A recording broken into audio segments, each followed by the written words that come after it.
Lawson FM. Na afi yem ko yanim e won nsem wodo a ni nyina mu zo no eda ba maso na yenhwe kwan a nyina no yebetumi ede afaso aha Lawson 96.3 Ghana sisen na said etie no bari bia wo bia wo so guso a utie no wani guso a o hwe no and ya no wa hye no so sanso ede amami Franco the hater the voice of the and so ha about it gibre ewewem and ya Thanksgiving wa ha no ba ai ya bedanya me asinyamia yebi from the month of January ebesi December 2025 or here so you one massem of the biamekasa adwuma ba kwa ne yehu pa ne sa adwuma we you can make one particular statement and yes because you can make one particular statement it can change everything you know people they make one statement that statement it make and move them so yes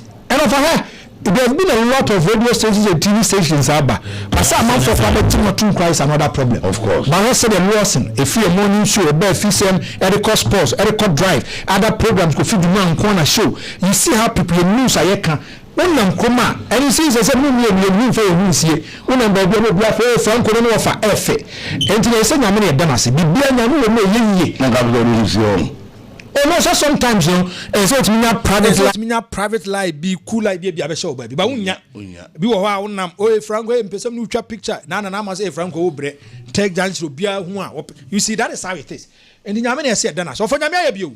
Okay, you better yankopon say na enano pay me da so gina luxurious cars no emu open luxury cars atwa me wo bi ma me wo asem da e de ma bomodi na baje luxurious cars no ebi na emwa wo ankasa na bibia enye 5 emfa ema looking for luxury, looking for power, looking for your dream car is here. The money here there and it's a Ferrari here that's way Nibo for now sa Ferrari we know available for sale.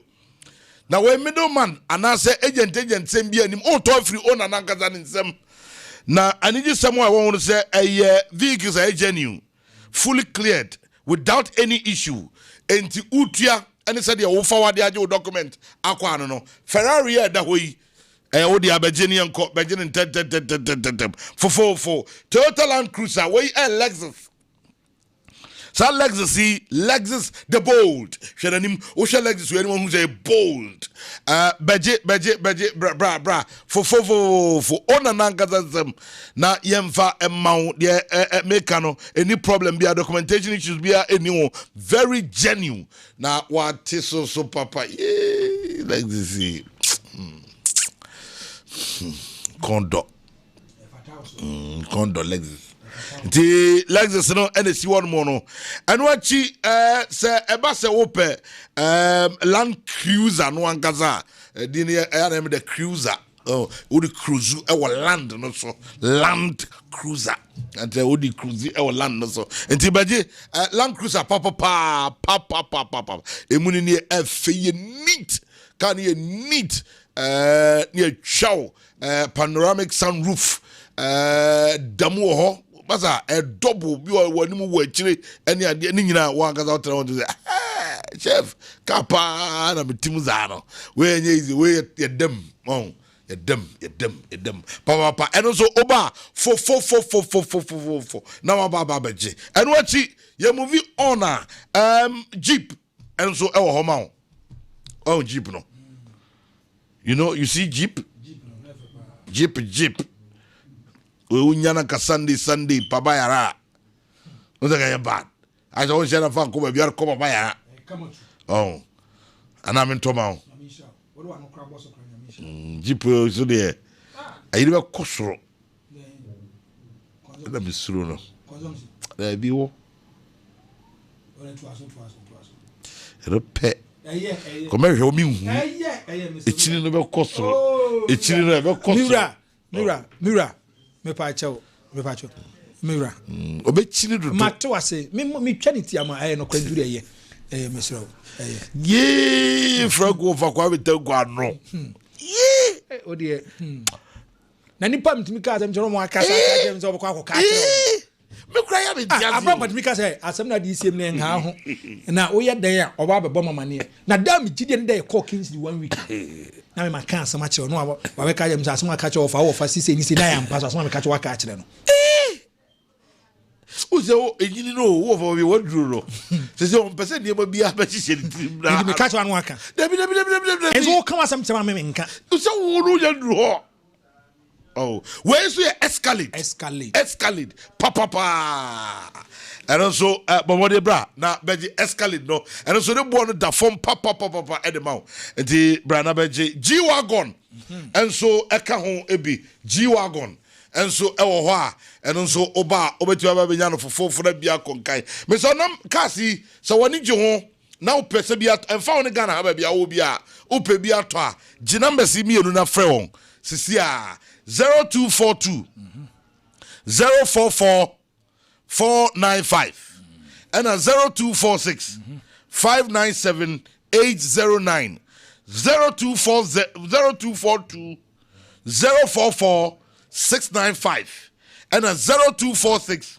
597 809 Fre na yamfa kasi emma oni enko yanim kra eno nsema anopa mi de to anim no flower kit baby diaper no so enie we baby diaper obi aka wasem say enkwada no opese unya the best out of them or flower kit baby diaper bobo dey pay me ma o mo na bibia nkonka ye pa and it's gentle on their skin and keep you on baby soft and smooth and the Delta paper mill na dia badwa so jibi na mofra no anyusu na emwa omo kama Max by say a month of love no who's a Valentine this month near dear but we are still in the month of love. Sharing is caring. And in you know auto itel TV you have free yam phone yes utini pa free yam phone or the chow and after on auto techno come on 40 and the infinite on 50 obe more massive 150% discount or the over 2 be also auto techno come on 40 now topping it up with 49 cities you have a latest techno smartwatch 0W3 nibim Samsung auto refrigerator now topping it up with 400 you have a powerful 2000 watt binatone stabilizer original price like I said 750 Mr. Bomode man team still we are giving away Ura must buy shop beer free chocolate with them. Let's share. Let the love lead. Bibia, come on. From Max buy, it was 0544 019 552 0544 019 522. And your Max buy number which me after no start shopping now. Kumasi, you shops no me and wo Kumasi adum bako ewo pizza taxi rank one more no. Yene me ko ne die nim hwe. E na adum okro no anso. Yene Topman shoes edian me bomodiana bra na emo ma bibia enkon kan ye emfa ema we aye Bash digital satellite and a Afro and there anopay and it just some and say Bash digital satellite so do any one more or dealing all kinds of decoders decoder football more pay football game centers hotels guest houses restaurants near the no more the info money and Bash digital satellite bibia be konkai yeah decoder installation yeah door-to-door delivery decoder recharges affordable packages home service in the gaga winina yeah na bibia en konkai kuma sina kaza no yeah wo Abrepo junction shipum Koroko junction wa 0556 287757 na bibia enkonka ye enva emao and it just someone ba and say better mode and enei wa partner Kumasi Interschool Superzona no yes Kumasi Interschool Superzona sports competition no better mode and a partner remember for our athletes to compete at this level, to push beyond their limits, they need more than determination. What do they need? They need better malt. And a better malt. And the home abedom superzo na afei mrante and I'm better malt fortified with vitamin B and C. Now yeah, 100% true malt and I a bottle to one pumpa.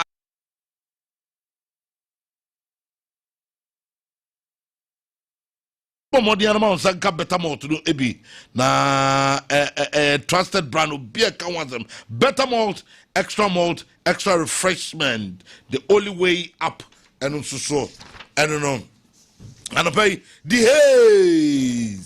Hayes properties and every way the Hayes forces say yeah and one more can Kwame yeah Japadia baby a war with team and baby a war heavy piano the Hayes for every one more from almost same. One more tongue, all kinds of properties. Say, dying our pato, out there, assassin. Yantam, assassin. Your person, oh, dear, be a penny beer, who be me pass as well, be one and catch it. Ye benya the heads for Benya Biama, baby, I will pass us and catch the heads, one Benya Biama, and one more beans to go almost so air tongue. Almost there was ya, almost tongue. Boho, the heads properties, Bayamau, renting, the heads. Ye shemo bibia be fine the heads ankasan o hwenia ye Washanti region hey ya mesra bomodiana frey e bia opebe property bi kwa rent opebe bia rent the utia to ne ade a Freddy Heads na ye moawo na bibia enkonkan the Heads properties your reliable trusted professionals omo asem na make numbers near 0249 840 110 0249 840-110 and I say 0244 949401 0244 949401 now Brady Hayes na bibian so enko kan enfama se be ma onso no wani etumi age wey aye Electroland Ramadan Bazaar flash sales enam Ramadan actually akronkron no ekoto die no Electroland for esse om the 3 days esse one mo na sa 3 days from 27th aye enne Friday which is 27th of February through to Sunday 1st of March aye Electroland Ramadan factory sales the Ramadan Bazaar that you have been waiting for anyaba for just 3 days Ura Electroland shopper Samsung TCL media any Nasco electrical any electronic appliances no so at the discounted rate what the no ehu bruta Cyber TV, home theater, air conditioners, refrigerator, washing machine, gas cookers, microwave, chest freezer, display freezers, and small kitchen appliances and yeah, may come for Electroland at the amount. But more than a wura honomo, the wabeba ababa be the other. Don't miss it. It's strictly Friday to Sunday. Bibia Sunia, Friday Electroland Perifway 050 315 9739 050 315 9739 and at 050 298 9894 050 298 9894 na bibia nso no enye kama enva emao enche mema Franco abem na yato so edi afiri wono na Franco ansa na no maka cho se Opo masters there obenya kwakoye me pushi do akọ Garden City University sesi America say admission course for master programs in MSc cybersecurity and digital forensic, master of public health, MSc health service management, and MSc entrepreneurship and sustainability ni nyina no Garden City University o twen ye bomodiana brand 10 na yemo friends 050 9454 009 050 9454 009 na bibia nsoro enye kama emfa emao na wani enye ho we ye saps sweet abele oh yeah you offer the best and sweet abele in different flavors ubet me order say wedding now engagement birthday parties the events how do be ano and pay me come for a sweet a sub sweet abele at the amount dudo bono fra number in a fro omo na bibia enye fine 0241 756 487 abibia enkonkan emfa emma na onto weni entumi enye Banza. When Franco. The voice of the morning. The love fashion for na free. Me catch wa utem na no pa bia. Ope entade ye kama penoma ye kama. Home appliance ye kama. Me come food the love fashion the amount. US of A, UK, Dubai, China, Turkey. One ya kwa fanu mani na de free ba. Eye no ma papa eboa ama bibia timi akonkan. Enjo bia utem bia mesro Wodi eno no upe tables upe office chairs upe dressing mirrors nyana yen kwana yen kopie mu ho prices ne so bo full papa dun kono fin kan real ye wo ho ayam free wasa coupon japa twifo price so chechere onza beti makai 0208773588 eno ene number na afi yen kwana bibia ntimi konkan condos de la Chichi Hotel ene Friday ebia oba ye bi oba wedding bi oba party bi private or social garden ba bia akwa ma ho ntimi ato amhwe no a ene condos de la Chichi Hotel na condo de la Chichi Hotel no obepiem ho a awurade dan na mu ofemu a kono sei customer service ne wo soro security wo soro obi bia wo soro your one bedroom your two bedrooms your executive room your laundry your free wifi fully air conditioned big car parking ano ebi ho we 60% off in the court na koda ho your Santase April unsa betimi akan. And also, Lovek Condos Hotel, standard condo, superior condo, presidential 2 bedrooms, soundproof rooms with air conditioning, free parking space, DSTV, Wi-Fi, and free laundry, mini bar, and mini swimming pool. Nano, ebi ewe ya sweye. And me shobia wute bibiano yenko na fe yenko bibia enko yemfamaye 050-168-9624. O pasase atowo top dan atowo ton. And one any Bugis Rare Estate and Consult. Now Bugis Rare Estate and Consult dear adwuma nie ye adwuma obi abo aba se yense no adwuma wo so yenkɔ ne ye adwuma obi adi tums professionalism ye de ye adwuma nyame so san wo yafa enti wo dan wo ho wo ton wo pese wo top asase wo ton pese wo to a for ne etim Bugis Rare Estate and Consult omanum bo so fofofo wo de woni etim e okuma se second floor in Peter's College Church store project na Yoho and I say adjacent Abuakwa Division Headquarters 0543867793.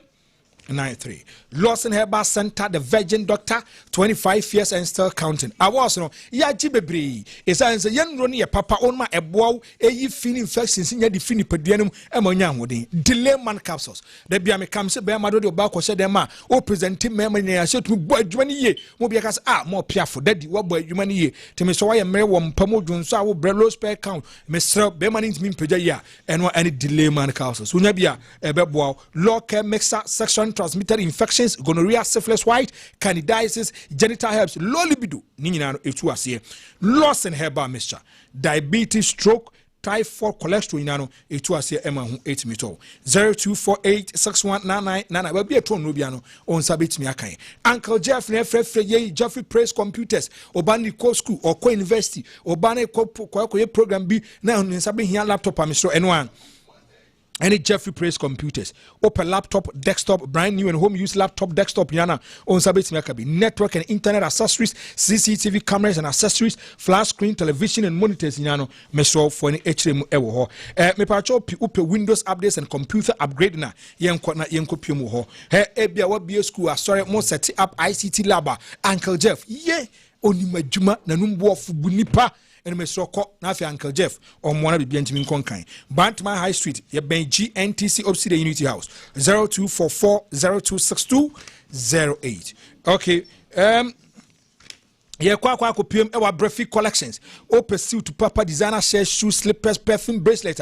Kona kopium ho. Nyami ya adno Friday bi abeko wedding bi beko engagement bi party bi obeko ye bi pressure wo share na obi aka say kona kopebi we kwa free breathy collections na share me. Me so kona kopebi share o sha obi abeka say woni ate wo ye guy wo so agene wo so asafo labor run about wo do oni acha tonsu kwan so ho bantma ji run about so no onsa betimi akan na ye fie dai ope baabi ada baabi akwa akwadwo ho na fie show ni age jo so yo hene ana so hima enwa ene obi ya guest house ekropon esase eho ana onsa betimi akan where comfort meets with tranquility 0244-615-441. Livestock Mining and Engineering Training School. Programs are yeni dump truck, forklift, excavator, wheel loader, backhoe, bulldozer, roller yinano. Ye chebi ewe aswe ye. Ebia wo bien hu baabi abeda. Ye be mo baabi ama ho antimi atɔ equipment safety training ebi wɔ yaso ɛyɛ free forklift training yɛbɛkyerɛ ama bi atimi akɔnkan uwia certificate de ma no certificate ano ɔhye ba bia bɛkɔ bia yɛbɛfo adwuma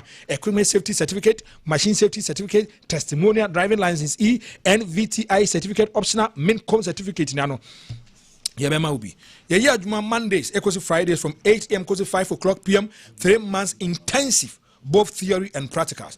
Registration fee 200 Ghana cedis. Location eye Obuasi Zongo behind High Senzino on Sabit Makai 0539732766. Yeah, Nyanta series. Na me pacho pilos and the audio na dia sem o hwane akwa series we dia ba na akwa series we dia ba o pe series ba kwa o ba behwe abie wadwem amamra ne amane no watima te no mase no se simi ye nipa me so eno a ene Nyanta series me pacho p 7 o'clock p.m. kosi 8 o'clock p.m. every Monday kosi Friday bia no eno aso de waba na fei waba betena so no hwe no we se dia brabo mu nsem ne nkwada ne amane ye kono kwa betima fa so a ye betimi overcome this kind of problems ni ano wa hwe no Nyanta series no yenu aba ye fen adwoa prebi ene offer yaw ebetena se afem de ewura manre ene amane enum na afi atimi ati bibia se nti obi a wutie bibia na mesre wo de rekɔ na kɔ na kɔ he Dr. 3 years natural clinic for ena aso yasena yetimi ede eba ene ye Friday of akanyum wakɔju pay eboso ma na ene ye Friday yi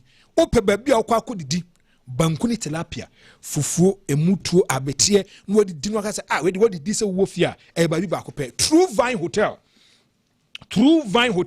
ɛhɔ asɛm na meka de akyerɛ wi okɔ a awurade fufuo ne banku ne nwa mmere kɔtɔ wodidi ama ho atimi atɔ opɛ muto opɛ konkonti a wo ne wonam fufuo wabusuafo ne mo nkora mo kɔpɛ mu hɔ na Nyankopɔn yɛ adma efia dan memenda kɔsɛ da mo monem na mo nyimoni na afa bibia ntimi nkɔnkan ento bia wo tie me bia opɛ sɛ ɔyɛ reservation a 020-636-3100 Lawson Dire Intercommunity Challenge Cup.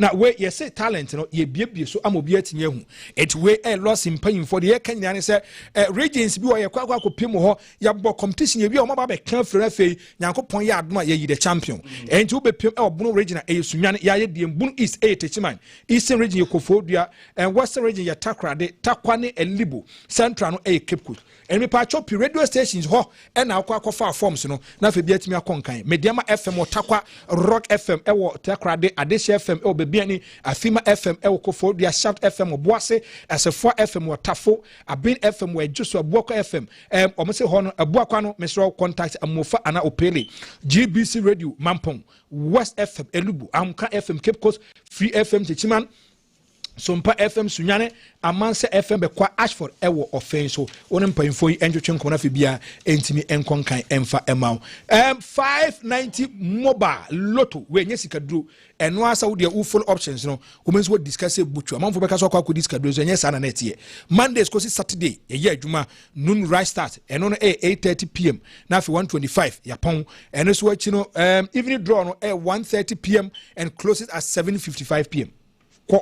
na bo game ni bi na fi diska na bibia entimi nkonkan emfa ema onti bibia sabet ma 030-824-9477 the voice of the morning Franco the header yes me krom for atabufo ni wanchi nya mo watro yes wanchi mo heme subriso akro bi ho nyina droboso nkonsia o de kwa yi heva kra bi jensuso omunyina omo heme medase superstar na no so mo superstar de nyame be ye no yes de nyame be ye no so ye superstar who de nya peculiar to any jurisdiction the voice of the morning the archbishop of the morning show 200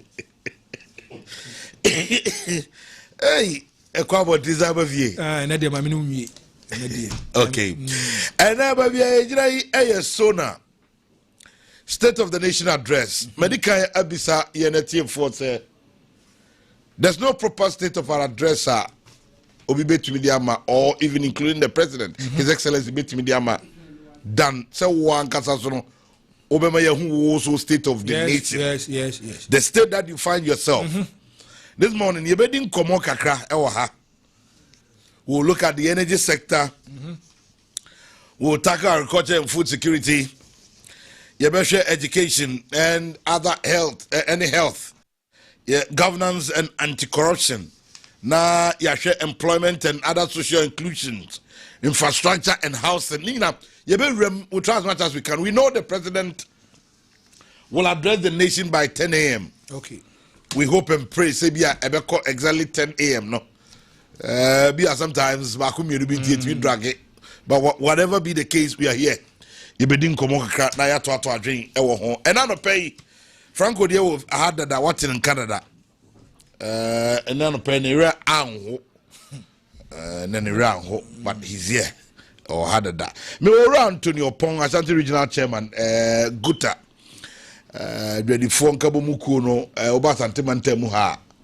On the penia or down no. Oh, okay. Or Mira, Bajo Memoachimo Aquaba. Just call me. And what Pumuye? A radiator on Pibo, Yahoe. Yeah, the young Copoasi. Ha, Papa no boy, Nafi, microphone, Akuyama. Good. Yeah, the young Copoasi. The young Copoasi, Wapum, a year. Na, a ready for me, dear. Yanko Pandum, a ready for Yahoe. Yatim so.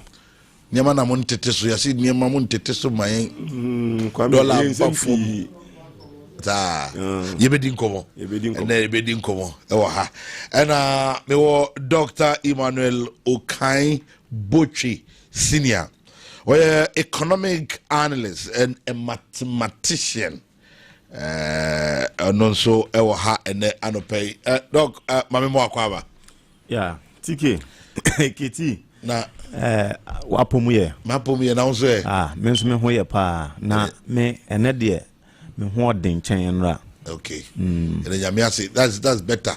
Said going for the piano, as I say each day piano, better sing. They now best sing kono. If that is the case, I had that the Yankopon was a pan. But if we were including Franco and be share the state of the nation address. But first, before we break it down, Doc, mention some free what expectation and say. Yo, Keti, as a down comma.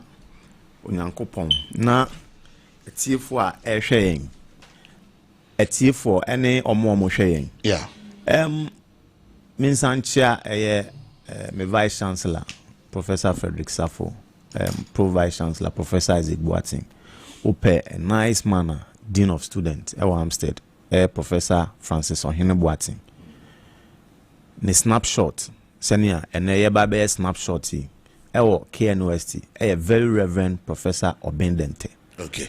Odumasenhine, Dr. Nana Kofi Antwin so mechia pa. Enkomono se ubisa me se me expectation etisen a. Ansa na metimi aka me expectation no.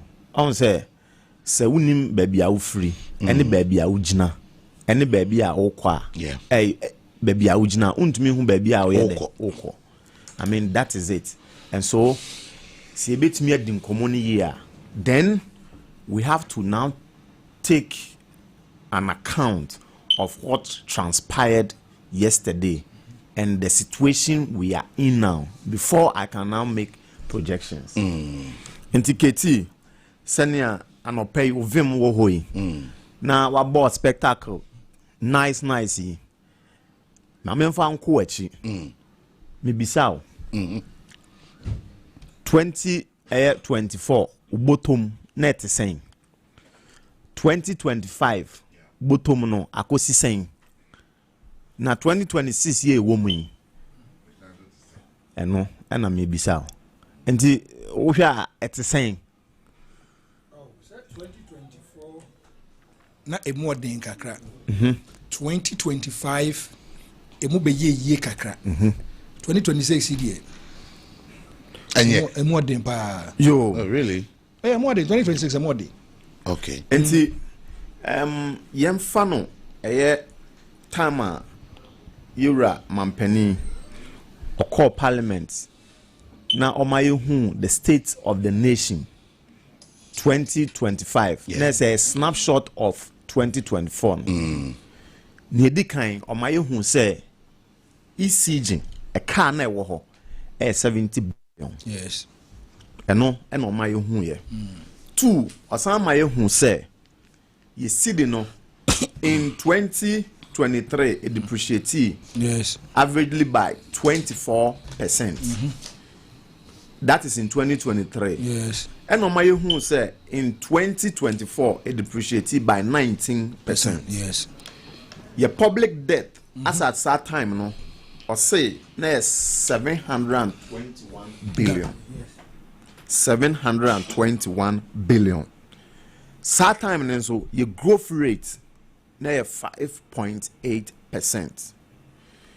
And now on my who say as it stands now no your economy no is hovering around 1 trillion Ghana cedis. Nti eno any president snapshot a utwa e de kire yen e wo e friend say 2024.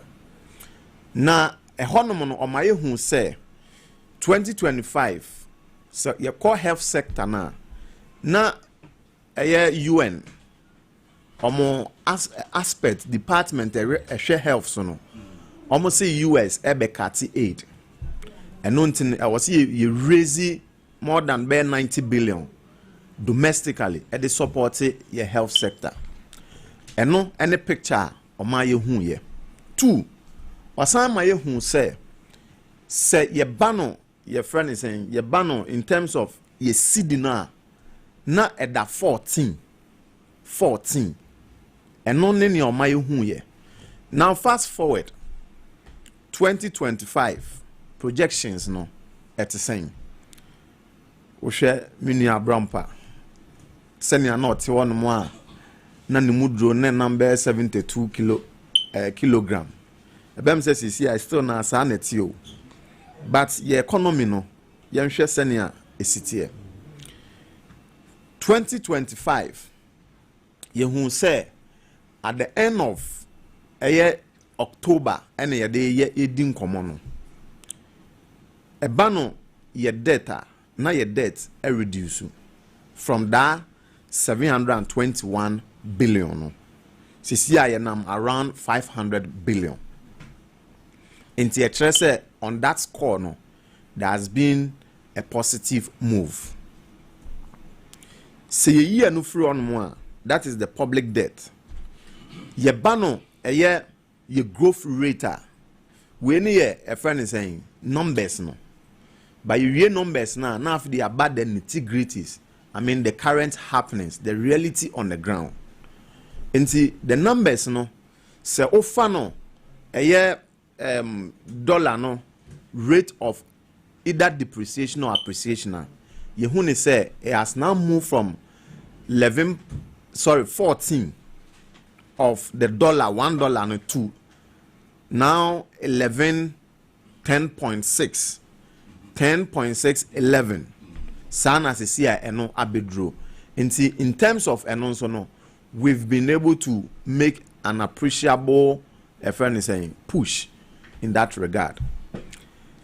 Now where you have free a honum no aba your growth rate according to Ghana statistics any the finance ministry no omuma ye hu say your growth rate is 6.1 as compared to a year 5.8.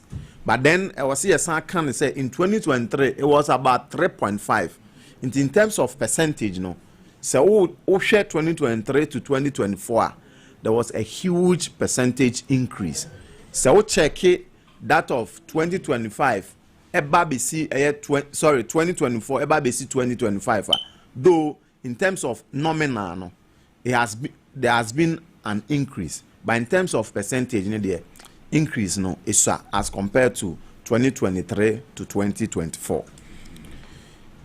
Yensan share your treasury bill there. Say aban technically say aban here sika. Na so person the year input to juma na so the bibia. Ni oye ne say utumika say banks any individuals are more offense on my mu a mo me besia. Nti se mo bom besia nsi hu a me de besi hu bia 20% and 10%. Nti instead say aban ehia sika instead say bank no e de ma one krankre e bia be 15% interest. Aban betimi aka say okay me metua 20%. Nti say bank no de be ma ankrankre no or de be ma aban. So pay so. Very good. Meaning say ɛba ne saa na aban no mum ɛbɔ besia bebree ɛfiri timamufo any banks no ɛno ɛna ɛyɛ in the form of a treasury bill nti na interest ana ɛwɔ so as at 2024 no na ɛyɛ 27.7%. but sisi a yɛka sɛ 6.4%, meaning say ban banks a bank will now prefer to lend to young timamufo no say or de maden or de ma government. Nti on that score no you bet me aka say there has been a positive drive. A ban on unemployment. Ya dear ya waha. Omwa na omusu adwuma no. 2025 omugusu omo yeden omusu adwuma. 2026 esunu ayekese. Nti on that score no there I think say ho de yanko yenim. Eba no corruption perception index 2024 na 42%. 2020 friend is saying 2025 and also 43. Still now we are within our zone. Omo ano mudi kan custom as at that time see still a omo ano mudi kan. Nti eba no sa score na e kire say still now no ensesan bia anye dem. Am corruption. Nti so ubisa me keti ubisa me a yeah eba no figures no a there has been an improvement. But you say I want say that improvement no. So I reflect our grounds and no dear no cre the macro down you catch it down for. Am I didn't ya? Why? I want say economy biano a drive it and a economy based on perception. Enti say me wo ho na say US and I'm share KT because me say KT a credible source. Na KT aka kire me say ene nyame ya adoma ensuo beto odi kan ka kire me ena nansa say ensuo beto sai na nansa na ensuo to yamba na masa be kan bi wa ena wasan be kan kire me bi ensuo beto me free fear me fa me chinye da ko de o kan bem enti every economy biano the main drive no air perception and nonti na ye ka say bank bi egu no bank no emfa woni sika owo no egu ye because obia akose okwakwodi ni sika untimi sustain of course and nonti na economy no wo hwe ya Ghana your perception ayewo and aye clear every government bi obeba no in the first year no oyade or appreciate in all the economic indicators.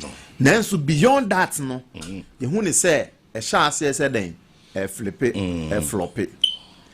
Enti time na ye ramampani or ye obaye no you who say ade no den appreciate it.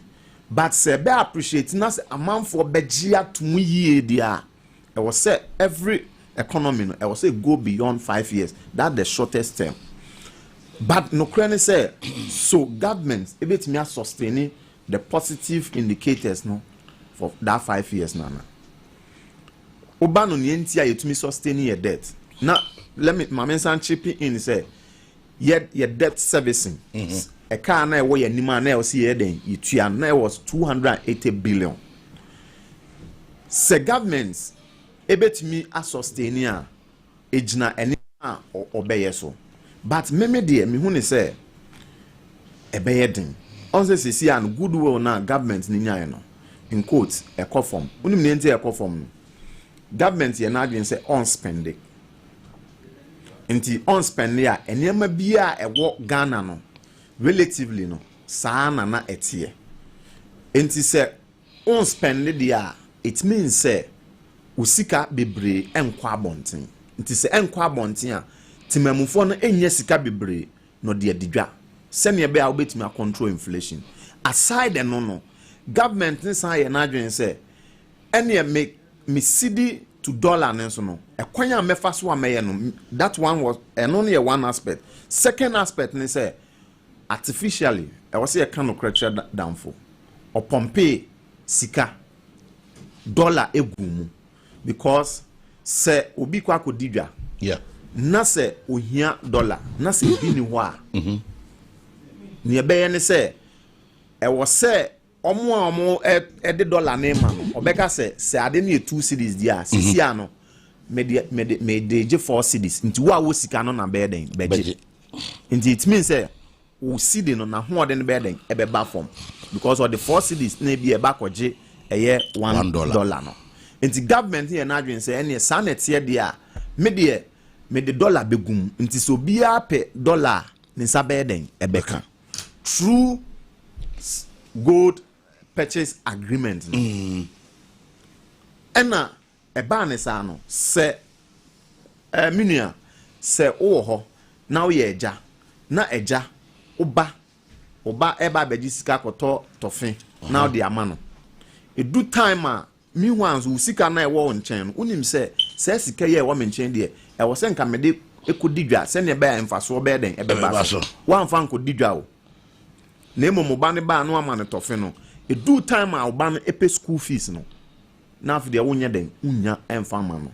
That is how the whole thing happened because or the dollar no e be wura or the wura no na obi a pe bia o den unya but it do be bia na mu aye den a e wo se o hwe se infrastructure specifically so per classical scenario emra cocoa prices a call a form ewo adwaman so no it was expected say enka government wa accumulate enough enka ode say sika no ebe so cocoa akuafo no asene but on that score no on say wantimi anye ema oni option say reduce so nti etese sa papa na o man ne ba ne sika na ode kwototo fin e do mra e wo senka onya school fees no wantimi anya ama no nti government ni na adwen say okay I have to make sure I sustain the economic indicators.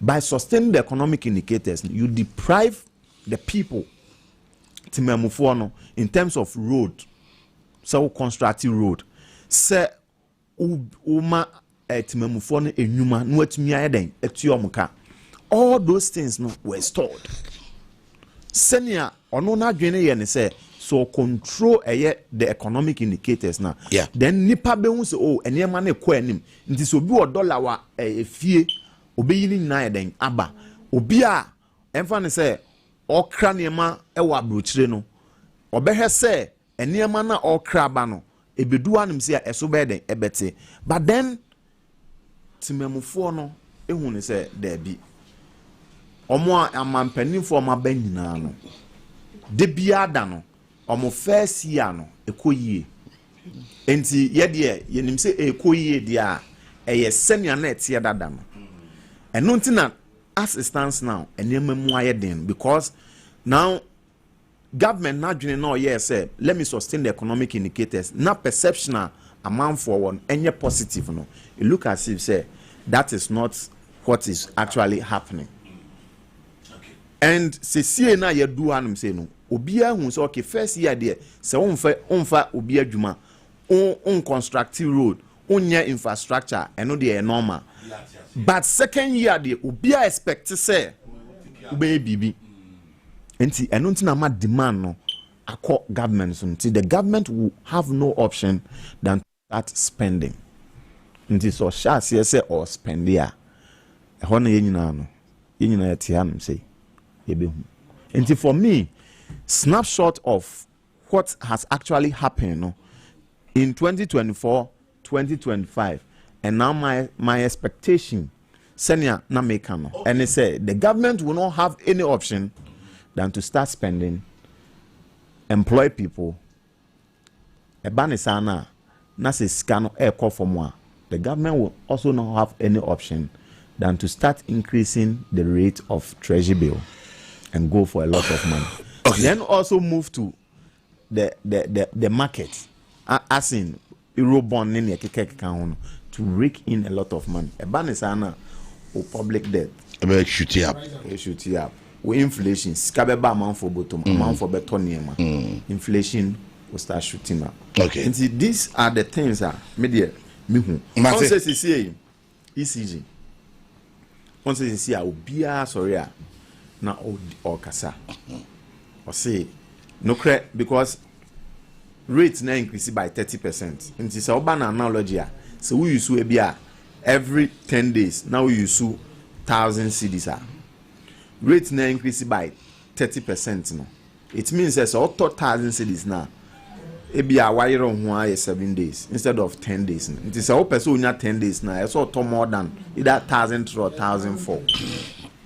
Into a day a month for Besha said, I did your no problem. Mate, me say baby doc na ya to so na ma me fa Mira Antonio Pong and so emrem ne ye Mira na medical bisa say what expectation and anything as I break it down na ba because na say me no be kapa yo Kwame mincha obi na mincha Lawson for na dedi kan yende urade ase se onde ene dey akyɛn amen na mincha wahwɛfo ene atiefo nyina ene adwadifo a wo man Ghana mu nyina ni titiro ne asante mantam mu adwadifo na ene eye meba a otoso miensa Godwin Jeffrey upon Asari the birthday and already 25 years. Wow. So Ken USC as teaching assistant at the Department of Architecture. Okay.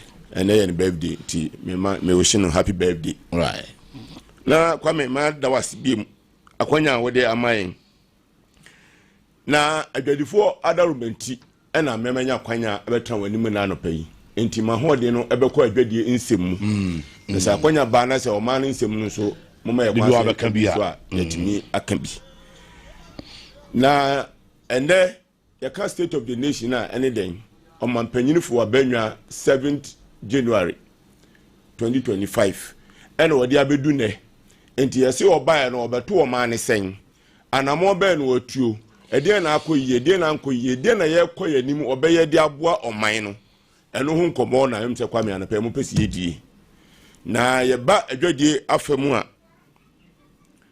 Kwame yedia edi kan a yebeka abo abana ba so kakra ene say your dollar and stability in the currency for the past 1 year ene dia yesu chiro kodua no in America your dollar no and say forest no stable agina nti eno dia aboa ama yitimi adwadifo yitimi plane enti se first na o ton ana wo dwene say mesa akọ no ne atum ti ye se me dibo no GC na moment en dia ho dia abodwadifo ba yeso ekodi dwane moayen yo Kwame ho no ye bedi ni nyina sanko ni nyina e dia ka ho na maka se die di kan ane o mampanyin fro apa mepese meti ho asem eye atoranche mato yenuanom a mudi tomato dwa a moko Burkina Faso anape matisa Kwame wadi nkomo oni chairman akasa wasi o first batch na timi akọ asamba after atoranche mto yen yebema yenuanom ne wo mobusua nyina ya akọ omo mhwere mo nkwane abusua a wa akire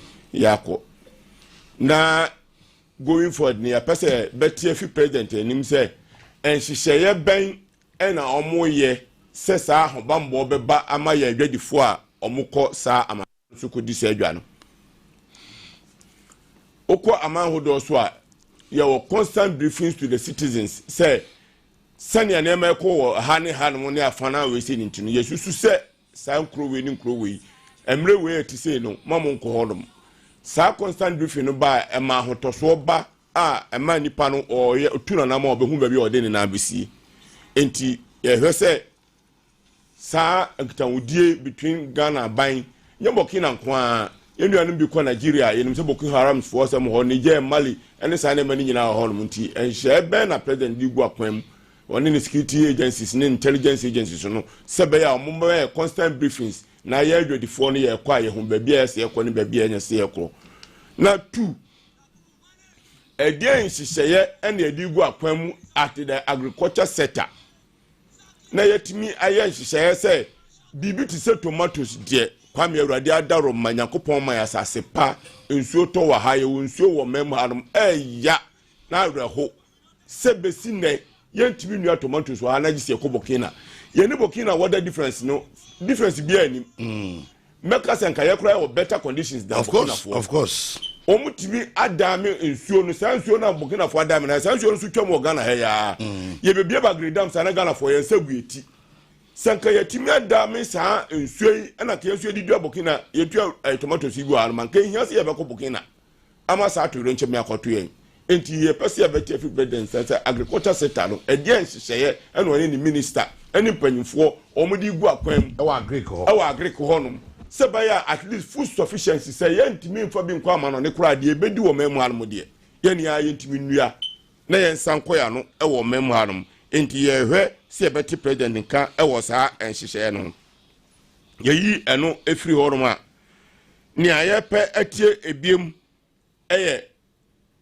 president Bosha was say yenua ma ye yire nom ye mama efa the women's bank Kwame we bedwade mu a ma do so se ne mema bebre na o man Ghana de onyankopon pego nyankopon architecture ma do so se ne mema ye bedwade mu a ma ne do so nti president this an hihye be no ye ne ye wadwade mu de ye ne je ye pa because ye mu bebre ye ma menom ele titi o mo wrem etunto o mo ntoma ehwe ye ne ama ye tibi ko school yi bi enti se ye bo emachi dom aso masene momotimi aye adwuma na nka ye ne papa mu a ebetumi aboa first budget ya anti ho asem bia besi nei ye nhye dan hu ye ene president fro benwa na ye pese ye beti se enhihye ben na president di gu akwam se ne ye maame no mo bohye na ode ma omo no ye yire no ye mama no bohye na ode ma omo no ebem se o mbetumi anya sa soft loans no cause so munya sa ye no a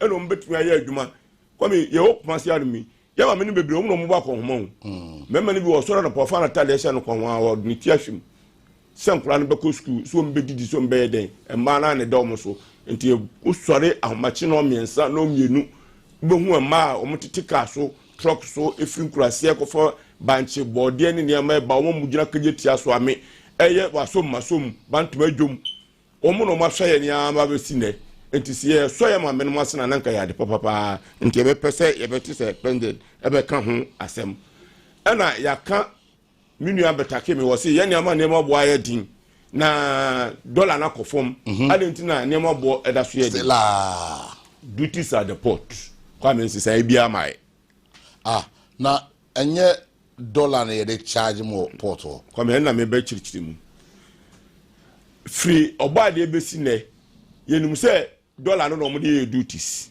etina dollar ye 14 and the dollar about 10.6 to 11 na enka ntiase ne say ye duties no eba form enso Kwame uko ye duty uko port or my duties no de ye tua no ane da so tua na me nsuro mpo abeka say in some cases akosoro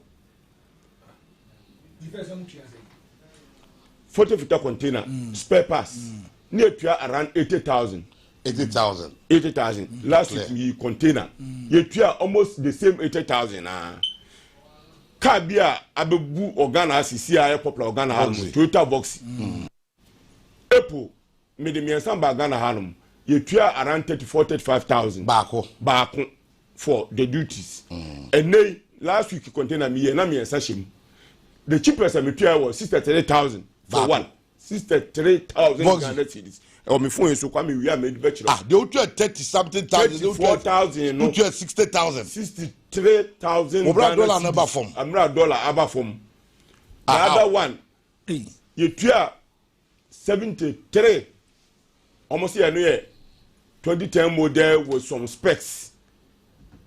And you know you tua 73,000 Ghana cedis. And you so boxing na as a chira you pushy your customer officers no more catch there and say first no the entire you tua 34 no they say no more classify car as van. Now they are reclassify the car as wagon. Into wagon no come say a luxury. Anything na duty na kujina sa. Vox ya wagon. That's what they are telling us. Vox is luxury. That's what they are telling us. Okay. When me see on my phone so your point me na on manga na enimu ntwantro. We bia me yi achi. Last week na me ka na miensa. Enti sa na ma no na taxes ne ayi a wo ye duties no so no e doso. Before the president ba na 22. Ye ni ko share wo AH hotel and cry East Legon. And o boy no ho ba say ye di duty people na kire no ono wa say wow. Dia mo famuni ene me ba ne meye bia no meya afa ho ne metu ho anamon se be ya duties ni beba from wan besi na ehun hwe a hon mo na president gina paso e hye ye bo se fees rate se flat rate ah yenu anam pipi fo so kan akabia o mienu nyina hye sa abo no fees rate ni se chana beba ehun ye because first budget abesna twam second budget nka fees rate nka boa be boa ne se midwa di ni na ba mi so photo filter container na meba no say na ye beje me entimitimi plan it yeah entianam say manya no fees rate no na hono ma na eda ni no ebeba mo ne mambo no agina for a longer period and a longer time. Kwame the omle say ubetimi di the same photo filter container containing the same items. Me remember agent A, na me do ya my agent B. Do it beba different. Me na me so. What we fit agent for so dey charges we to so agent for charges so but values na cost for beba no. You will never get the same values. Valuation is different. Valuation is different. Enti uti anye ya na koto obi an ti mo den anasa mfa se ono de French mu be ya na ko asoro uti ye na onyo agent bia ono so won we ya obetimi ya poli niam na no so abafom enti senka fees rate ne flat rate no baya then you know say board say na wukotua ya fe na wukobisa ya ko value ba ma agent for ko bu ombu ye ni nyina afi ono ya ko value am won say value I say ko agent ba no ka say value na de baya me ni obi ono ne cosmos so no ko ye no senti me mi ka say ono wotema water credit oti kuma say anum tinu ansem afra values na bo feskatum ni enkotua ba say the office rate na edi ayenum say we na ye kotua for 40 fita we ni etua for 20 fita enti edu on ma minimum scam me kwa kotua ebe ma stability aba e we prices nim enti sa ne ma we nyina ya ade a na president ye hwe say obetumi aka ho asem anamo ben na wo tuo amadu tisinti na despite the fact say dollar no fall ni enema bo gina ba bi gina enti so of course there has been some reduction in some cases bank asa na minimum say ye nyina hwe no ye nya nduru honum. And economics of her. Now, from January 2025 to 2026, the cedi appreciated by 38.65, whereby the dollar depreciated by 38.65. And opaya na mecheki dollar 10.66. Sana munya ni didija. Enya no koleda. The cheapest obenya to 12 because Kwame yenya banks na ye save or mo no kura no. I said me can be chiro musesia. He said in 2025 to 2026 the dollar has appreciated by 38.65. Now anopaya Bank of Ghana rate 10.66 into new 11 pool. And to practically una udija and no kwa ko dollar 10.66. Me wa scam account so me bo me bank see say me pesa dollar ni bi at that rate I will never get it. You have to say dollar ni ho. And you have to resort to about you make me catch say 90% titru omo mu ko Dubai China ni nyina no obia to ni scafe about you not from the Bank of Ghana now from our banks. Situations are mutime boy kakra ne say o ka so omo transfer and come our partners. No there omo the renewal rate no kra no commission because we nya sa 10.11 no commission ni ma na mba be that 21 nya no for na bia benya ne be say was 10.6 na obenya 11.2 11.35 and obenya ho no nya sa dodo na na dollar wo kope wo kope no entu kwa beka sis kan no na transfer no so problem wo mu say Kwame we this kara kotu mu no wa answer to bank for say bia mo say 10,000 20,000 mu no say ye be the next kan nko ye last year September na say me fia no October ko Japan me ka say me bankers and send just $10,000 it take you 1.5 months makachira makobank wa ko fill form na sign atwa no copy and they are sending me trading partners no Japan akachira mo say me discount edu baby ni no mo fisa me bo akora to mo say me ne bank for na ko ekuludu no my head there e be mo say be o message because the moment na me place order no match say bobo ne mana no ento mo pese mo say no kura say we discount sika ba say be yes kana ne mana mo to abo ano no enko ye o muka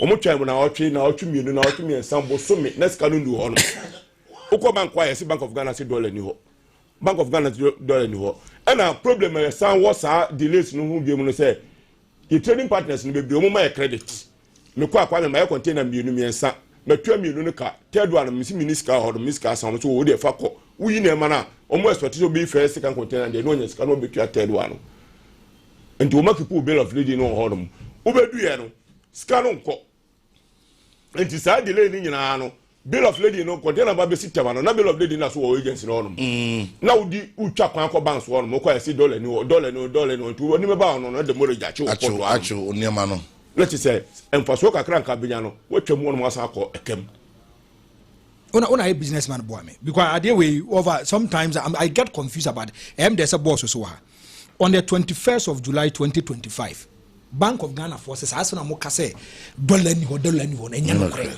baba me any Mr. Addison ignore Addison the current governor oh to say yet ya yedu nkomo ya ne ko share ya the same thing no ka kire the my assurance say by December kra no ya nko bank obi me to no na bank se ni dollar na bre we enyumam be seen the problem still persists. And he says dollar drop and at 10.66. And who 12 point something into you pass it to the consumer nana. No correct because 10.6 and some 10.6 na calculating me prices no. Na makoton 12.5 for abuchi one ma. Me the 12% 12.5 in the bay men say. And to can be aso no price no enye send an kabnya 10.6 an kameton no. We a businessman, how do you feel? A basa has sent her feeling. Ne omu say very frustrating. Send a make can say made skatum. Yan fon come bank me trading partners. Almost 20 scan me ba no maye yi no. Scan ko e. A creating perception bi and say impression bi won ko fona dwunu say Africa for na wunu susu e ye omu je bi kwa bia so. Enti Africa need the na dwunu bi tie. Wagadre e na obeye omu. Enti the trust between wunu trading partners no erode no. Ema omugidi owo mu no ekofom so esa delay wo dwuma na nkasa na kora awo ye no ko sanka sika no kontema ena nkankofo no ye nema no na nka bia nema na bedwintema mo yi ena am say delay 1 month ni ti no sisi awa 1 month behind schedule e bia sa ne ma no so na nka bia onye obi anka wo de ma no nani kina ya to agisika so as no kura bi ni baby o no kura bi ni baby and of am tade na say the theory aspect is that the practical is different theory ne dey perfect paper so name when it comes to the practicability of it it's not there. Get it. It's never there. And then your first said Ruba Bia, you're calling ready for be moon to near Mazo. Near a buyer and say, I'm say, Assassin, didn't shall say about the phone man and my buyer deno. And now we get a Woodia near Bank of Ghana governor, any Ministry of Finance, any Ministry of Trade, and to know. You're paying for one cry, say, my prayer home. Enko kasa yen twan ne hwede ombeye ba am say ya twan me hu say enya dia bibia fi mo e dey be expect na the more na ye twan so the more no na mafo fi say yen de phone tri modin ena ye pay mfa so ena ya ma ne ma boa ali nti na say say ababo ntin ne be kasa obe expect bibia free o man penny ho in the State of the Nation address obe expect say o kasa about fixed rate o shebo o ka won do you port o person TV be free o man penny no dey pese e ti ho asem pa because say nya South Street na ebeboa ye dwumadi a ye die no ebeboa ye planning ebeboa the stability of prices and the way we price our goods ni because minimum say make kwa be the same amount na me betua enti nsesa bi ama nsesa beba na bia ne ma no bo ne bia ye din wo no ho a na bia de fufuro ba na say duties in terms of duties ni there will be the stability and to a little bit boy. Oh, okay, and we'll go to Parliament. His Excellency the President will arrive very soon. The Speaker of Parliament is there. The Chief Justice is comfortably seated. His Excellency, the #1 gentleman of the land, very soon will walk into the chamber and Oba deliver the State of the Nation address. Oba miyehu baby a TCCI yenyina ye cheche adwen ene ade na yehu kwa when he arrives or shots yes or Baba Katsa afi yebeba na fi yede honsam no enso so enyina abro doc we are surprised about the oti free good up anyway. Yes, surprise no say government say ofano the major areas are unyane income efria apart from say or Bobisia, taxes are huge. And a ban of taxes nenswa, baby a unyan more a friend saying your ports. Into the biadano, government upon government. Ubia na adwin say, oh, send your bell be winnie abano. Into a beca tre, you the force, oh, media me bar port no meden, met it in near muscle. Bano cranny say, so ba na obehwe sika ohia ode beye ne nneema na o check baabi a onya ne sika ne free a as every rational government biano obeye na adwen se ehonom no either so be sustain se ne esitie no ana so obenya bebre e free ho nti de bia da no until say ebenya government or committed say e wom se metiso a enema be conform de e bia be affect me de but senya timamufo ene adwadifo ho beto mo ntino me de beba form no si yenya government obeye sa day in and day out, year on year, regime on regime. Ye beto adwadifo no sana ebeye. Enti on say when it comes to the public domain, the rate no of the dollar to the cedi no a different as compared to say ports. Na say okwa koyi niema and also senior tier one so a different.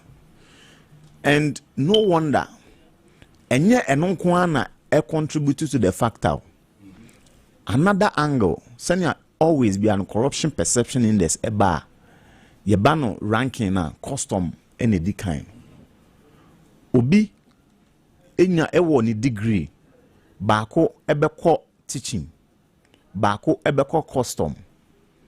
In 3 years time ni o teaching no waya dia na ebia wato half plot but ni o custom no ebia no wasi dan bako a wosan si the second one car otwie no oba say omampani chen na omampani chen say oye omani nyina pani enti that underlying factor no is also there. Enti say impo no government no cry in see your say or he say near me better so krana some way somehow say container no in terms of price ayade no ube say omaye no say na ebia container 40 feet in reality na ebia even $75,000 obeti wani no na enena maybe $120,000 difference ni nyina no e kwa manfo bottom senkente sa enka 18 tracks abaku bia no nipa ebetimi atena mu eye be 518 encrofo say yemfa say obi amu dro 70 kg 18 track no baku bia nipa 518 etumi F report yesi yeah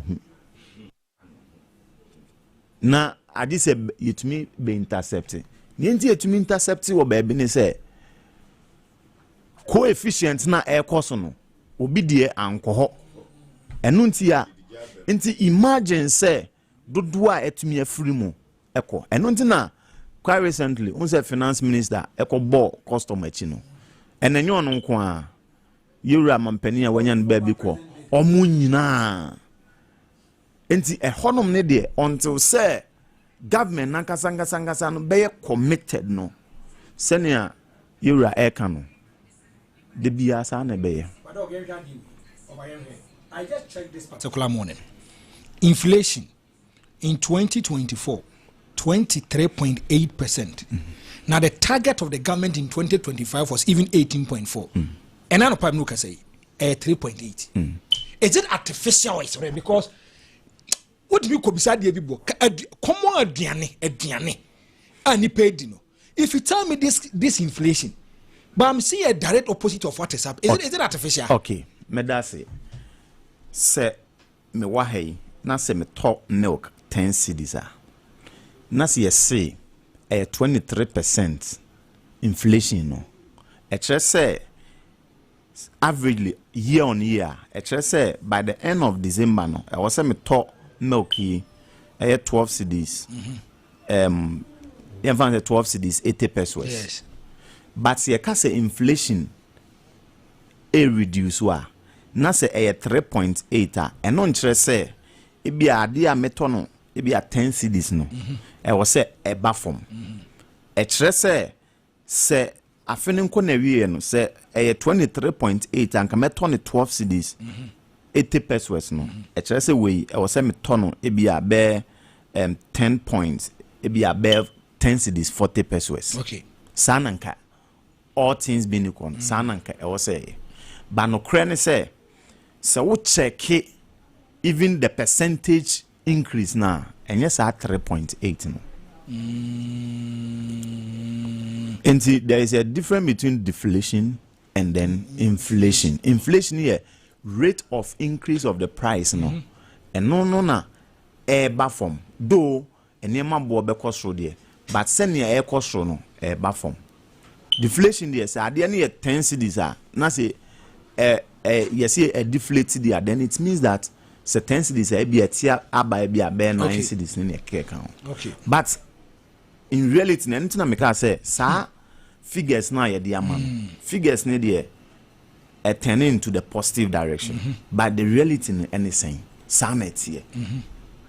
On sending identity. And see, get the phone say and all things being equal. On sending all things being equal and get almost 10.66 now. And now almost a near ma a free port no. Almost befakra di abano. Nina at that rate of 3.8 increase now. And Cowboys say the dinner no. Also near mano margin be around 3.8. Yes. But custom honoma port honoma. A kwanya ye fast ye bunikom abayin so pebebre. Rate no different. And near mana or the free honoma aba baby or beton so different. In terms of friend is saying electricity or turning so there has been an increase of 30%.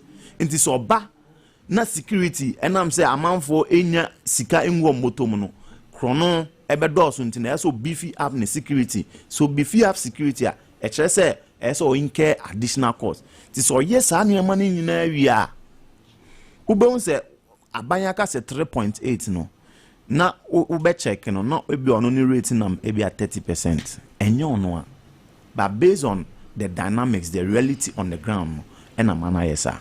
And the call for no mushia maguta members. What did they tell you? Because we have the way people vilify them, attack them, the kind of ways to use sometimes be quiet on printer monia may hemon. How send out mushia mokachelo. We are feeling very, very bad. In fact, at a point, me phone a friend one radio station.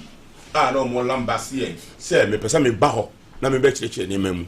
Many producer na kase o ma me kwa ma me kwa me ni ba na ko transfer me ne ni memu no jino mo se na sa na tie na me se na se wo frɛ yen na ye ba na ye be cheche na o tie both sides cause me so mo dwuma sa na esen kaye mate asem wo yi ati sen na me ma kire me diem na ba bia tifie na kire diem na ka ye hu ba bia no kore ni da ba the perception is say dollar above from into once a dollar above from automatically it doesn't work that way to say the prof can see track I didn't even feel and cry a bay no October na April na me fear Mako Japan na petrol balls rosni and need there now omoji 8,000 Ghana cedis for 40-footer container na basic truck no so if you are buying bahano abak masi I fit akwa dey na kumase be no just last we container be no that one be so obeje 11,500 what fuel boss so about from fuel so atin o say 11,500 from 8,000 no 11,500 make come no must be when you want see the current so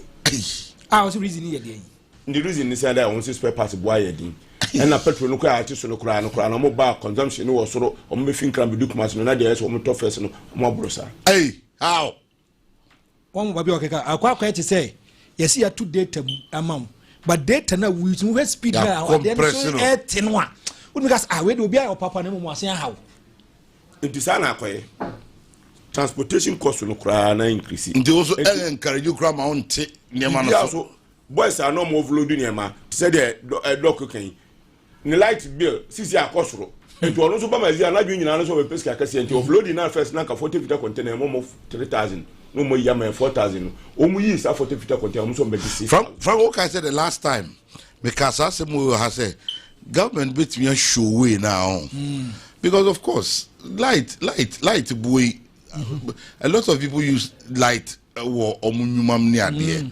or the rate light ne bo anopai yeah you see how people are crying when said the light was there ding e wo mamu ha any ade ne bo na e ding angata nti ama o kan bibia o kan de besi so na ko say okay ye de dollar any ye de crude no you get it yes. And you can ubon say kanea bo at least I said to me ba from because say fan wo ko form na ye be here we ne dey be power e gas ye dollar na ekokra dollar our city is doing well ni bo aba form crude ne niam ni nyina aba form a what is it say yentimi man ma form na emwa business you get it. Yeah. So they feel the last time I talked to a certain driver, oh say yes petrol no swat all right but bra akosha men kaniam yeah that's what he said to me.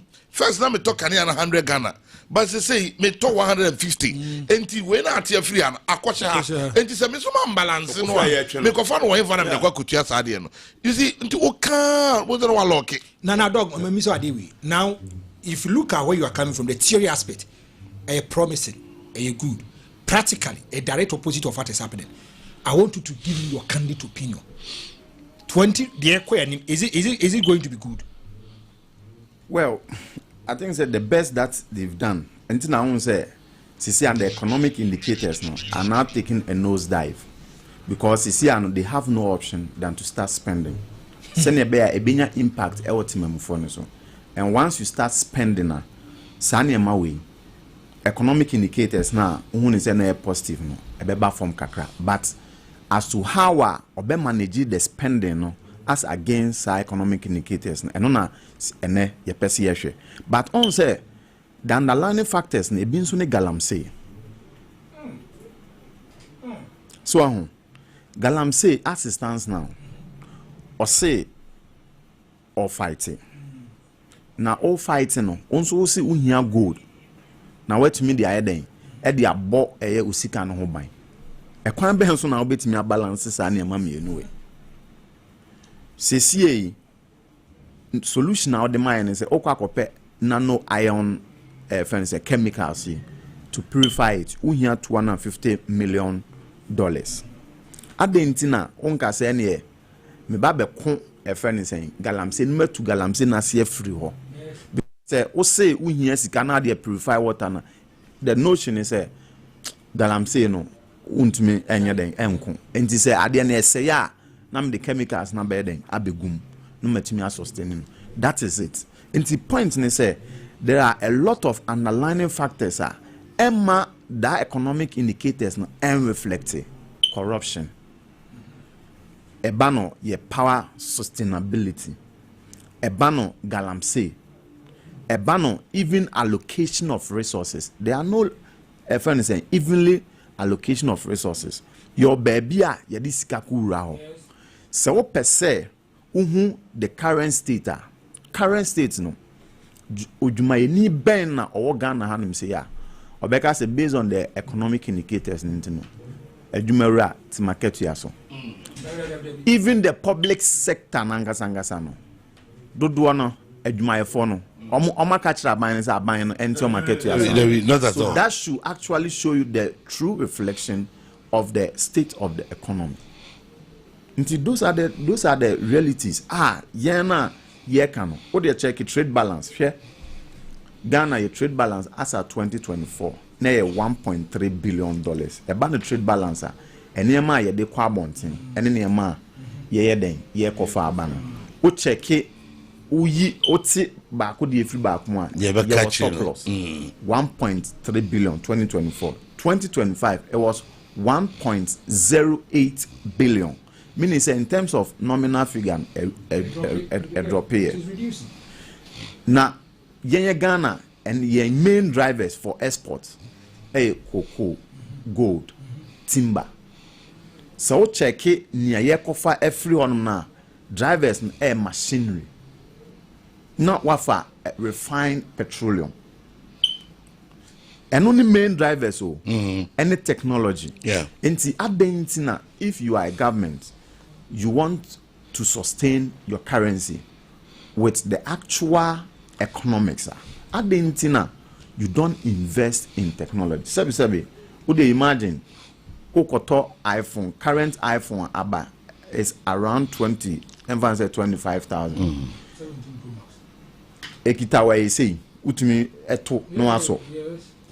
But say 25,000 CCA 64 kilogram of cocoa saying 2,500. Yeah. And you they imagine it means we here cocoa mako 10 Ansana wato sa ansana wato a friend is saying iPhone 17 Pro Max bako nti se obi tnase ewo baby a owo no na so ye iPhone 17 Pro Max mako 10 a wo cocoa no o ya agene na oje be $100 eno the reality a ye facing say government or say or be invested on the sectors in the world economy no omo invest in no omo raining technology refined petroleum factories these are the things that I say government no or yeah because I will say we share reforms na eba no in terms of cocoa or say person retaining 50% of cocoa beans bisa ho say as a workers all retaining 50% of cocoa beans factories are all the berry refine all the bay no furnace and milk furnace and million in your account we just open a Commander Sugar Factory now no one to almost say as light crane or light Commander Sugar Factory light in your yeah fanfare I who the day I'm a man for bomb pie today is not working and for the economic indicators there now we can your friends to me say abine onya there with those economic indicators but the main challenge is to let that economic indicators to reflect on the ground and only a challenge until we hope and pray say omampani obekire ekwanya obefa so a obe reduce unemployment ekwanya obefa so a obetu galamsey ase ekwanya asis obefa so a obe increase yen road network no because assistance now there was 78,000 kilometers of roads emu 42,900 kilometers and ya paving meaning say ya tie that is 45 45%, that is 35,100 kilometers and everyone say the quota na say more trouble 42,900 kilometers there in a bad state nti I was say government extraying a kwanya obefa so a obeboa ema saade no akonani Omamperi His Excellency John Dramani Mahama has arrived. We're taking the salute away. We're inspecting guard of honor. Please put it back on the screen. Guard of honor and say all inspect. Oh, we are procedurally the speaker will usher him in to the chamber. Now we're taking his seat now. Speaker officially he would then invite the president to address the nation. And what you are seeing on your screen, no, His Excellency the President John Dramani Mahama and all inspected the guard of honor and so and on some kakra and so and no. So doc now all make a point. My mimi sadi and some who can stress if you are able to tackle galamsey and other cases maybe it is going to help from where you sit. Can we? Sir, we cannot say government no make effort. So I say all the blue blue water guards or the omaba nemos for yeah sisan din from Operation Galam Vanguard nemos say okun na say ekwanya alfa so okun first one udin kugua so of course you change your strategy. Previous regime or the Galam stock or the friend is saying committee Vanguard and this animal and a kunye and kusiaga at antintam also the same procedure na and the same method nana also were employed. My question is a besiaga na send your ticket a KT or bonus spectacle. The spectacle they have fair. Na first and sending a minimum no nimudro no. I'm say sanet here increase here. Ibianka sika na nka o yi no first that time no enka bia eye fufuo ntoa mienu a na nka sisi anka eye fufuo ntoa miensa me sure say enka ba isam kan kese enka krabe kan babem say still no fufuo ntoa mienu na eguso. I mean in really ye ba no ye can in a serious terms no after Galamsey unemployment aban no ekwan ben so na say unemployment no esobeti unemployment is 14.7 14 and Akufo-Addo before Akufo-Addo came it was 8.2 it rose to 14.7 enti ehun akoye din say only option say e was so sha say so obie nyuma e was say on say 24-hour economy no kre woman say every economy bia no a demand and supply. See, you can't demand and supply. Share. Tama President Akufo-Addo or the free SHS ban. Yes. The demand was there. And until 2017. Yes. Or buy and the impact was there. Nipa na first no na ebia school na best at the dahonom no. Eye kakra no na best nya den. Maybe did that abonting.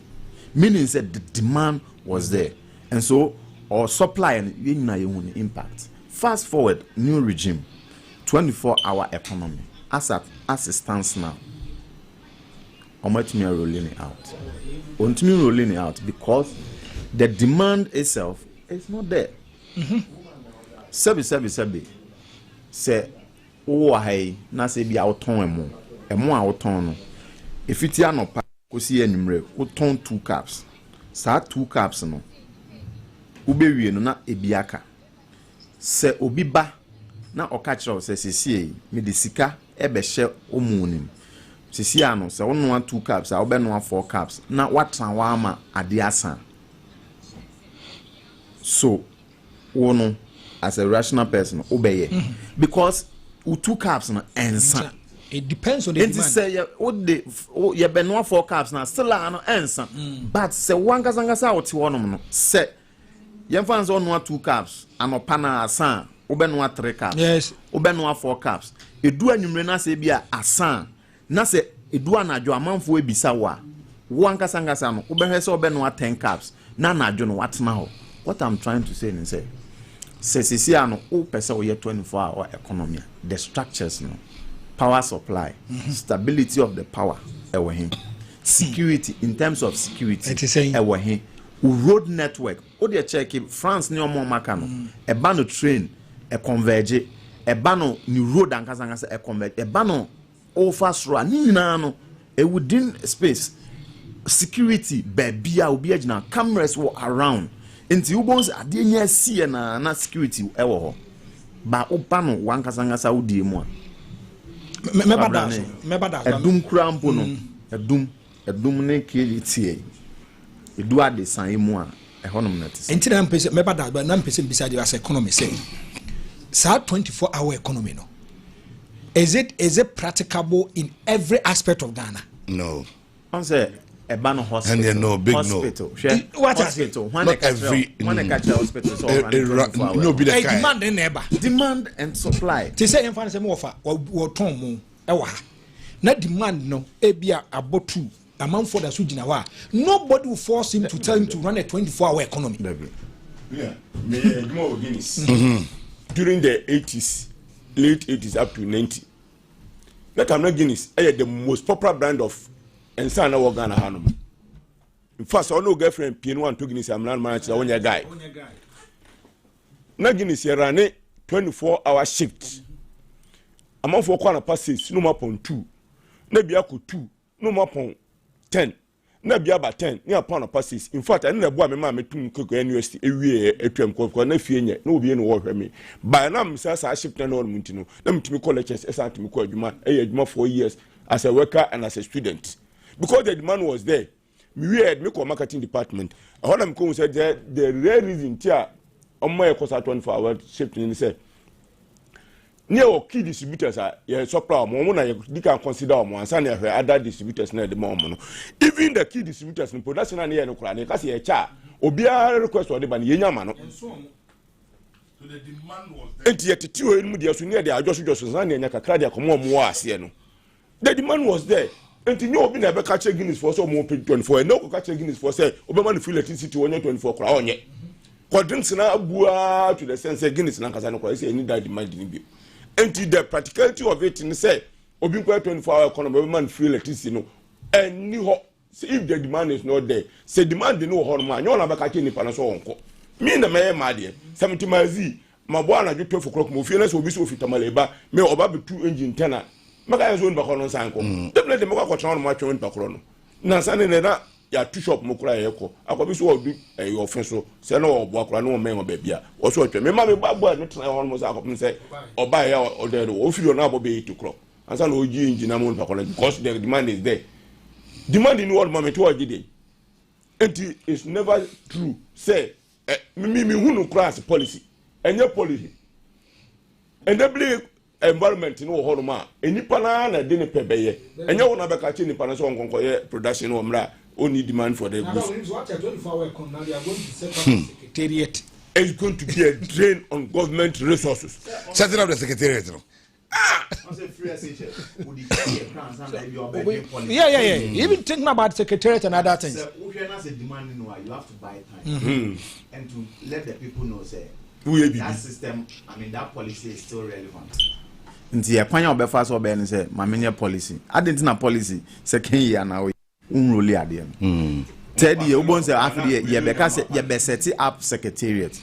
Na udidi musa ubon say regime no na eba na we because the actual system na e was say supported 24-hour economy.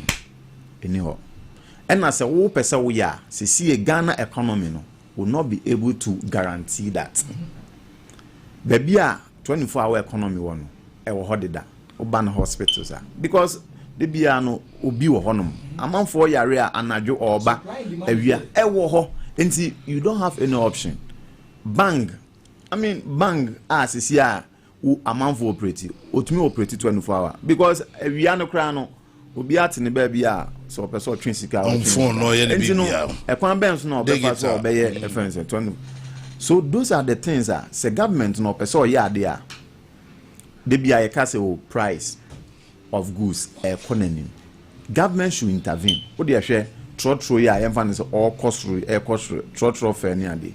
Eye nanka the roads are more trouble and a government a dedicated path why roads ni ye no dedicated path for buses, government buses and a government bus echo she eba trotro driver no obeka se still obeyiri no bo ofeti so onfo obi nkosi ni wo wo dey check universities say ye nanka government universities and Lawson and a private universities na do so and ka bon say private university e bia ni school fees enam e bia be 30,000 but enam say government universities endorse no na government enfans so set price for e bia school fees e bia 2,000 say private university ni per se or remaining competitive or go around setting e bia be 2,500 yeah because government indirectly is controlling the prices of for instance schooling in the country. It's true based on the number of universities now or one. And even to control government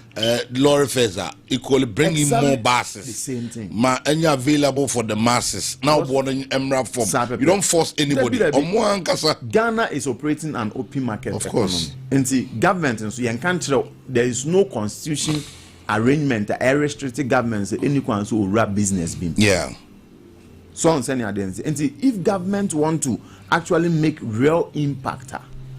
These are the tangent I also oyede oko. Until then, e be dey am nyina. Interesting. State of the Nation address His Excellency said here waba as we speak the speaker's chamber. Salam friend. The speaker's chamber. I know Omundi kan edin komo kakra. I'm privy to this. Can't get to see Chairman Sabunsu.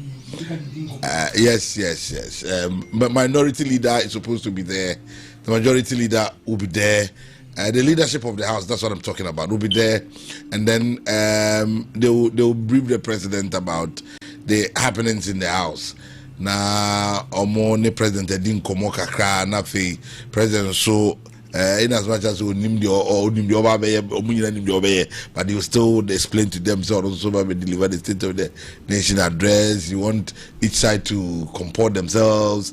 Obi amwan na one Ghana na be they will be just talking about then the speaker will usher in the president. There was the speaker no ebedi nanim na fe ordino abba together with the leadership of the house.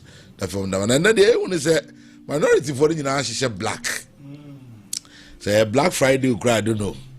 And I say oh share majority for them. Frank me who now for be I see a lot of your friends including your classmates. I'm a good number. Rudolph. Hey, man, who are you, Mia? Some people now for be hey! I'm your way to go, but just out your daughter. But just out there.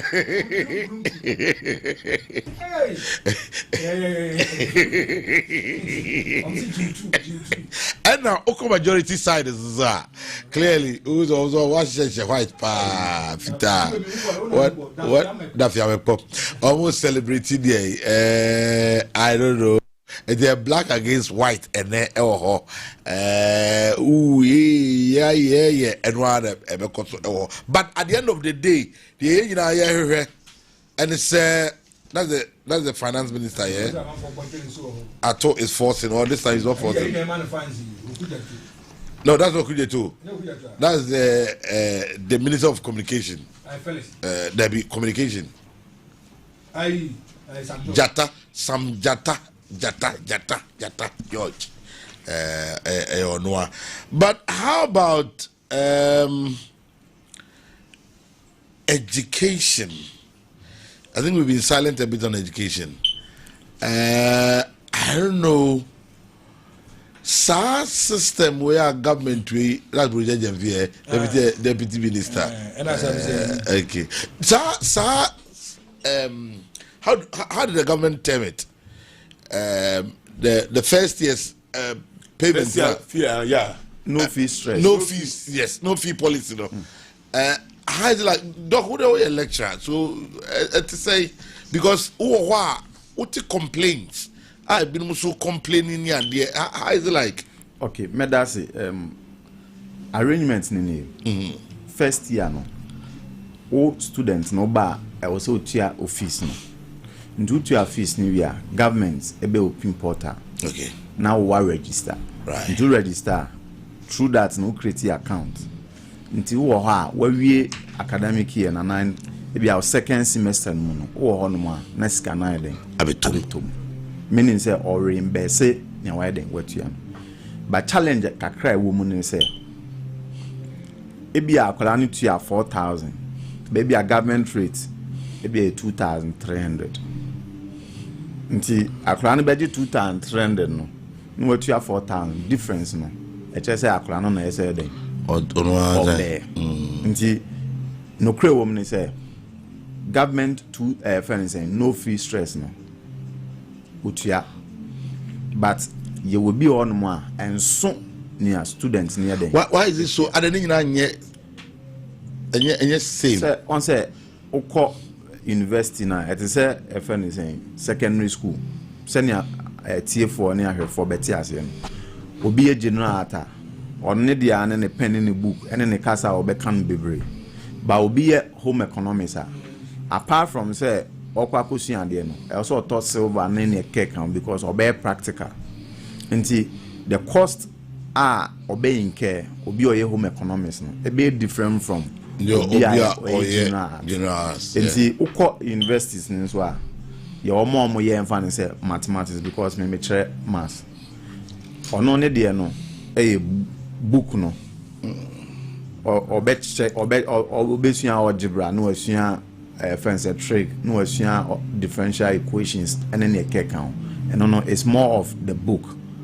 Now we are why research it be a research no ɛno na ebia obenya the grounds well but ɛno kra no it does not involve much to say obi a hospitality and catering obi a medicine obi a nursing ɔno de ɛwɔ sɛ ɔkɔ field ɔbɛtɔ nneɛma even the apparel no a ɔbɛtɔ nneɛma a ɔsan bɛhia a ɔde bɛyɛ practicals no ne nyinaa no ɛma ɔmo deɛ no ɛyɛ extremely different wohia technical instructors ɛne na ɛkeka kan for saa particular area no nti ɛma ɔmo fees no ɛyɛ a bit different from obi a ɔyɛ ebi a maths and accounting because ɔno ɔhyɛ dɛ hia lab nti school no ɛbɔ saa technical aspect technical for no ɔmo tua more I mean school no it tend to incur a lot of cost ɛwɔ hɔ nti so ɛba no school fees structure na ɔbɛhwɛ sɛ saa nkorɔfo no bɛden ɛbɛtua kɛseɛ baban nso ɛyɛ a ɔno nso bɛyɛ no adwene sɛ ɔbɛyɛ no flat ɛno na ɛbɛ difference no ɛba but still last year first year for no mo kɔ na mo second year sisia no dodo na bebree yɛntu ɔmo deɛ mo ɛba ne ɛno ne deɛ I should admit say ebi wɔ no ma mistakes no every student no ɛhɔ ebi a student no ne items na o provide yɛ no ɛne other friends details no anhyɛ da anyɛ den anko ɛnhyɛ da anyɛ how do we call it and correspond ɛna bills no obi wɔ no nso a or submit ne deɛ late those we have to admit ɛna ohwɛ a ebi wɔ no nso a new process I mean documents nso no ɔno nso when to me process no entem these are the delay answer ɛba ɛna obi wɔ no nso kora na onim nti ɔno wanyɛ den wamfele ɔno na adwene kɔyɛ ne sɛ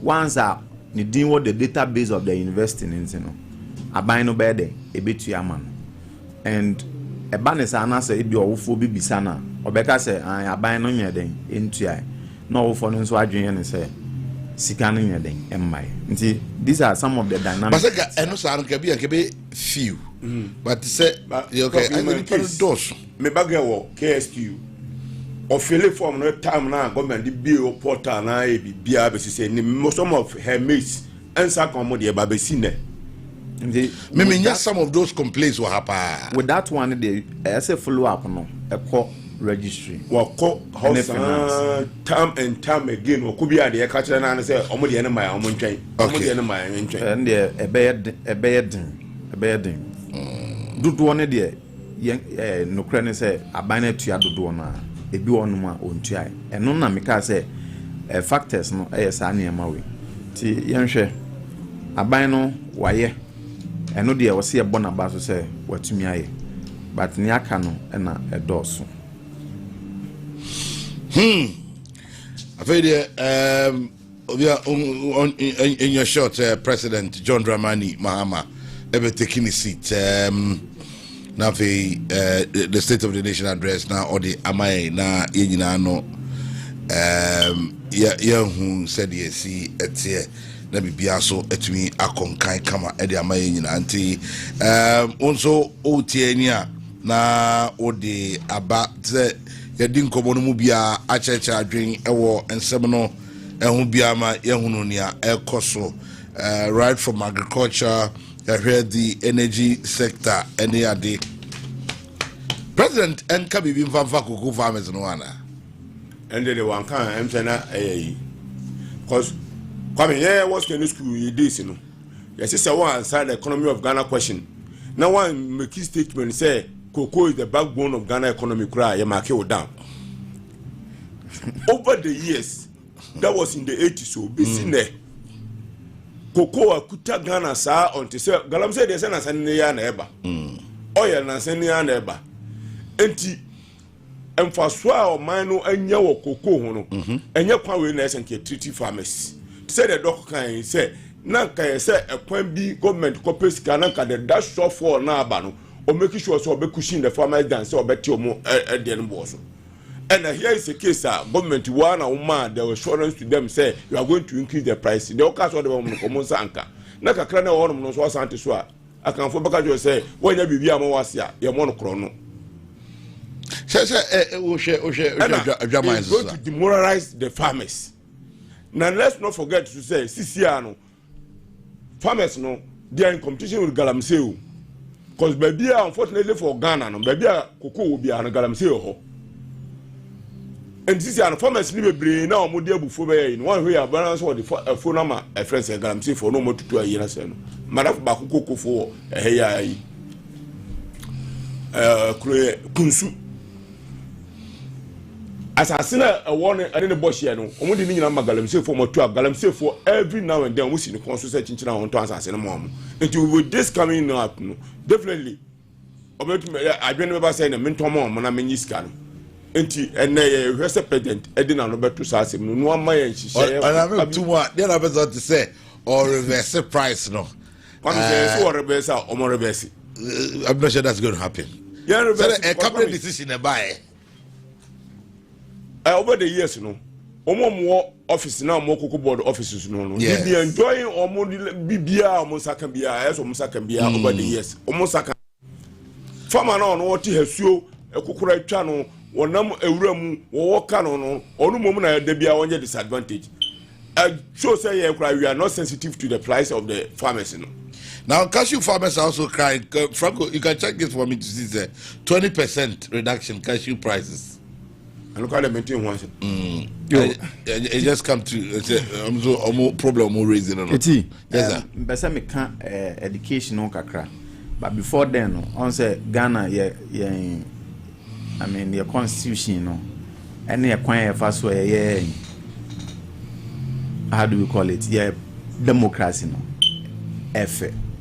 Because on senior your democracy no according to your constitution we share article 67 now a mandate president say at the beginning of every parliament biano I was say government president obe presented the state of the nation address.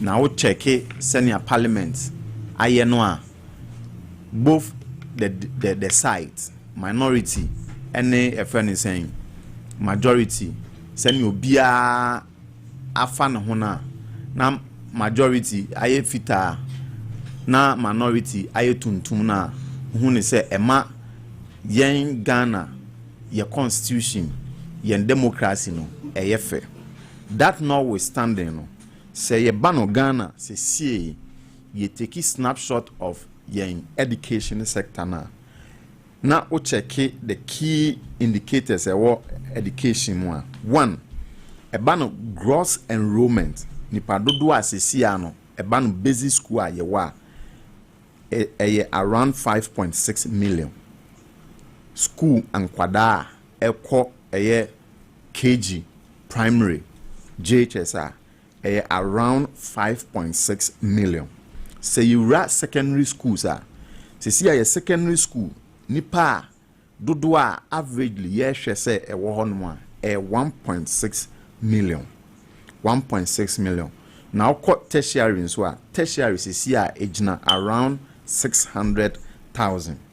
So uyi anu free on na oka eye ema ene mema e wo school mu a sisia no ye wo 0.9 e kire se ema dodo ne mema dodo a e wo school mu no e ya yepe e wom se mema doson kakra bi de but e ya yepe e kire se 0.9 senke ye 1 dia e kire se e yepe 1:1 but sisia no 0.9 meaning say emema edoson kakra bi se u trace history na first na disparity no eso but sisi ade aben ho se otoa so na se o check eye a friend saying ratio of people and teachers ne a friend saying enkwada I wo school mu 28:1 it just says offer teacher ni ba ko a enkwala 28 ena e share omasen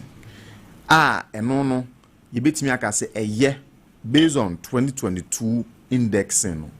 2022 na 1:33 but this year no yenya 1:28.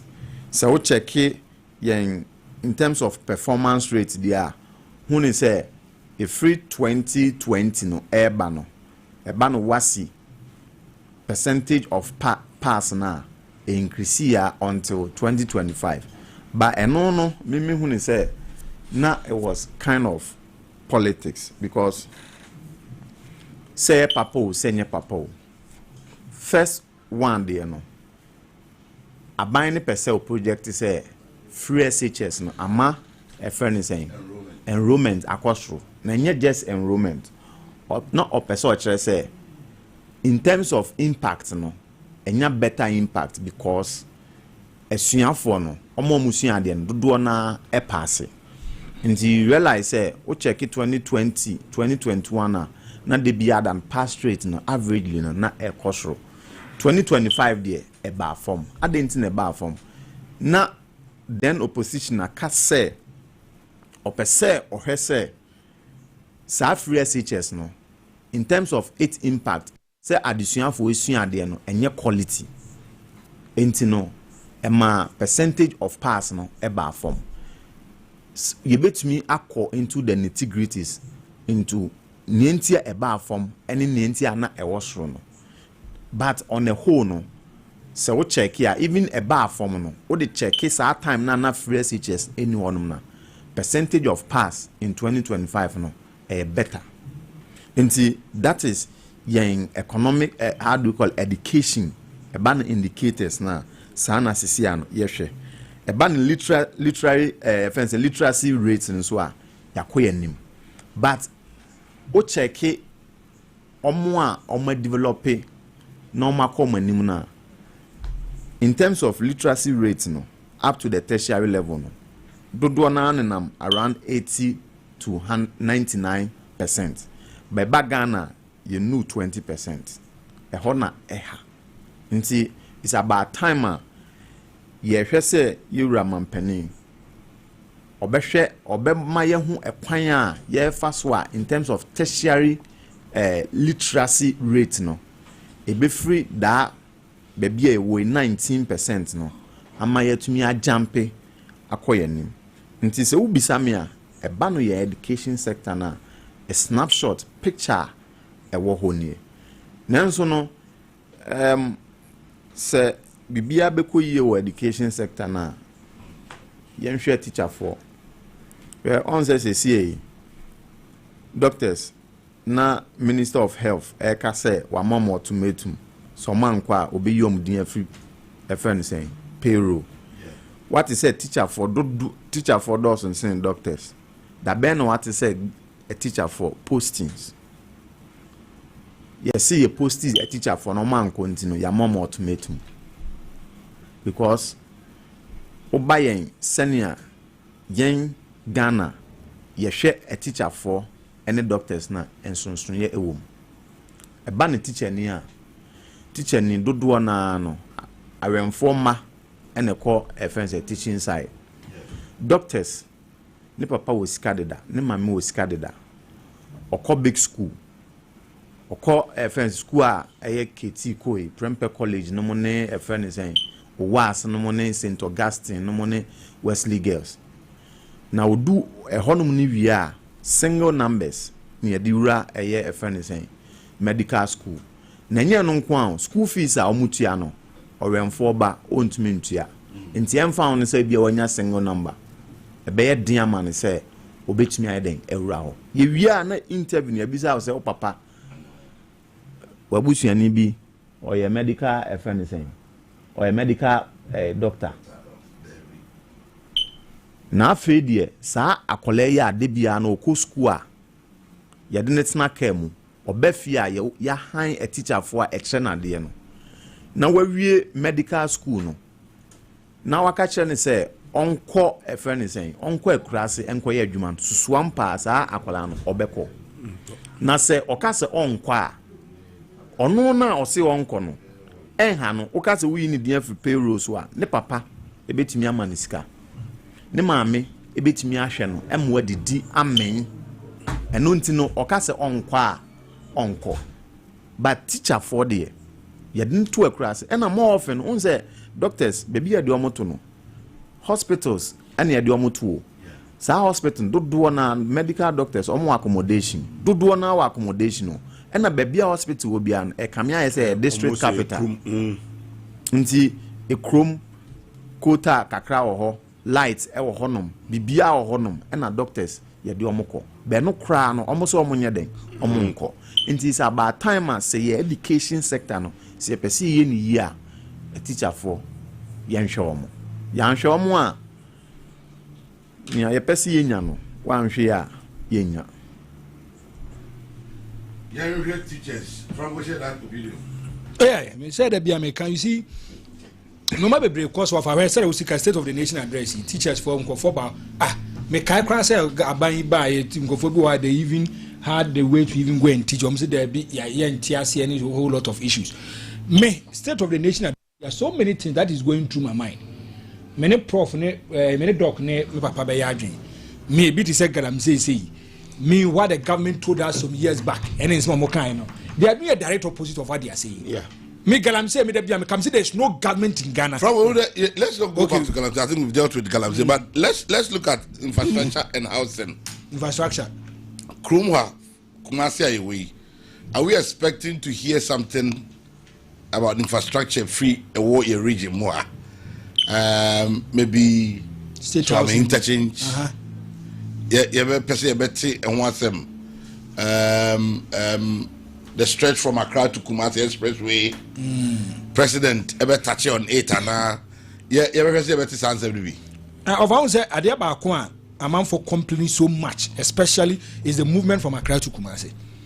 Obi etu kwan obi ho soon na bi ko timi ko dru ba bi te se konongo hayai you see traffic na jame obekwa ko do other areas there's serious traffic now utie de omo kan express road de omo so mo de kwa kofa ba bi a eno disu se wo kwa eno asa wo ko ye nyina ba bi ane sa no ma no now we also look at proximity and we are expecting the government of Ghana to talk about it today. The president won't come once a month and say how many years are we going to use it to construct time many years started timeline it is saying short term medium term long term it is saying say the be dey free ho me hwesa president bet me come once now if look at interchanges here wo here adia ba ko a lot of people registered their displeasure against the NPP in Ashanti region about interchanges na ho.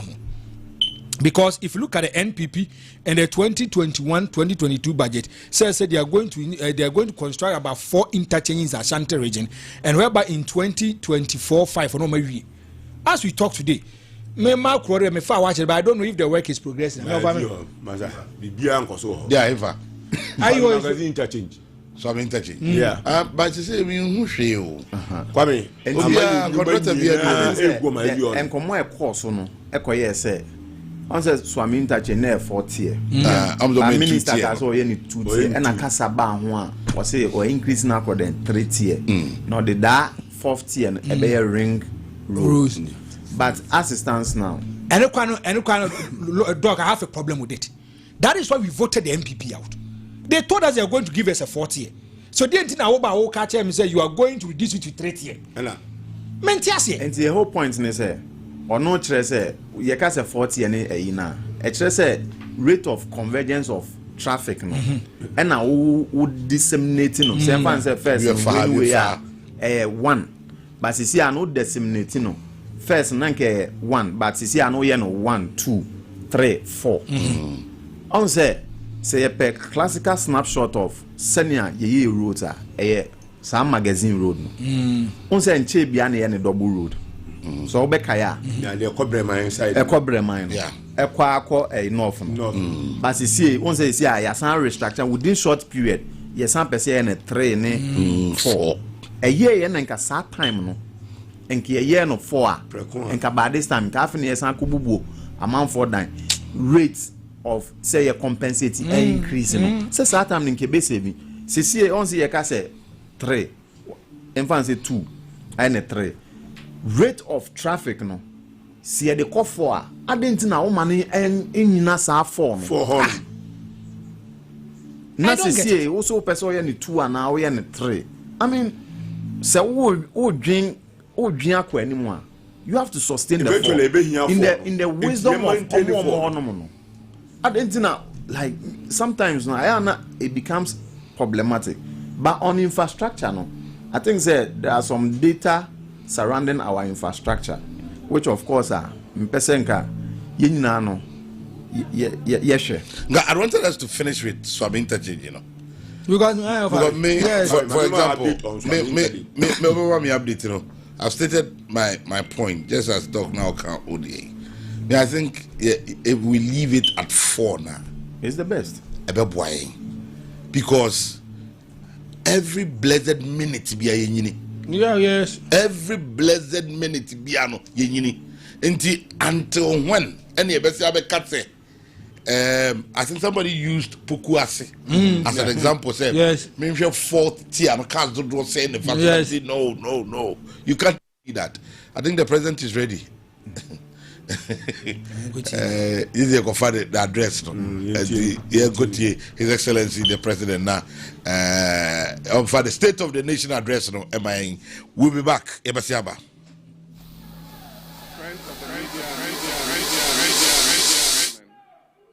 And let me proceed on the protocol.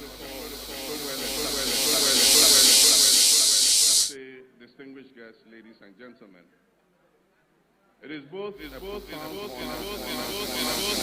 here before so well established by the speaker and say, distinguished guests, ladies and gentlemen. It is both a profound honor and a constitutional duty to appear before this August House to deliver a message on the state of the nation as required by Article 67 of our Constitution.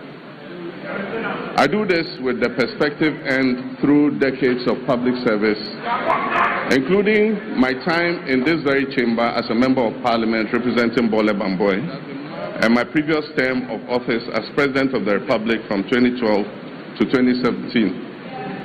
My journey in public service, like that of our nation, has not followed a straight path. It has been marked by periods of steady progress and then by setbacks and by determined recovery. Mr. Speaker, that path of resilience mirrors the national experience of our nation.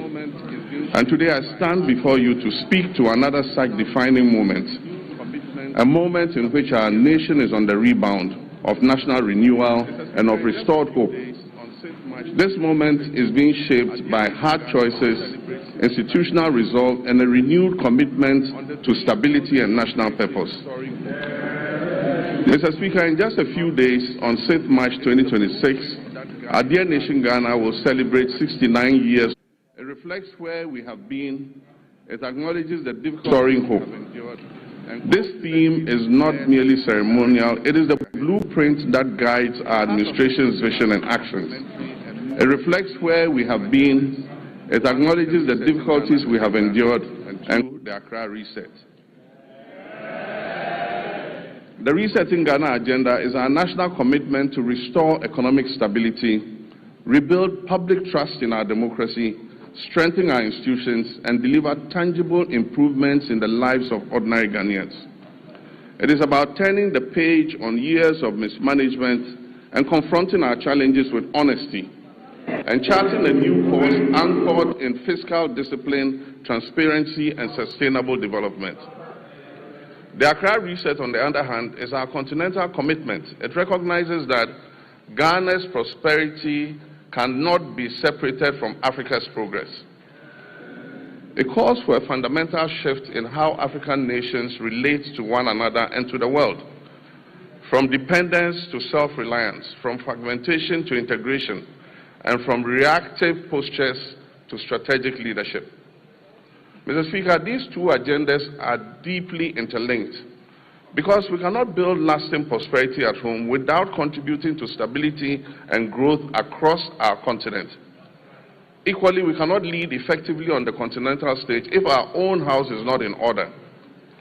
Together, these frameworks demonstrate our determination to restore hope, not merely as a promise, but as a lived reality of Ghanaians and Africans alike.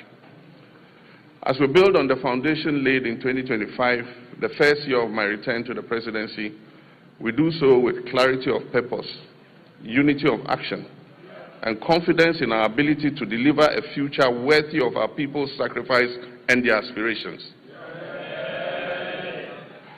Mr. Speaker, this moment of national renewal unfolds against the backdrop of a world in profound flux.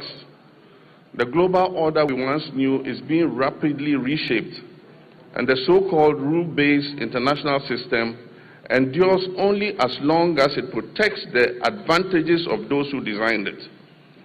Once emerging nations like ours begin to operate within those same rules to rebalance power, the very architects of that order prove willing to relax their commitments. Ghana, like many nations, has learned this hard truth. We cannot respond to this new reality with fragmentation, hesitation, continued dependence. History has long taught us that resilience and prosperity will not be handed to us. They must be built deliberately through cooperation, self-belief, and strategic alignment. This era ahead demands that Africa must move from a posture of dependence to one of collective self-reliance. Mr. Speaker, it is in this spirit that Ghana has sought to play a convening and catalytic role on the continent. In the middle of last year, our capital, Accra, hosted African heads of state, policymakers, and development partners for a landmark health sovereignty summit. Together, we charted a new roadmap for healthcare financing and collaboration among African nations. And that message was clear. Africa must take ownership of its health security, pool its resources, deepen collaboration, and design financing solutions that reflect our realities rather than external prescriptions. Strong economies require healthy populations, and health sovereignty is inseparable from economic sovereignty. The same logic applies to trade, industry, and economic growth. Africa's future lies in dismantling our artificial borders, removing bottlenecks that stifle commerce, and fully activating a common market that allows our goods, services, and capital and ideas to move freely across the continent. No single African country, no matter how well endowed, can thrive alone in this new global environment. Rather, when we work together, our combined markets, our youthful populations, our natural resources, and our creativity will constitute one of the greatest economic opportunities of this century. Africa must summon the courage to shape its own destiny, building genuine sovereignty across Africa. The Global South requires a deliberate and disciplined plan, one that begins with unlocking the immense human and creative potential of our young people, strengthening regional value chains to add value to what we produce, mobilizing domestic capital to finance our own development, and speaking with a single, coordinated, and confident voice in global affairs. Mr. Speaker, this is how Africa can move from promise to power, from participation to leadership, and from dependence to self-reliance.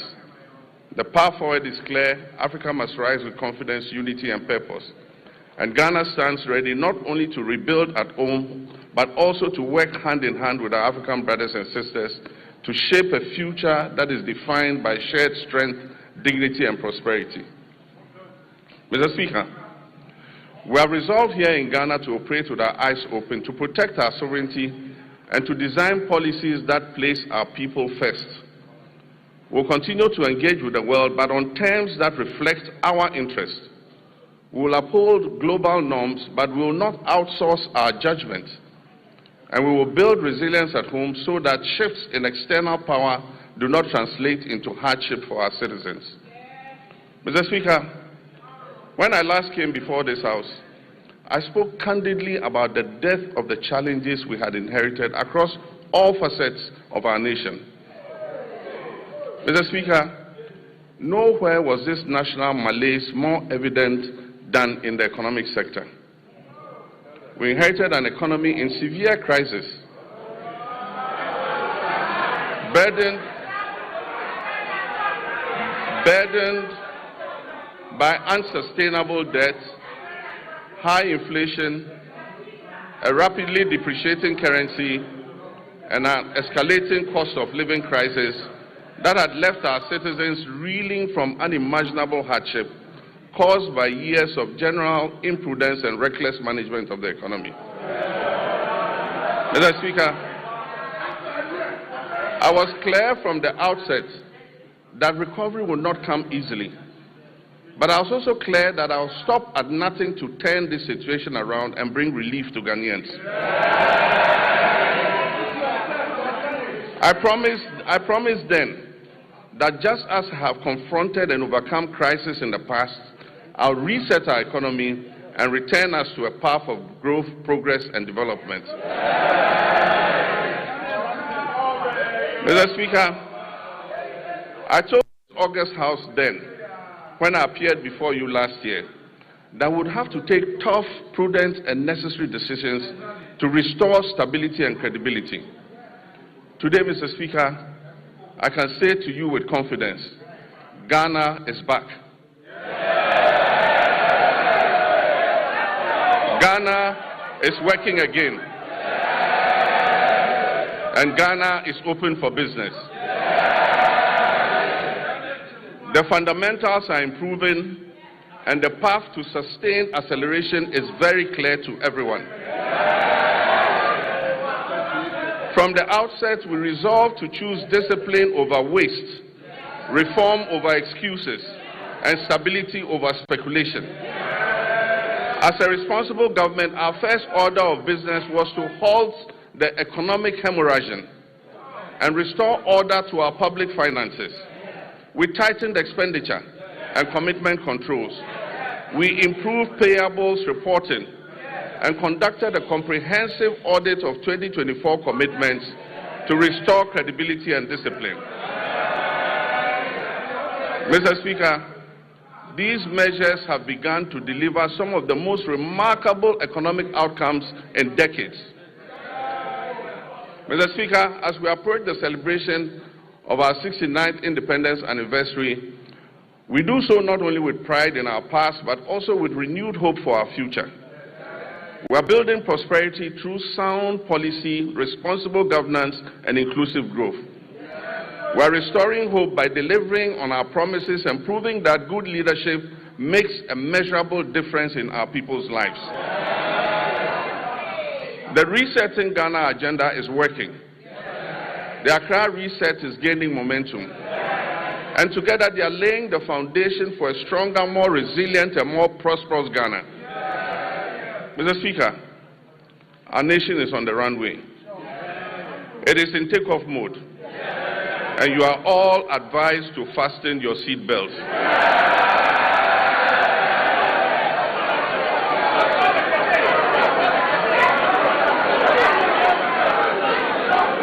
Mr. Speaker, the journey continues, and the direction is set, and the hope is real. Our theme today of building prosperity, restoring hope, is not merely aspirational. It reflects the tangible transformation we have delivered for the Ghanaian people. Mr. Speaker, our economy has grown significantly. In 2025, Ghana's GDP is expected to reach $113 billion, an increase from $83 billion at the end of 2024. This has placed Ghana among the top 10 largest economies in Africa. Mr. Speaker, average GDP growth for the first 3 quarters of 2025 is reported at 6.1%. But growth means nothing without discipline. Our primary surplus reached 2.6% of GDP, far exceeding our target of 1.5%. Mr. Speaker, we closed our fiscal deficit at 3.1%, well below the projected 3.8%. Mr. Speaker, this is not prudent governance. It is promise-keeping, and it has benefited households and businesses because we have borrowed less and spent more responsibly.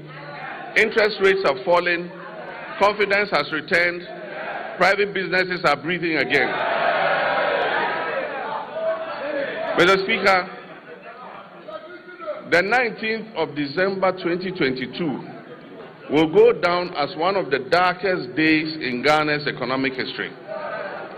On that day, Ghana declared its inability to honor its debt obligations. We declared a debt default and placed a moratorium on both domestic and foreign debt repayments. Following this, we entered a protracted and complex debt restructuring process. Ghana's debt became a shackle on our economic progress, dragging our nation down into hardship and despair. Looking at Ghana's restructured debt profile, it is clear that those who negotiated on our behalf were only intent on kicking the can down the road, with the largest debt repayments scheduled, interestingly, between 2025 and 2028. Mr. Speaker, we confronted this crisis with action, not rhetoric. We established sinking funds, we restructured obligations, and we pursued bilateral agreements. Mr. Speaker, the result: public debt fell by 82.1 billion Ghana cedis and took our debt to GDP from 61.8% to 45.3%. Mr. Speaker, this is one of the sharpest reductions of debt in Ghana's history. Mr. Speaker, just this year, after the New Year celebration on January 2nd, when people were still recovering from hangovers, we settled a US 709 million euro bond ahead of schedule. We settled a US dollar 709 million euro bond ahead of schedule, completing the US 1.4 billion in debt service that was meant for 2025. Mr. Speaker, and the world noticed. Fitch, Moody's, and Standard & Poor's all upgraded Ghana's credit ratings, the first triple upgrade in many years. Mr. Speaker, Ghana's credibility is restored. Ghana is rising. The heaviest burden we inherited was the very high inflation rate, which was silently eroding every household's purchasing power. It peaked at 54.1% at the end of 2022, and it declined to 23.5% by the end of 2024. Mr. Speaker, we treated this with urgency. Through fiscal consolidation, currency stabilization, and disciplined monetary policy, inflation fell from 23.5% at the end of 2024 to 3.8%.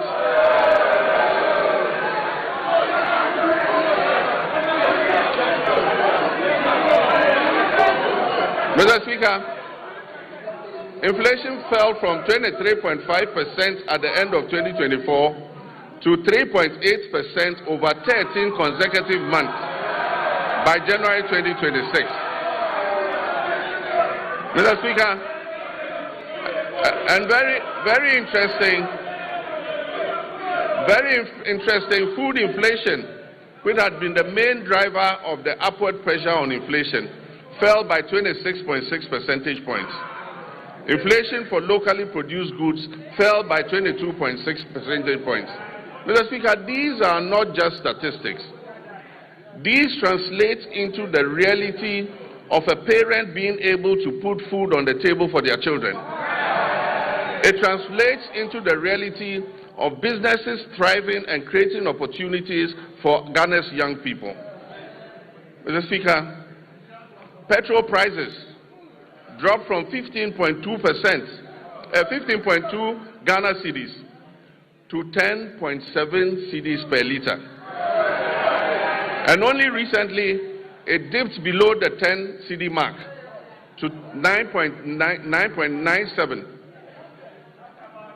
Diesel fell from 15.4 to 11.3. And this brought relief to our nation's 3.7 million car owners and the tens of millions of Ghanaians who depend on transport daily. Mr. Speaker, to the interesting part. Exchange rate volatility has long been at the heart of hardship in Ghanaian households. We made currency stability a priority, and Mr. Speaker, we have delivered. Mr. Speaker, we did We did not arrest the dollar. We strengthened the CD to put up a good fight against the other currencies.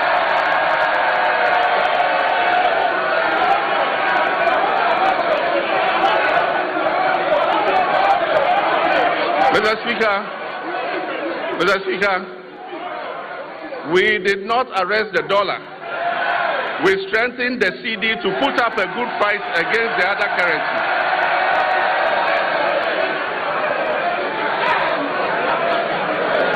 And I'm pleased to report to this House that the CD appreciated by 40.7% against the US dollar and by 30.9% against the British pound and by 24% against the euro. Mr. Speaker, Ghana's economic turnaround is broad-based and comprehensive. All sectors of the Ghanaian economy have witnessed remarkable improvement in our first year in office. And most importantly, Ghana's economy has surpassed the 100 billion mark for the first time. And as I said, it is projected to place Ghana among the top 10 largest economies in Africa. Mr. Speaker, our reserves currently stand at $13.8 billion from $8.9 billion at the end of 2024.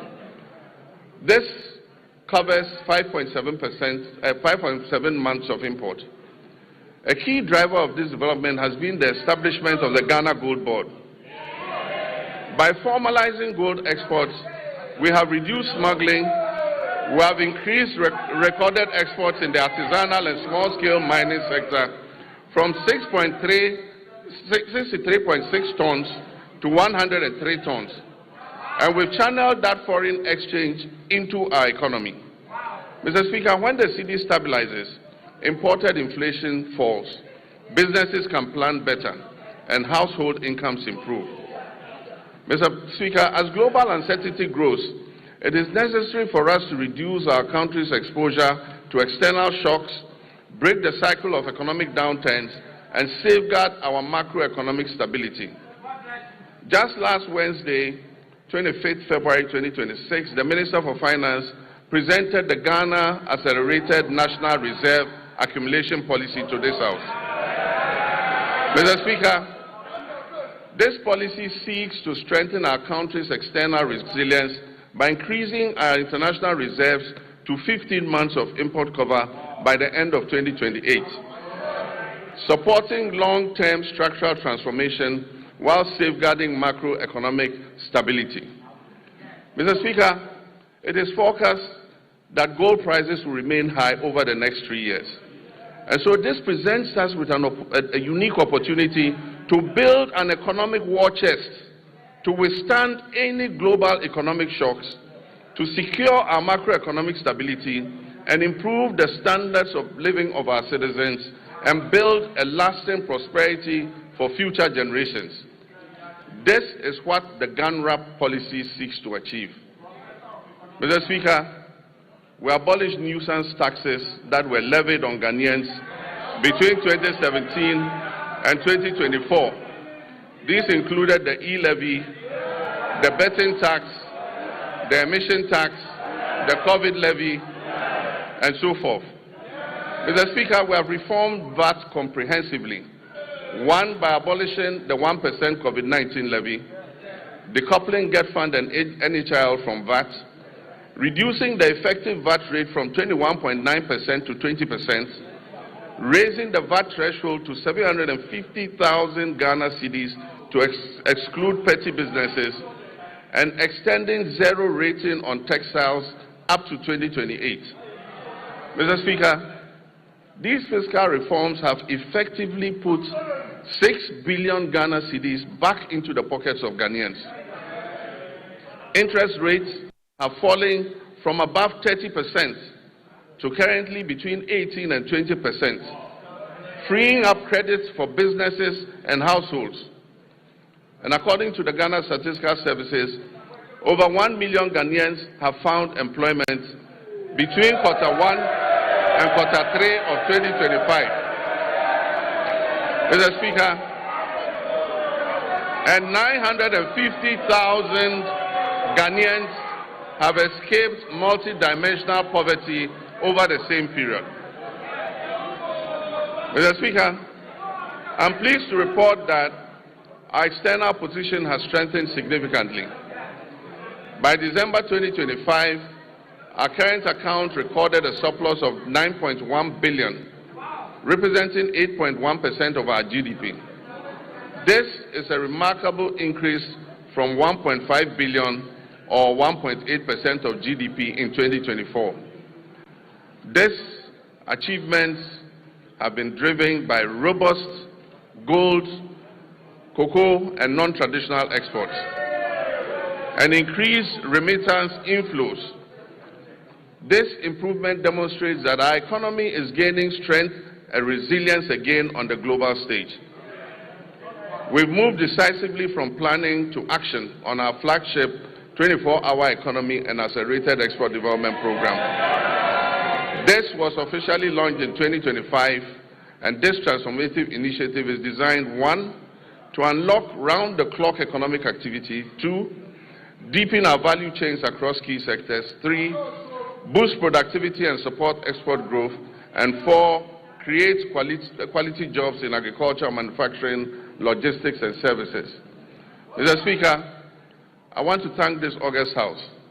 On 6 February 2026, this House passed the 24-Hour Economy Authority Bill.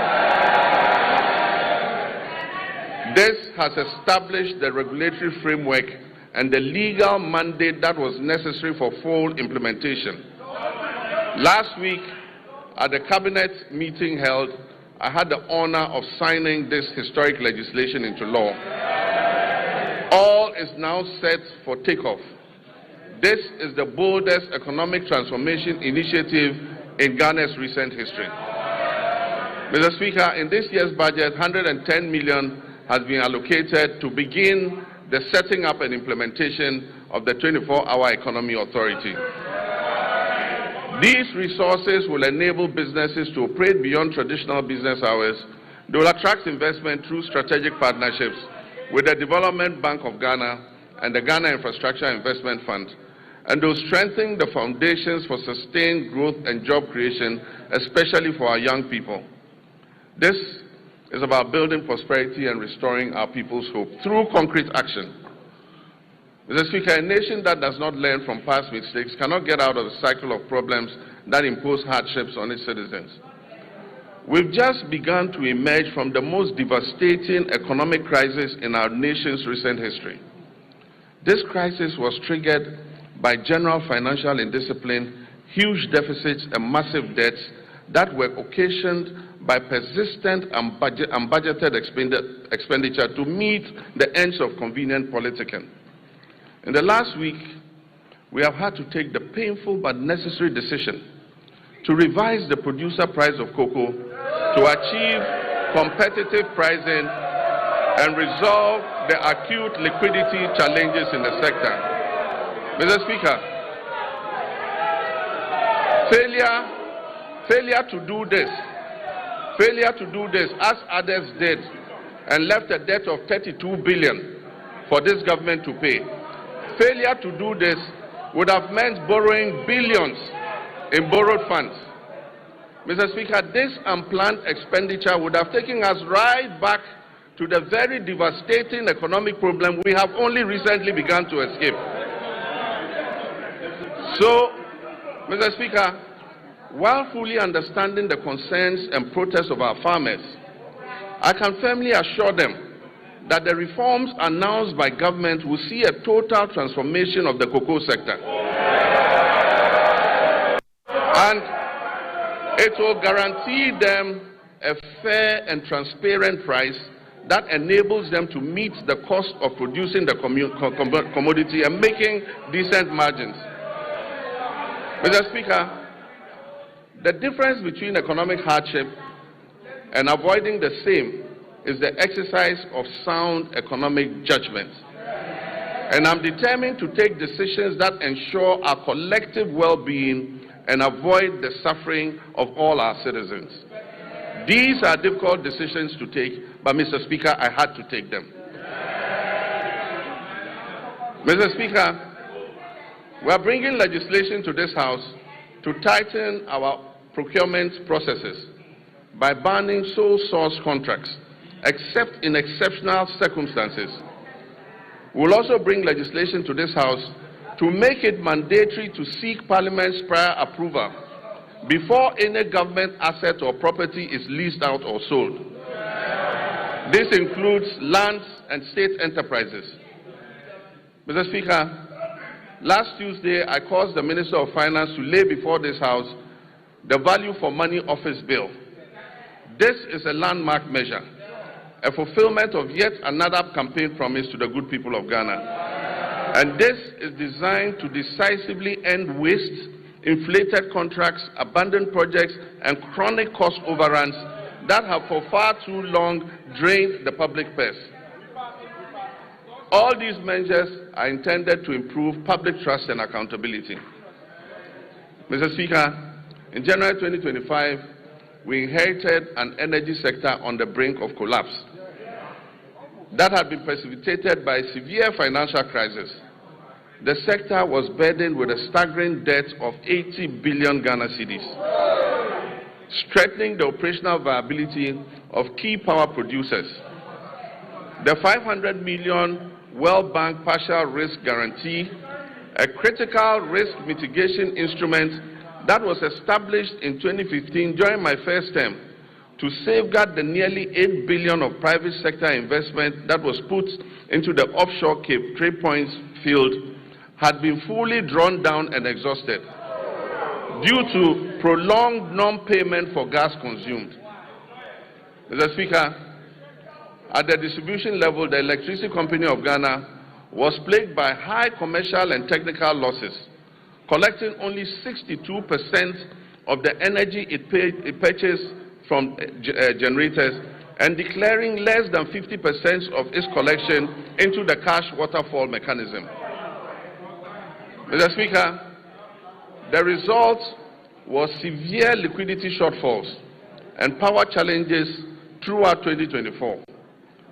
In the petroleum sector, years of policy inconsistency, regulatory inefficiencies, a lack of transparency, prolonged licensing processes, and unresolved legal disputes over field unitization had eroded investor confidence.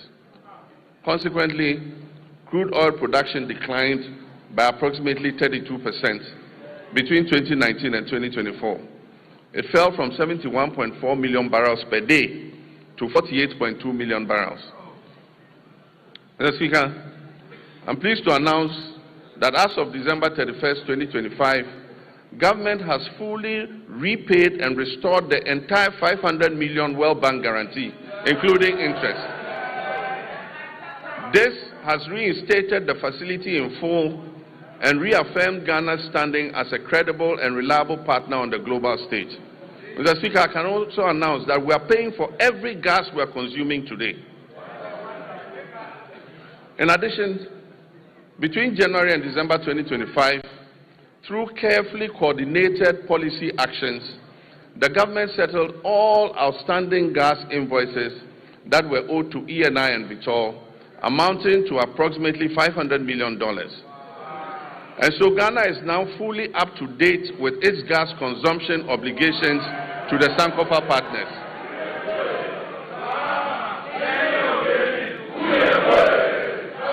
And I'm pleased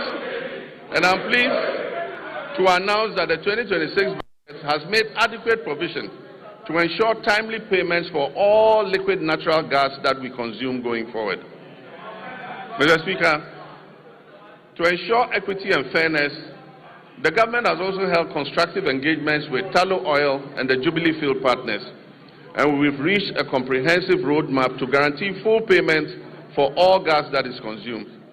This approach supports reliable nationwide electricity generation and accelerates industrial growth. Engagement with upstream partners has resulted in increased gas production, guided by a clear national vision to rapidly scale up domestic gas supply and reduce reliance on expensive liquid fuels. Mr. Speaker, beyond clearing inherited arrears, a robust framework has also been established to strengthen and monitor implementation of the cash waterfall mechanism. Another major milestone was the operationalization of the ECG's single holding account, which is overseen jointly by the Ministry of Energy and Green Transitions and the PURC. This intervention has significantly reduced revenue leakages, and it has enhanced ECG's capacity to meet its payment obligations. To address the high cost of power, the government has successfully renegotiated existing power purchase agreements. Engagements with the 9 independent power producers have resulted in a 250 million immediate savings and 1.1 billion of legacy debt restructured for payments between the period 2026 and 2028. These revised agreements will be submitted to Cabinet, and I'm pleased to inform you, Mr. Speaker, will be brought here to Parliament for ratification. Mr. Speaker,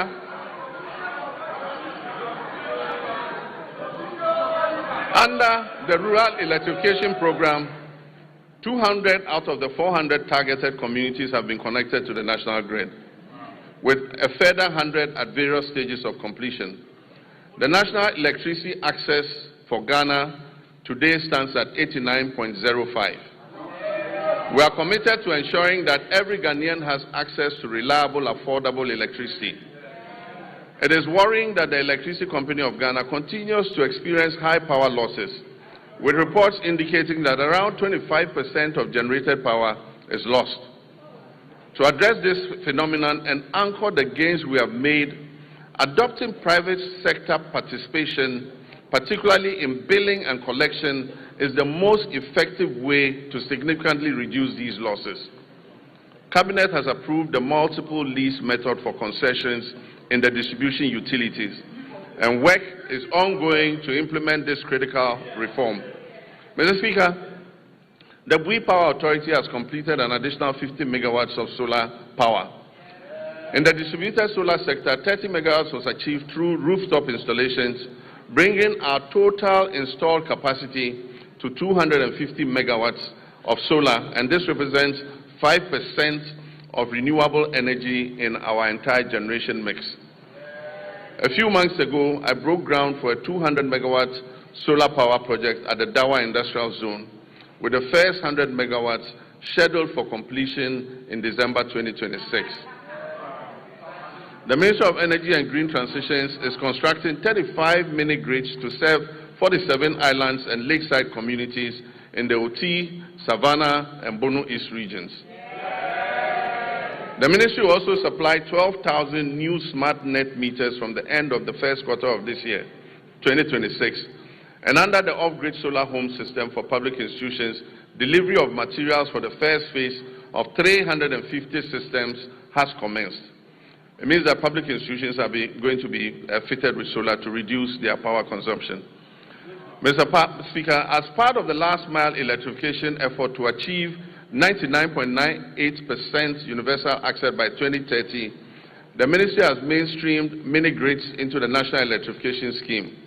Consequently, a feasibility study for the Afram Plains North District was completed for 100 communities to receive solar power, bringing the total number of islands and lakeside communities in the Afram Plains North and South to 150 that are ready for mini-grid solar electrification. I'm pleased to announce that the African Development Bank has committed to providing $100 million to fund the construction of renewable energy-based mini-grids for these communities. Mr. Speaker, we've signed a memorandum of understanding with the Jubilee and Tenfield partners to commit another $2 billion to additional investment in the Jubilee field. This will include drilling up to 20 new wells, the first wells being drilled in more than 9 years. Mr. Speaker, there's a second memorandum of intent with the OCTP partners, that's ENI and Vitol, to commit 1.5 billion of additional investment in the OCTP field in the Cape 3 Points Block 4 contract area, among others.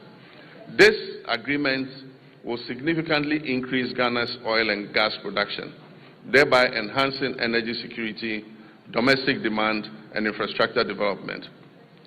Mr. Speaker, we are on course to revitalize the Ghana Cylinder Manufacturing Company through a strategic partnership with the National Petroleum Authority, Ghana Gas, and the Ghana Commercial Bank. This will boost production, ensure a steady supply of safe LPG cylinders, and strengthen local manufacturing. Mr. Speaker, I'm also pleased to announce to you that Tema Oil Refinery is back.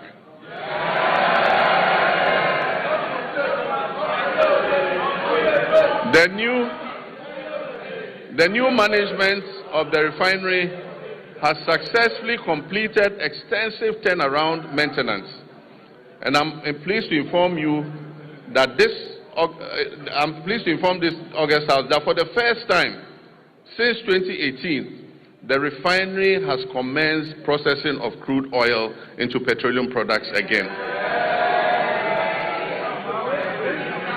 So, Mr. Speaker, let me assure our countrymen and women that the energy sector reforms continue unabated. I remain fully committed to turning around the sector, strengthening its foundations, and ensuring reliable, affordable, and sustainable energy security for our nation. Mr. Speaker, agriculture remains central to our national renewal. Since January 2025, this administration has embarked on a decisive reset of Ghana's agricultural sector under our Agriculture for Economic Transformation agenda, with the Feed Ghana program serving as the flagship vehicle for implementation. Our objective is clear: to restore food sovereignty, stabilize food prices, reduce import dependence, increase decent jobs, especially for youth, and reposition agri as a strategic growth sector under our 24-hour economy policy. Mr. Speaker, as of January 2025, food inflation stood at 28.3%, following an unprecedented peak of 61% in January 2023. This situation placed severe pressure on households and undermined national stability. Today, food inflation has declined significantly to 4.9%. And this has provided relief to Ghanaian families and businesses. Mr. Speaker, this year we have committed 300 million Ghana cedis to the National Food Buffer Stock Company to mop up excess produce, to stabilize prices, and build a strategic national food buffer against emergencies, marking the first time Ghana has deliberately built a food reserve for national resilience. Over 413 institutions, from basic schools through to tertiary institutions, have been registered and are actively participating in the Feed Ghana program. Institutional farming is currently being undertaken by the Ghana Armed Forces, the Ghana Prison Service, the National Service Authority, basic and second cycle schools, public universities, and faith-based organizations, including churches and mosques. A key pillar of the Feed Ghana program is the home gardening initiative. Across the country, families are being encouraged to grow vegetables at home and in their communities to reduce expenditure, improve household nutrition, and enhance food availability. The Feed Ghana program is also firmly anchored on irrigation for wealth creation. Government is deliberately shifting our agriculture from rain-fed dependence to irrigation-based farming to support year-round production and also strengthen our climate resilience. And so over the past months, processes have begun for the following interventions: the construction of 2 new mega dams, the rehabilitation of 8 existing irrigation dams, and the construction of 250 solar-powered boreholes for farming communities and schools across the Northern Belt and Brong-Ahafo regions. In addition, major irrigation schemes, including the Via, Weta, Tanoso, Bong, Ashaman, and Aveime, are undergoing rehabilitation, while new inland valleys covering over 1,300 hectares are being developed to expand rice production. Under the Global Agriculture and Food Security Program, we've launched a 20 million agro-input distribution project to strengthen food and nutrition security across the northern Savannah ecological zone. This project is being implemented in 12 districts across 6 regions, with a target of 50,000 farming households, including 30,000 women and youth. It will support the production of key staples such as maize, rice, soya bean, cowpea, granules, while promoting year-round vegetable cultivation through solar-powered micro-irrigation schemes for farmers groups and selected schools. The project is also supporting backyard and commercial poultry production, as well as the distribution of fertilizer and certified seeds to participating districts. This will help strengthen the poultry value chain. We are working to fulfill the promise of establishing farmer service centers across the country to modernize agriculture. Procurement processes are underway for a total of 660 tractors, 400 combine harvesters, and other agricultural equipment and implements. The first 11 farmer service centers will begin construction this year and will provide affordable access to land preparation, harvesting, storage, input supply, extension services, and equipment leasing, especially for smallholder farmers. Mr. Speaker, in the next 2 weeks, I'm going to cut short for the first farmer service center in the Afram Plains. Mr. Speaker, agricultural extension remains the backbone of productivity, and to address the current gap between farmers and extension officers, 540 motorbikes have been procured to improve extension coverage. 150 of those bikes have already been distributed, and we're employing 400 Feed Ghana district coordinators nationwide, while 10,000 young Ghanaians are being enrolled under a 4-year national service agripreneurial program with annual absorption into permanent employment. So far, 3,000 youth have been posted by the National Service Authority under the Agripreneur program. This intervention is strengthening frontline service delivery and creating employment opportunities for young people. We're also placing farmer cooperatives at the center of our agricultural transformation plan. As of October 2025, 70,000 community commodity-focused farmers cooperatives had been established nationwide. And they are serving as platforms to access inputs, mechanization services, climate advisories, aggregation, and fair market negotiation. Government is actively linking farmers to agro-industrial investments to stabilize prices, create jobs, and accelerate Ghana's journey towards food security. A major highlight of this effort is the 154 million Ghana-Italy irrigated commercial farming project to establish a 10,000-hectare irrigation model farm to produce rice, maize, soya, and tomatoes. All produce from this project will be sold locally. This intervention is strategic and designed to fast-track progress towards food security, ensure a reliable supply of raw materials for agro-processing, and reduce Ghana's dependence on food imports. Mr. Speaker, other key initiatives under the Value Addition and Agro-Industrial Drive include rice processing facilities in the Upper East and Upper West regions, poultry feed production facilities in Ashanti, cashew and onion processing facilities in Bono East. In addition, a 40-ton per day soya processing plant is being established in northern Ghana to support soya bean farmers and reduce their feed costs. The share industry is also being revived through secured export contracts and measures to protect raw material supplies. Mr. Speaker, to reduce Ghana's 300 to 400 million annual poultry import bill, Ghana has launched a comprehensive poultry farm-to-table project. These comprise 50 anchor or commercial farmers producing 4 million birds, 500 SMEs producing 3 million birds, and a small-scale Nkokon Kitinkiti backyard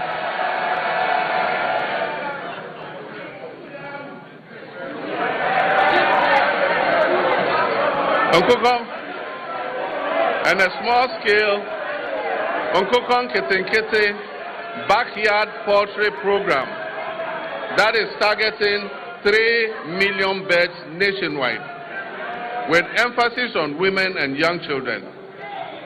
Mr. Speaker, the Nkokon Kitinkiti program is underway as I speak, and the target is to reach 60,000 households Even before I launched the Nkotoko Kitikiti program, 720 beds had been distributed during the pilot phase to 13,000 farmers in 12 districts. I recently opened a poultry processing factory in Bichim to support expected production growth in the poultry sector. Mr. Speaker, education is important and it remains pivotal to our national transformation agenda. In this regard, the year 2025 was both eventful and momentous for Ghana's education sector. I'm pleased to report that all the flagship initiatives and commitments that were contained in our Reset Agenda Manifesto have been faithfully honored during the year under review. The No Fee Stress initiative was successfully launched in Koforidua, and as I speak has benefited over 152,000 young people, first-year students in public tertiary universities. The number of beneficiaries this year is projected to reach 220,000 first-year students. In collaboration with the Student Loan Trust Fund, I have good news for law students. Law students in Ghana will also be now able to access the student loan scheme to pursue their legal education. Mr. Speaker, the free tertiary education policy for persons with disability has also been launched and is now fully benefiting all eligible persons with disabilities enrolled in our tertiary institutions nationwide. Mr. Speaker, the 2025 academic year saw a stable, uninterrupted supply of quality food to all our schools under the free senior high school program. Mr. Speaker, to further deepen coordination, accountability, and effectiveness in the education sector, this Honorable House passed several important pieces of legislation. These include 1. The Kwame Nkrumah University of Science and Technology Bill 2025, the Ghana Scholarships Authority Bill 2025, the Change of University Names Bill 2025, the University for Development Studies Bill 2025, and the Ghana Education Trust Fund Bill 2025. To enhance private sector participation in the tertiary education sector, new legislation will be introduced in this House to ease regulatory bottlenecks and remove the requirement to charter, making it optional. Mr. Speaker, basic education remains the critical entry point into our education system. It is at this level that children acquire foundational literacy, numeracy, critical thinking, and problem-solving skills, upon which all future learning depends. Government understands the importance of the basic sector and is therefore undertaking a major policy shift to rebalance our education investments in favor of basic education. As part of this shift, the standards-based curriculum for kindergarten to primary 6 is currently under review to incorporate robotics, coding, and the responsible integration of generative artificial intelligence. Additionally, as part of the ongoing curriculum review, artificial intelligence education will be introduced at an age appropriate and developmentally sensitive, with a strong emphasis on ethical use, digital responsibility, critical thinking, and human values. Mr. Speaker, in response to the persisting challenge of schools under trees, this government has programmed a bold and decisive intervention for the 2026 financial year. This includes the construction of 200 kindergarten blocks, 200 new primary school blocks, 200 new junior high schools nationwide. And I'm further pleased to inform this House adequate allocation has been done in the 2026 budget. I'm further pleased to inform this House that the government has fully cleared all outstanding capitation grant arrears owed to the public basic schools, as well as clearing all outstanding arrears of BEC exam registration subsidies due to the West African Exams Council. For previous years, the legacy debts to West African Examinations Council have all been cleared. Mr. Speaker, education for learners with special needs is not only a moral right, but also a sound, pragmatic investment. And it promotes equity and strengthens social cohesion. In recognition of this, the amended Get Fund Act has established a dedicated, sustainable funding framework to implement free education for learners with special needs, beginning in the 2026 academic year. Government has also increased the daily feeding grant for students in public special schools from 8 cedis per day to 15 cedis per day. This significant increment reflects our resolve to address the unique nutritional and health needs of learners with disability. In addition, Mr. Speaker, we'll construct a modern state-of-the-art special needs school in Ho in the Volta region, and will rehabilitate and upgrade the existing special needs schools in Okropong, Ekwapim, in fulfillment of our pledge also to provide free sanitary pads to schoolgirls as part of efforts to improve menstrual hygiene and reduce absenteeism among female learners. A total of 12.2 million packets of sanitary pads were distributed to girls in public schools across the country in 2025. Mr. Speaker, we allocated in this year's budget 292.4 million Ghana cedis to sustain the free sanitary pad initiative. This commitment aims to remove gender-specific barriers to education and ensure that no girl's education is interrupted due to challenges related to her menstrual hygiene. Mr. Speaker, as part of efforts to decongest senior high schools and increase access and ensure parity in educational opportunities, government is going to convert and upgrade 30 Category C secondary schools to Category B, and convert and upgrade 10 Category B schools to Category A. In addition, facilities in Category A schools are going to be upgraded and expanded to be able to take in more children. Technical and vocational education and training remain a critical pillar of our strategy to address youth unemployment and accelerate skills development. Government will construct 6 brand new regional TVET centers of excellence across the country to equip our young people with practical, industry-relevant skills aligned with the demands of the evolving job market. We're also undertaking a review of the national curriculum to align with the OECD Future of Education and Skills Framework. This will make TVET education more adaptive and resilient.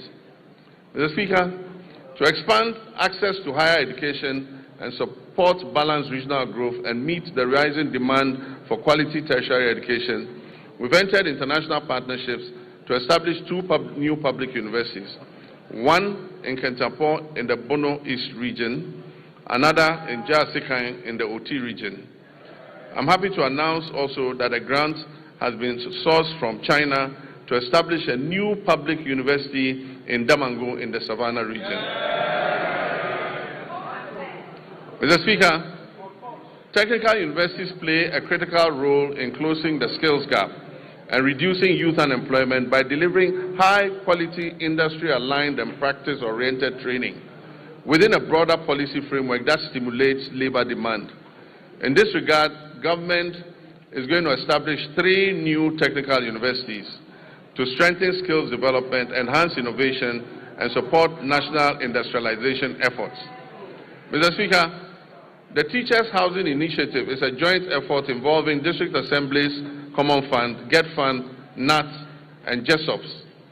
And the aim is to build 50,000 housing units for teachers. This initiative is called the Teacher Dabre, Baby a Teacher Beda.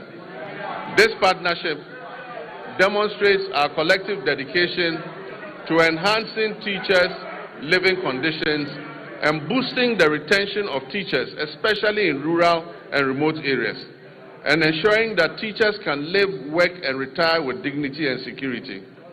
Mr. Speaker, by prioritizing equitable access and expanding infrastructure, we're investing in human capital and laying the foundation for a Ghana where every child can learn, grow, and succeed. Mr. Speaker, our health system. By January 2025, our health system was under severe strain. Aging and deteriorating equipment, stalled hospital projects amounting to 15 billion Ghana cedis in liabilities, and growing workforce pressures had weakened service delivery. Over the past year, donor support to our health sector declined sharply from 19% of our total health budget to just 2.2% today, creating an annual financing gap of more than 2.4 billion Ghana cedis. The withdrawal of support from programs previously financed by partners such as the USAID exposed the vulnerability in essential supplies and services, particularly in remote and underserved communities. Faced with these realities, my government chose to act decisively. In 2026, direct government funding for health will account for about 72% of our total health spending. This is up from 56.8% in 2023. Core health allocations have risen to GHS 23.3 billion, and with national health insurance resources included, total health financing now stands at 34.7 billion Ghana cedis. This reflects our clear commitment to domestic financing and health sovereignty. At the same time, we have faced the growing burden of non-communicable diseases. Today, non-communicable diseases account for over 40% of all deaths in Ghana and remain a major cause of household poverty. To address this, the government established the Ghana Medical Trust Fund, otherwise called Mahama Cares.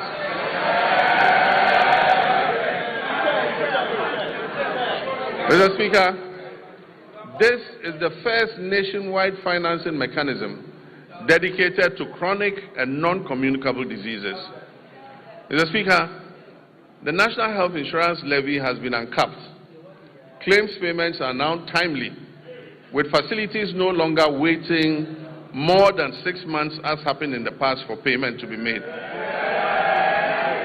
We're also finalizing measures to increase provider tariffs by over 100% to reflect the realistic cost of health treatment.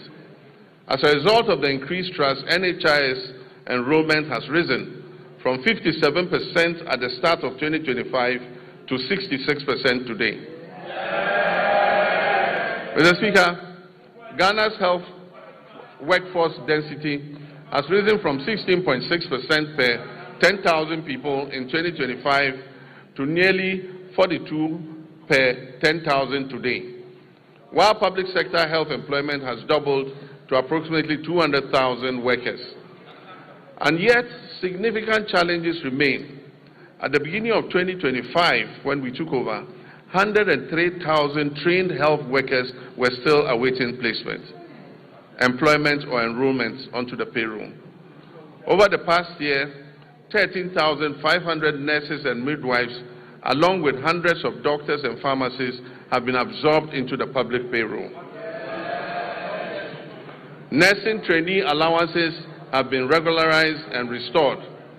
Application fees have been reduced, and the no-fee stress initiative introduced to ease access to training has been extended. Service conditions are being implemented to boost morale and retention. Looking ahead, government will expand recruitment and take necessary action to add more health workers onto the payroll. We will also correct the maldistribution of health workers through targeted incentives for health workers who agree to serve in underserved areas. Let me use this opportunity to appeal to our gallant health workers to accept postings to our underserved areas, seeing as it is a national call to duty, while we work to ensure that they have an enabling environment to do their work. Mr. Speaker, we'll also scale up specialist and advanced nursing training to match the country's changing disease profile. New post-basic nursing programs in cardiology, nephrology, endocrinology, and oncology will be introduced. This, while the two existing ones, emergency and critical care nurses, will be scaled up. At least 30 nursing training institutions will transition to competency-based degree curriculums, supported by new scholarship opportunities for PhD-level training for nurses and allied health professionals. Mr. Speaker, On health infrastructure, my government remains firm in its commitment not to abandon unfinished projects. We'll continue to retool facilities, strengthen emergency and disease surveillance systems, and ensure that health infrastructure is properly aligned with staffing, equipment, and financing. In 2026 budget, provision has been made to commence regional hospitals in Oti, Savannah, and the Western North regions. This will expand access to quality care. Aligned with the reset agenda, we're making strategic investments in local pharmaceutical and vaccine production. The government has allocated 50 million in seed funding to the National Vaccine Institute. And in 2025, a local manufacturer secured market authorization to produce snake venom antiserum right here in Ghana. We're also finalizing steps to implement an advanced market commitment to prioritize locally manufactured vaccines and pharmaceuticals in public procurement. Production of the tetanus diphtheria vaccine is expected to commence this year through a partnership with an Indonesian pharmaceutical firm. Disease control remains our priority in our country's immunization financing. We will strengthen immunization financing. In 2025, the vaccine budget for children and pregnant women was increased by 46%, exceeding the 171 million Ghana cedis. And this enabled Ghana to fully and promptly finance all its vaccines and reduce the risk of preventable outbreaks. In 2025, we also introduced the HPV vaccine to protect young women and girls against cervical cancer. Mr. Speaker, Ghana's HIV prevalence rate is estimated at 1.6%. And as I speak with you, there are about 350,000 of our countrymen and women living with HIV and AIDS. Mr. Speaker, although prevalence is low, some population segments and regions have significantly higher incidence than the national average. The Ghana AIDS Commission has been tasked with ensuring the availability of testing and antiretrovirals. This year, government will fully roll out a free primary health care program, removing all cost barriers at the primary level where it is most needed, while strengthening prevention, screening, and health promotion, especially for non-communicable diseases. The Ghana Medical Trust Fund will be scaled up, and access to advanced cardiac care, including cardiac catheterization services at Tamale, Kolebu, and Komfo-Anokye Hospital, will be expanded to reduce overseas referrals and position Ghana as a center for specialized care in the sub-region, in line with our medical tourism objectives. Mr. Speaker, the Ministry of Health is expected to issue guidelines to eliminate the unacceptable no-bed syndrome. Patients facing medical emergencies must be received and given help, if even under makeshift conditions. You don't need to have a comfortable bed to save a patient. No patient must be turned away from any health facility they report to. Mr. Speaker, but in the meantime, government will expand capacity by implementing the Rich Hospital Phase 2 project to increase the number of beds at the Greater Accra Regional Hospital. We will also continue and complete the Police Hospital project, and also continue and complete the La General Hospital. Mr. Speaker, in the Ashanti region, we will complete the Sewa Regional Hospital. We will complete the Aferi Military Hospital, and we will complete the Komfo-Anokye Teaching Hospital Maternity and Children's Block. Mr. Speaker, we remain on course to build a stronger, more resilient, and more self-reliant health system for all Ghanaians. Mr. Speaker, roads are a very important sector. We inherited a burden of significant financial obligations and structural pressures in the road sector that had accumulated over the years. As of December 2024, outstanding payments on road projects financed through the consolidated fund stood at 21 billion Ghana cedis. These were certified works executed by contractors across the country for which payment had not been made. In addition, indebtedness to contractors that was lodged with the Ghana Road Fund Secretariat and awaiting payment amounted to 5.43 billion Ghana cedis. This figure excludes accruing interest charges, which continue to compound the state's financial exposure. Mr. Speaker, beyond these areas, we inherited also contractual commitments, that is signed contracts, totaling more than 104 billion Ghana cedis. These commitments represent signed contracts for road projects at various stages of execution, many of them without corresponding secured funding to guarantee timely completion. By the end of 2025, the Ministry of Finance and Roads had cleared arrears amounting to almost 10 billion Ghana cedis owed to road contractors. And we are steadily continuing to reduce the road sector debts. Mr. Speaker, the famous Big Push infrastructure program. This is my vision for a national infrastructure drive to restore critical national infrastructure. Naturally, the bulk of the money is dedicated to the road sector.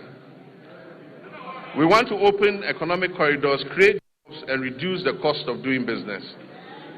Mr. Speaker, as I speak to you, work has started on 50 major road projects that cover a distance of 1,144 kilometers. The total estimated cost of these projects is 50 billion Ghana cedis.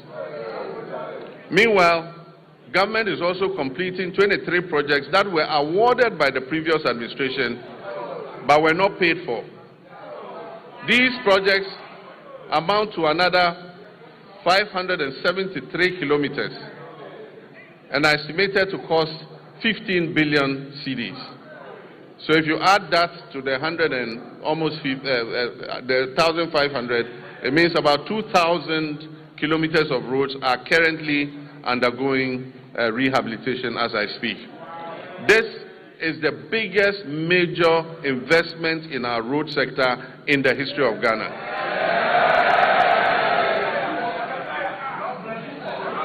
Across all 16 regions, 73 projects are advancing with significant visible progress expected by the end of the year. Some of these include Tepamaban-Goso, the Kumasi Bypass Road, Swami Interchange and Local Roads, Sunyani Outer Ring Road, Sampa Jinijini Road, Techima Nkonsia Winchi Road, dualization of Winneba Cape Coast Road, Kwau Tafo Adosu Road, Dodowa Afienya Dawenya, Bintiri Nakwanduri, Tamale Outer Ring Road, Wenchi Sola, Sola Wa, Bole Chache, Bole Town Roads, Navrongo Tumu, Tumu Han Lora, Atimpoku Ho, Ho Denu, dualization of Accra Aflao, dualization of Cape Coast Akrade, Dadieso Akontombra, to name just a few.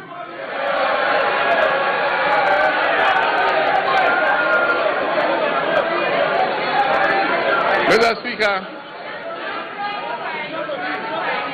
other feeder roads are Akosombo Jakiti Kudupe, Kudikope, Yeniam Junction Sedom, Apegusum Pakadan, Todome to Palime Gemini Road. Indeed, there are many others too numerous to mention. And as I said at the launch of the Big Push program, the whole of Ghana is going to become a construction site. And Mr. Speaker, Ghanaians can already testify that serious road works are underway across the country. Mr. Speaker, the Accra-Kumasi Expressway will be a 198.7 kilometer, 6-lane high-speed motorway. This This expressway is designed to connect Ghana's two largest cities, Accra and Kumasi, and to reduce the traveling time between Accra and Kumasi to approximately 2.5 hours. Mr. Speaker, this new alignment will have 8 interchanges and will be Ghana's first true expressway. And so government has established the Accra-Kumasi Expressway Limited, which is a subsidiary of the Ghana Infrastructure Investment Fund, as the concessionaire that will be mandated to design, to finance, construct, operate, and maintain the expressway, with the Ministry of Roads and Highways as the contracting authority. The project delivery is structured as a long-term concession of up to 50 years.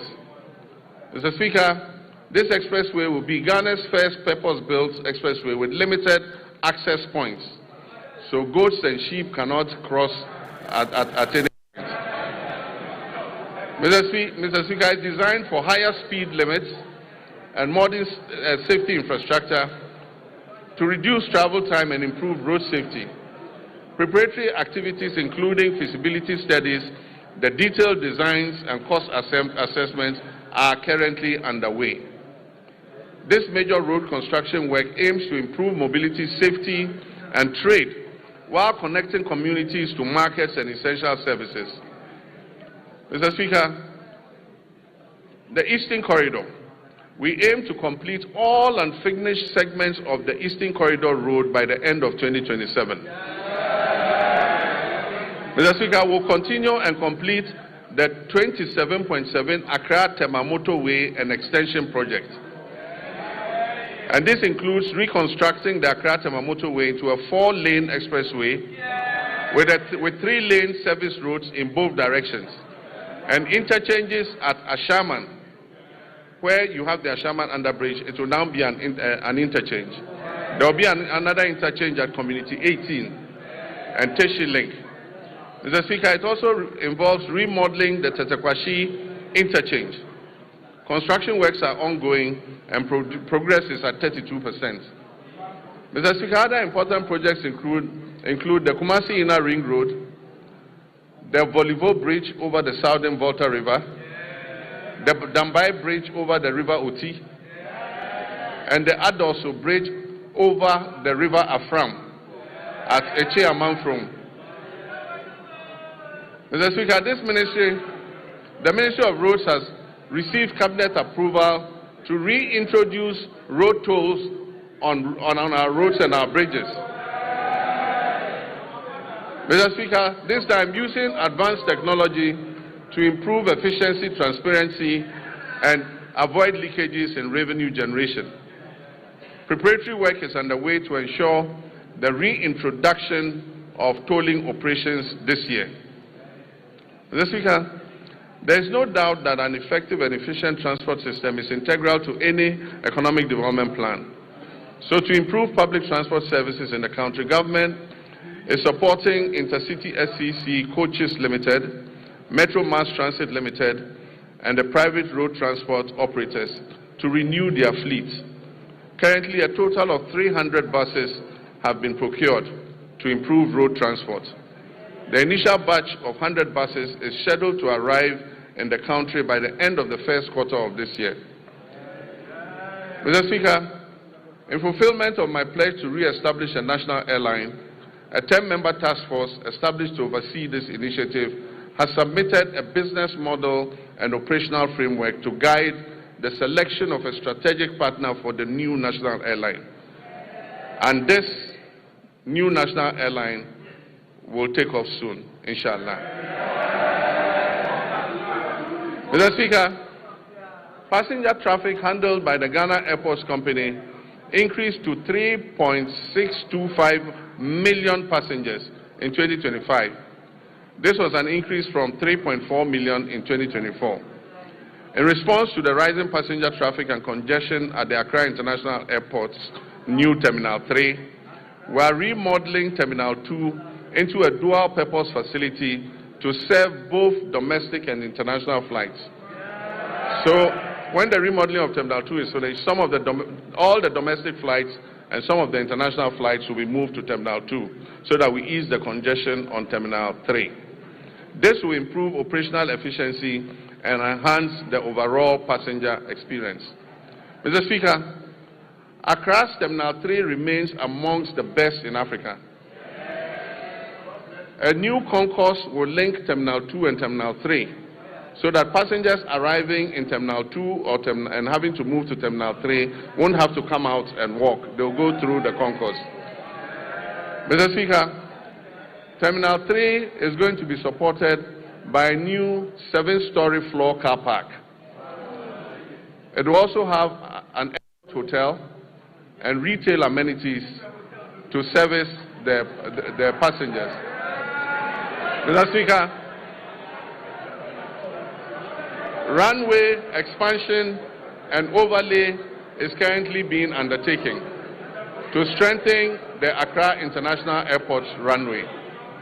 Mr. Speaker, we will also begin work on new regional airports in Sunyani, in Bolgatanga, and Wa.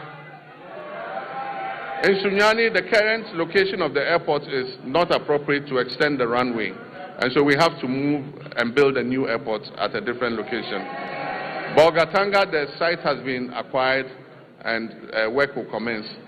Wa also, we have to move the airport from where it is because it almost intersects the road and the airport slopes upwards, making it inappropriate for air travel.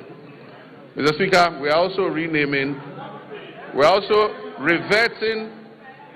the airport in Accra, the international airport in Accra, to its original name, the Accra International Airport. Even though NLC Decree 129 was passed, no effort or nothing was done to effect the clause in the decree that said that the airport should be renamed after Kotoka. So in all international records in ICAO and IATA, that airport in Accra, the international airport, remains named Accra International Airport. Mr. Speaker, we are working to fully operationalize the Tema-Mpakadang rail line to maximize passenger and freight traffic between Tema and the north using the Volta Lake waterway. The Western and Eastern railway lines will continue to be modernized in partnership with the private sector. These projects are aimed to support the efficient transport of container and bulk cargo to and from our ports, as well as to facilitate the efficient haulage of minerals from mines in Usuta, Awaso, and Yinahing to the Takrady port, while also providing passenger transport along the respective rail corridors. Mr. Speaker, as part of the 24-hour economy initiative, a new 24-hour operation has started at Tema Port, allowing access to port services around the clock. This development enables importers to clear their goods at any time, significantly easing congestion at the terminals like the transit terminals, the reefer terminal, and the Golden Jubilee terminal. The initiative brings together customs, banking, and other relevant agencies to enhance efficiency, low transaction costs, and boost Ghana's competitiveness as a major trade hub. Cabinet has reviewed the designs and feasibility study for the Keita Port and directed the Ghana Ports and Harbours Authority to present an action plan and a roadmap for the realization of the project at the earliest possible time. Mr. Speaker, the Driver and Vehicle Licensing Authority, as part of its expansion efforts, has established a new operational office at Adenta Bus Terminal in Accra. If you need any service in the night from DVLA, go to Adenta. There's an office open there day and night. Mr. Speaker, this modern facility operates around the clock, providing continuous service to improve accessibility and convenience for our motorists in Adenta municipality and the whole general Accra area. Mr. Speaker, communications is important, and under the Rural Telephony and Digital Inclusion Project, implemented through the Ghana Investment Fund for Electronic Communications, GIFEC, we extend voice and data connectivity to unserved and underserved communities. We've targeted the construction of 2,016 cell sites all over underserved and served communities. 1,561 of these 2,016 cell sites have been constructed, and of this number, 1,144 have been activated. Work is ongoing to activate the remaining 417 sites. Preparations are also well underway to commence construction of the remaining 455 sites. Mr. Speaker, under the School Connectivity Initiative, over 62,000 digital resources have been uploaded to the Ghana Knowledge and Skills Bank, enabling seamless access across multiple devices, from PCs to laptops to tablets and smartphones, for more than 600,000 users, including teachers, students, and researchers. Mr. Speaker, as part of the government's research agenda to ensure Ghanaian youth acquire essential digital skills for the modern global economy, I launched the 1 Million Coders program in March 2025. This initiative aimed to train 1 million Ghanaians in key digital areas, including data analytics, data protection, cybersecurity, the metaverse, and artificial intelligence over 4 years. Phase 1 of the program, that is the pilot phase, saw hundreds of trainees complete their training programs in person across 4 training centers that were established in Accra, Kumasi, Sunyani, and Bolgatanga. Mr. Speaker, phase 2, which will include virtual sessions, is set to commence this year, with expanded training centers and an increased number of beneficiaries. We project that 400,000 young Ghanaians will be trained this year, and this will build up to the numbers approaching 1 million. Mr. Speaker, the fight against corruption has remained a defining priority of my government and represents a central pillar of our commitment to good governance and accountability and the prudent management of public resources. Mr. Speaker, we've made progress through strengthened collaboration among law enforcement agencies, financial intelligence institutions, and prosecutors. These efforts have led to initiation of criminal proceedings and asset forfeiture proceedings against some individuals and entities implicated in financial crimes against the state. But yes, I agree with the sentiments of Ghanaians that we must press harder on this accelerator.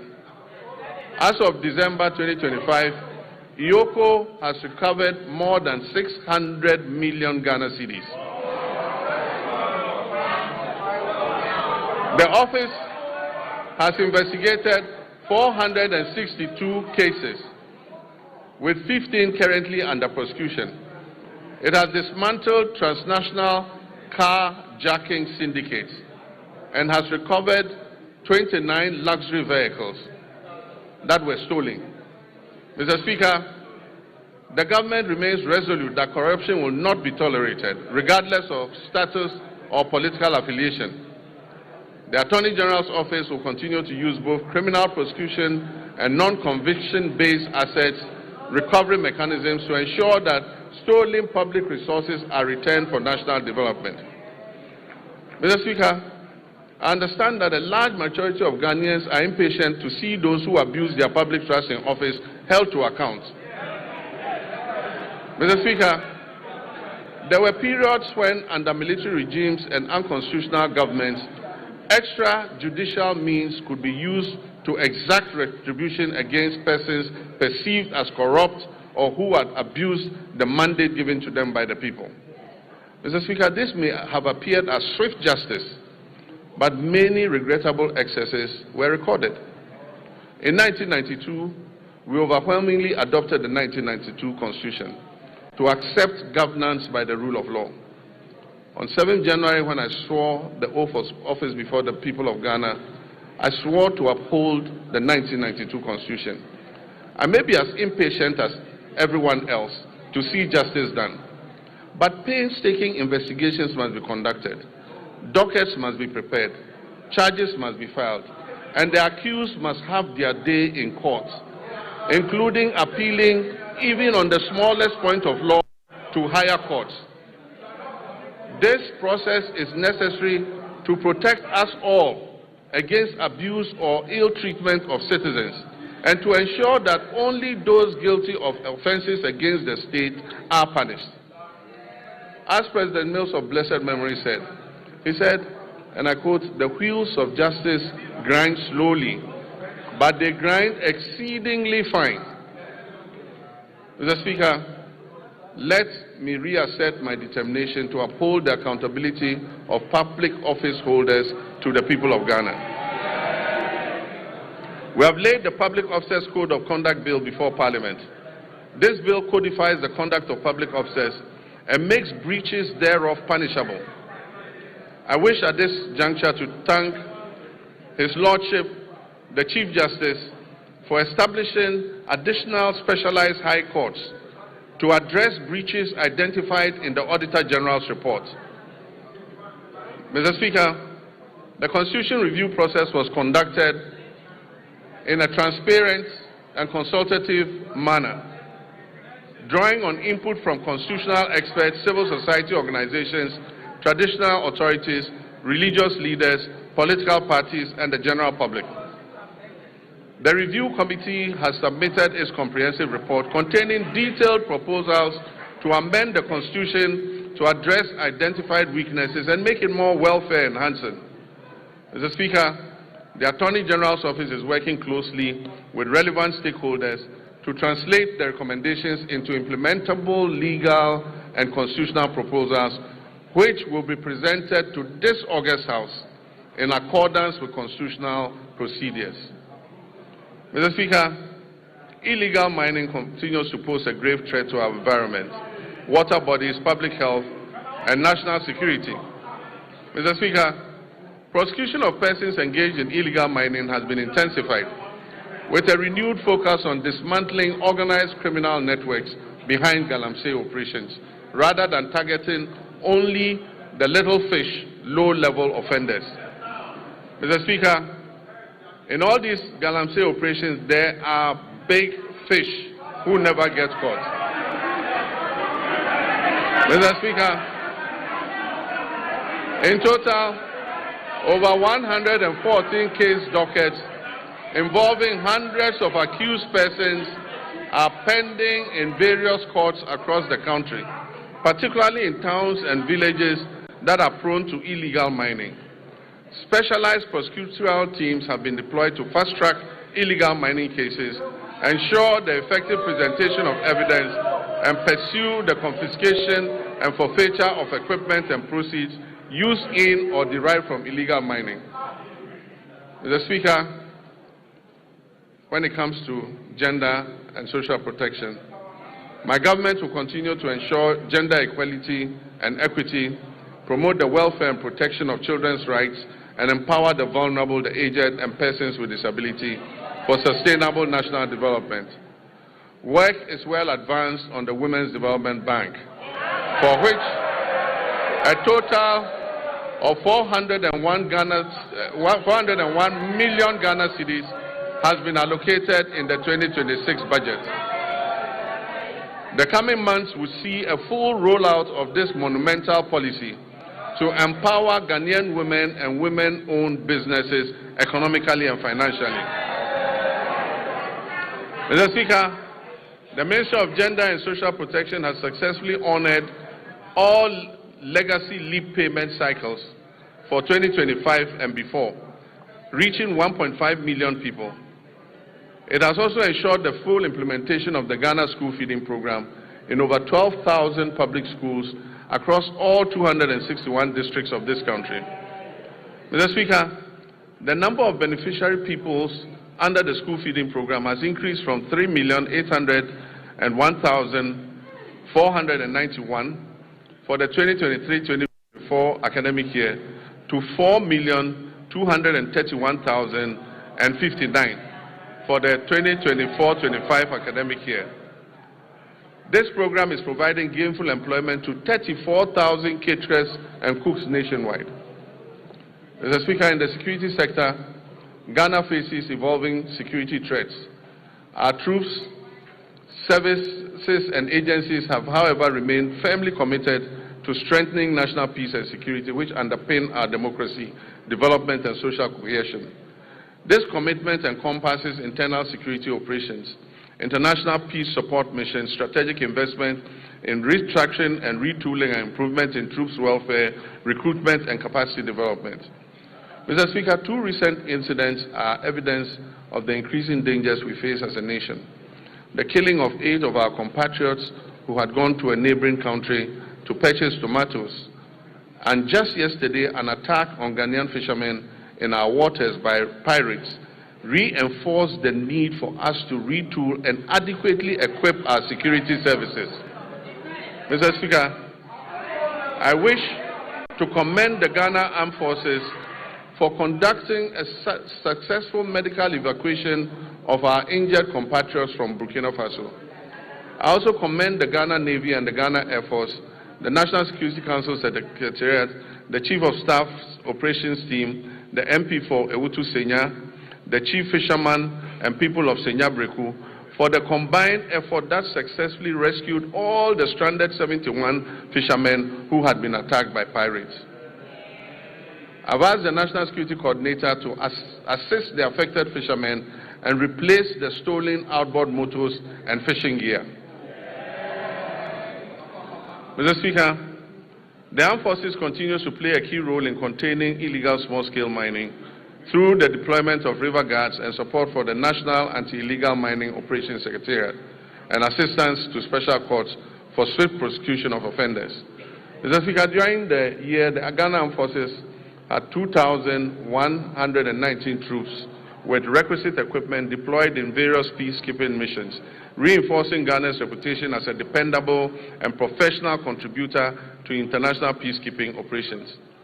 While Ghana continues to maintain an enviable reputation in international peacekeeping, we must note that many of these peacekeeping theaters where we have operated are winding down due to reduced budgets for UN peace support operations.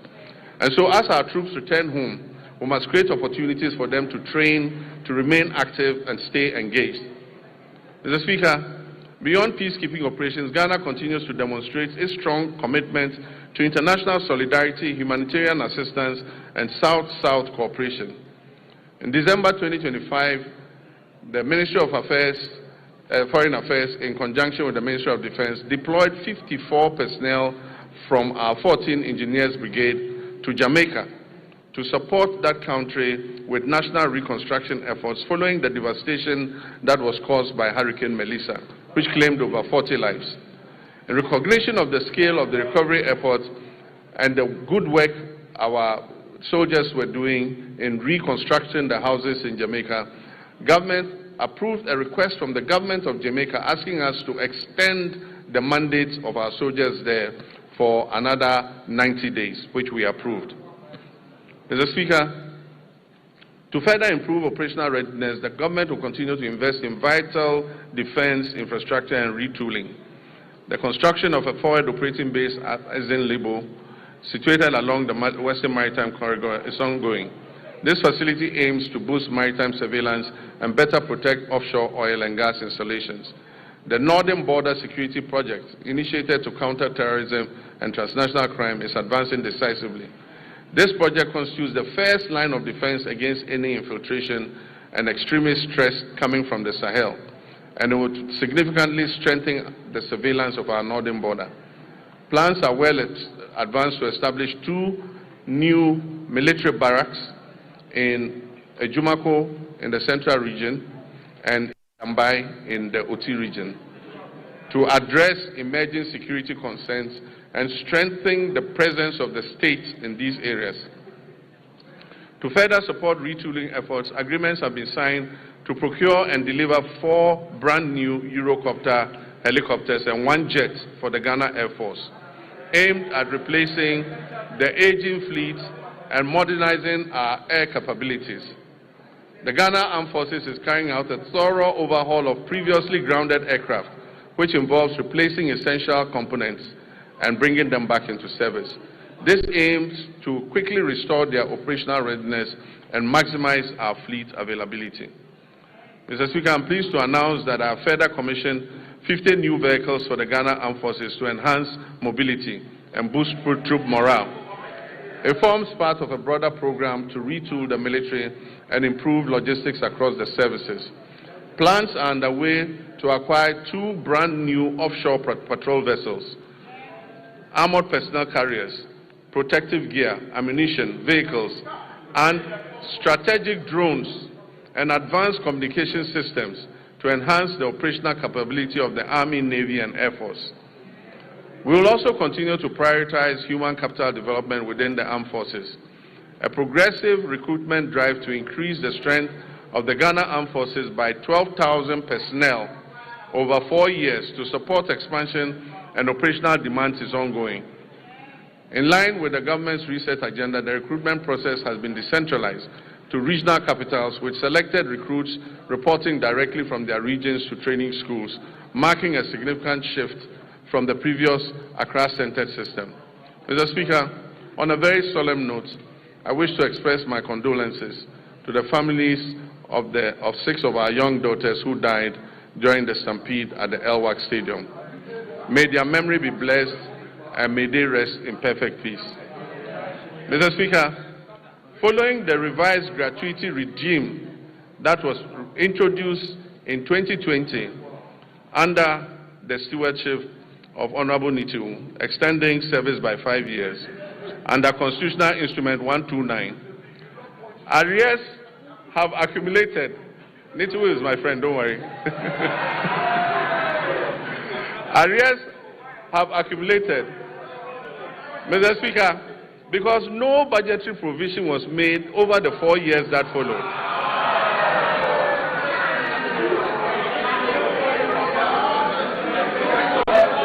Afenyo, when we all leave politics, I and Nitu are going to the same place in the north. You go to Winneba. Don't worry, we are brothers. Mr. Speaker, this has resulted in over 1 billion Ghana cedis owed to approximately 3,000 personnel across all the different ranks. As part of our commitment to fairness and the resolution of long-standing legacy issues, the government will soon commence payments of gratuity arrears under CI 129. Honorable Witness, we're solving the problem, so you won't worry about it again. Mr. Speaker, following engagements that we initiated by the current Military High Command with the Ministry of Finance and the Ministry of Defense, a structured implementation plan has been agreed upon. This will bring closure to the issue that has been outstanding since 2020, and it will ensure that affected personnel receive their rightful entitlements. Mr. Speaker, the Ghana Police Service has also received 40 armored vehicles and 100 pickup trucks to enhance their operations. Other security agencies such as the Fire, Prisons, Immigration, BNI, and Narcotics Control Commission will also be retooled to enhance their efficiency. Mr. Speaker, let me take this moment to commend the IGP and his men for the recent major successes they are chalking in bringing dangerous criminals to justice. The trust of the Ghanaian people in their police service is rising again, and I urge you to keep up the standard. Mr. Speaker, Ghana's foreign policy remains a central instrument for advancing our national development, for safeguarding our sovereignty, and projecting our values on the global stage. At a time when the global environment is characterized by profound geopolitical shifts, economic uncertainty, climate-related challenges, and evolving security concerns within our sub-region, government has taken deliberate steps to ensure that Ghana's engagement with the world is purposeful, strategic, and responsive to the needs of our people. In this regard, the Ministry of Foreign Affairs has stepped up efforts to align Ghana's external relations with our domestic development priorities. Mr. Speaker, in West Africa, Ghana continues to pursue a policy of good neighborliness, solidarity, and constructive cooperation with all countries in the sub-region. We remain firmly committed to the vision of a peaceful, stable, prosperous, and integrated West Africa, grounded in mutual respect, dialogue, and collective responsibility. We must sustain engagement and deepen relations with our sister AES member states, particularly following their withdrawal from the Economic Community of West African States, ECOWAS. Ghana believes that continued dialogue and cooperation are indispensable to regional stability and that disengagement only deepens our collective vulnerabilities. At the continental level, Ghana continues to play an active, principled, and forward-looking role in advancing the African Union's strategic priorities. Today, Ghana currently holds the following prestigious positions. We are AU champions on reparations. We are AU champions for African financial institutions. And Ghana is also the AU champion for gender equality and women's empowerment. Mr. Speaker, I'm humbled by my election as the first vice chairperson of the African Union at the 39th ordinary session of the AU Assemblies of Heads of State and Government held recently in Addis Ababa, Ethiopia.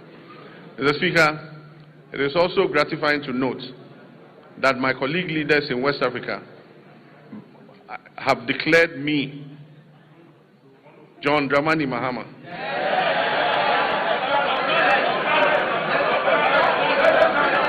President of the Republic of Ghana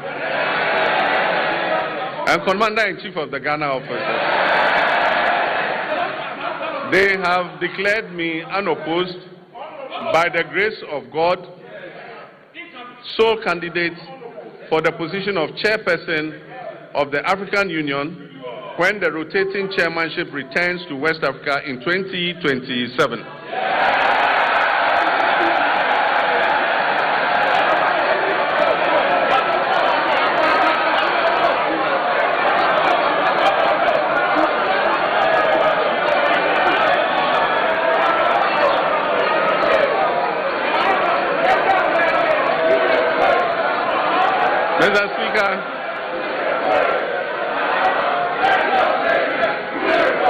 Mr. Speaker,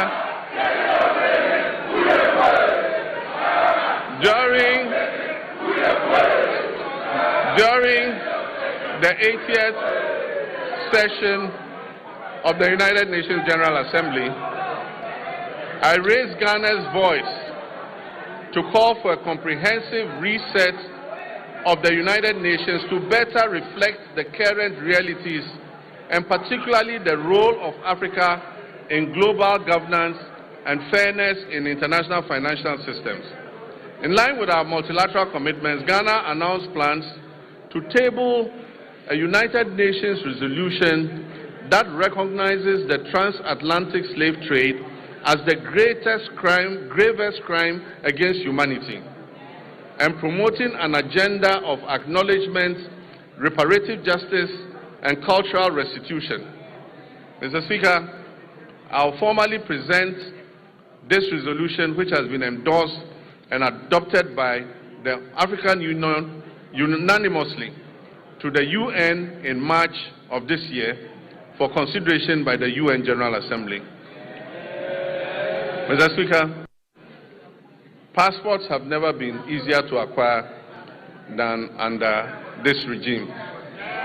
Mr. Speaker, the Ministry of Foreign Affairs has established 7 new passport application centers in Upper East, Oti, Ahafo regions, Bono East, Northeast, my own region, Savannah, and the Western North region.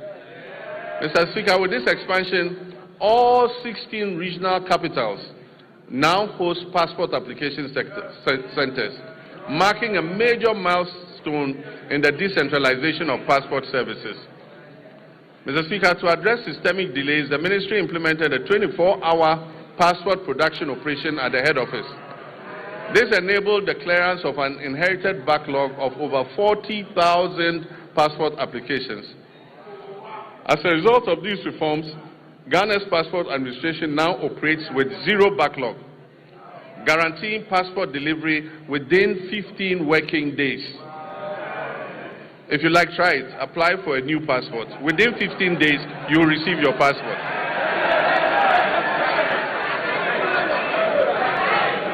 Mr. Speaker,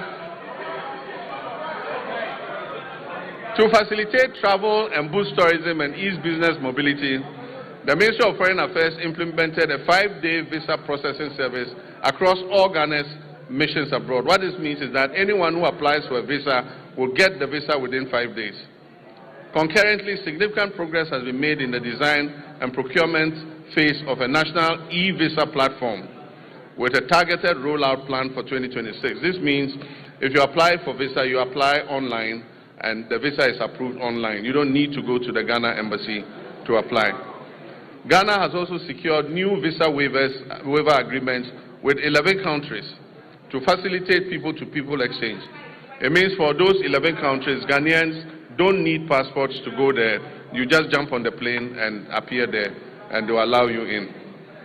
Mr. Speaker, to highlight Ghana's ongoing commitments to international solidarity, we made humanitarian donations to Jamaica, Cuba, Sudan, and Palestine to support disaster relief and conflict-related crises. These donations amounted to millions of cedis and included food, medicine, clothing, cocoa products, blankets, and mattresses, and plastic buckets. I'm also pleased to report that remittances from our relatives abroad, the Ghanaian diaspora, reached a historic high of $7.8 billion in 2025. Mr. Speaker, this is the largest annual inflow ever recorded in Ghana's history. This reflects not only confidence in the Ghanaian economy, but the enduring patriotism of our citizens living and working abroad. Mr. Speaker, these remittances they bring back home support households, they finance education, they build homes, they provide seed money for businesses, and best of all, they stabilize our foreign exchange position. In many respects, our diaspora has become one of the country's most reliable development partners. Without contracts, conditionalities, or fanfare, they are easily one of our most reliable development partners. We must intentionally ensure that citizenship, rather than place of residence, determines one's right to serve the Ghanaian Republic. Ghanaians worldwide who pledge allegiance to this country of theirs and make substantial contributions to its development should not be barred from active participation in public affairs, including the opportunity to hold public office, provided there are appropriate measures to ensure loyalty and accountability.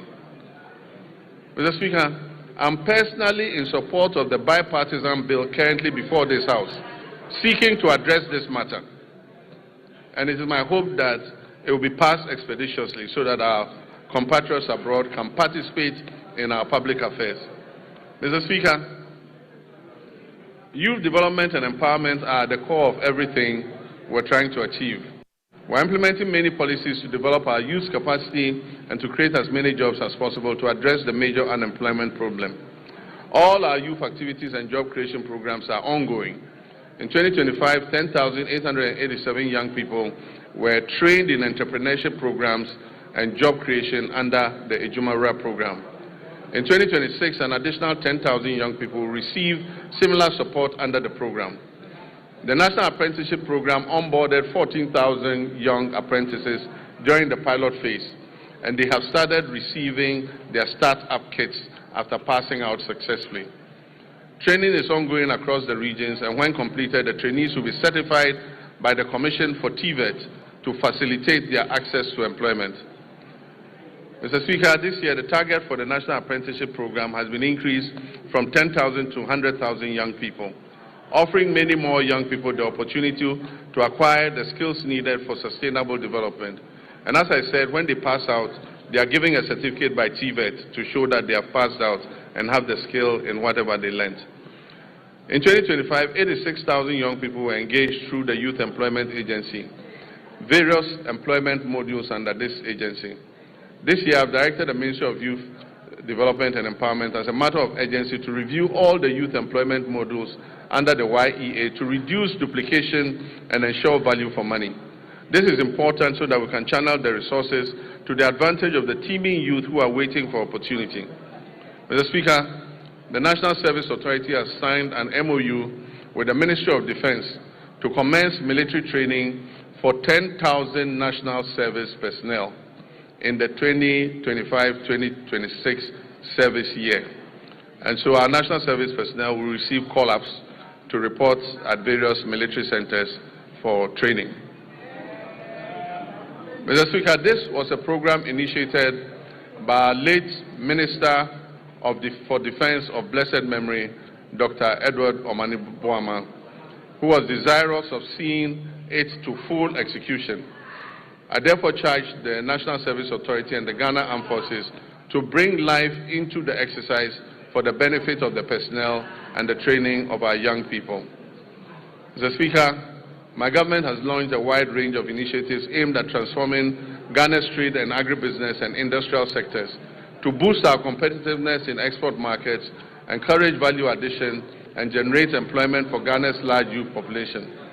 My recent visits with the hard-working Minister for Trade, Agribusiness and Industry to inaugurate new factories and initiate expansion works on factories has convinced me that Ghana is on the right track for industrial transformation. The ministry has begun implementing policies in the areas of textile and garment manufacturing, pharmaceuticals and vaccine manufacturing, automotive and components manufacturing, and contract farming and agro-processing. As a first step, we are collaborating with private sector to establish 3 new garment factories in Eastern Region, Central Region, and Bono East Region. This will create an estimated 27,000 jobs. Mr. Speaker, this government will fulfill its commitment to revive key state-owned enterprises. The ministry is in the process of sourcing strategic investors to operationalize the Volta Star Textiles Factory, the Commander Sugar Factory, the Pualugu Tomato Factory, the Zoarungu Meat Factory, and the Akosombo Textiles Limited.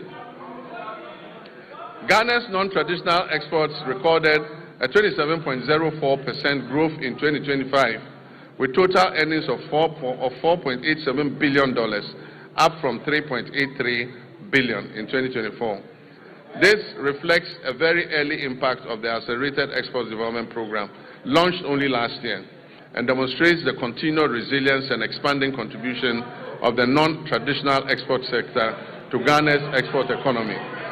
Mr. Speaker, mining remains a cornerstone of Ghana's economic development, making substantial contributions to employment creation, export earnings, and government revenue. According to the Ghana Statistical Service, mining and quarrying subsector accounted for 17.4% of the overall 33.8% of industry's share of gross domestic product in 2025. It emerged as the leading contributor within the industrial sector. The sector generated export earnings of approximately 15.25 billion, accounting for 65.37% of Ghana's total export receipts, out of a total of 23.3 billion. Mr. Speaker, the abolition of value-added tax on mineral exploration activities is expected to significantly reduce upfront costs for investors, improve project economics, and stimulate increased greenfield and brownfield explorations across the country. The fight against galamsey remains complex and demands a multi-dimensional response that integrates strong enforcement, the application of technology, sound regulation, and active community participation. The Ministry of Lands and Natural Resources, in collaboration with the Ministry of Transport and Ghana Revenue Authority and the Ministry of Finance, has registered 1,808 pieces of earth-moving equipment at the port, of which 1,033 have been fitted with trackers and are being tracked. The protection of our water bodies and forest reserves is ongoing with the deployment of 1,634 blue water guards across Western North Savannah, Upper West, Bono, Eastern, Ashanti, Central, Volta, and Northern regions.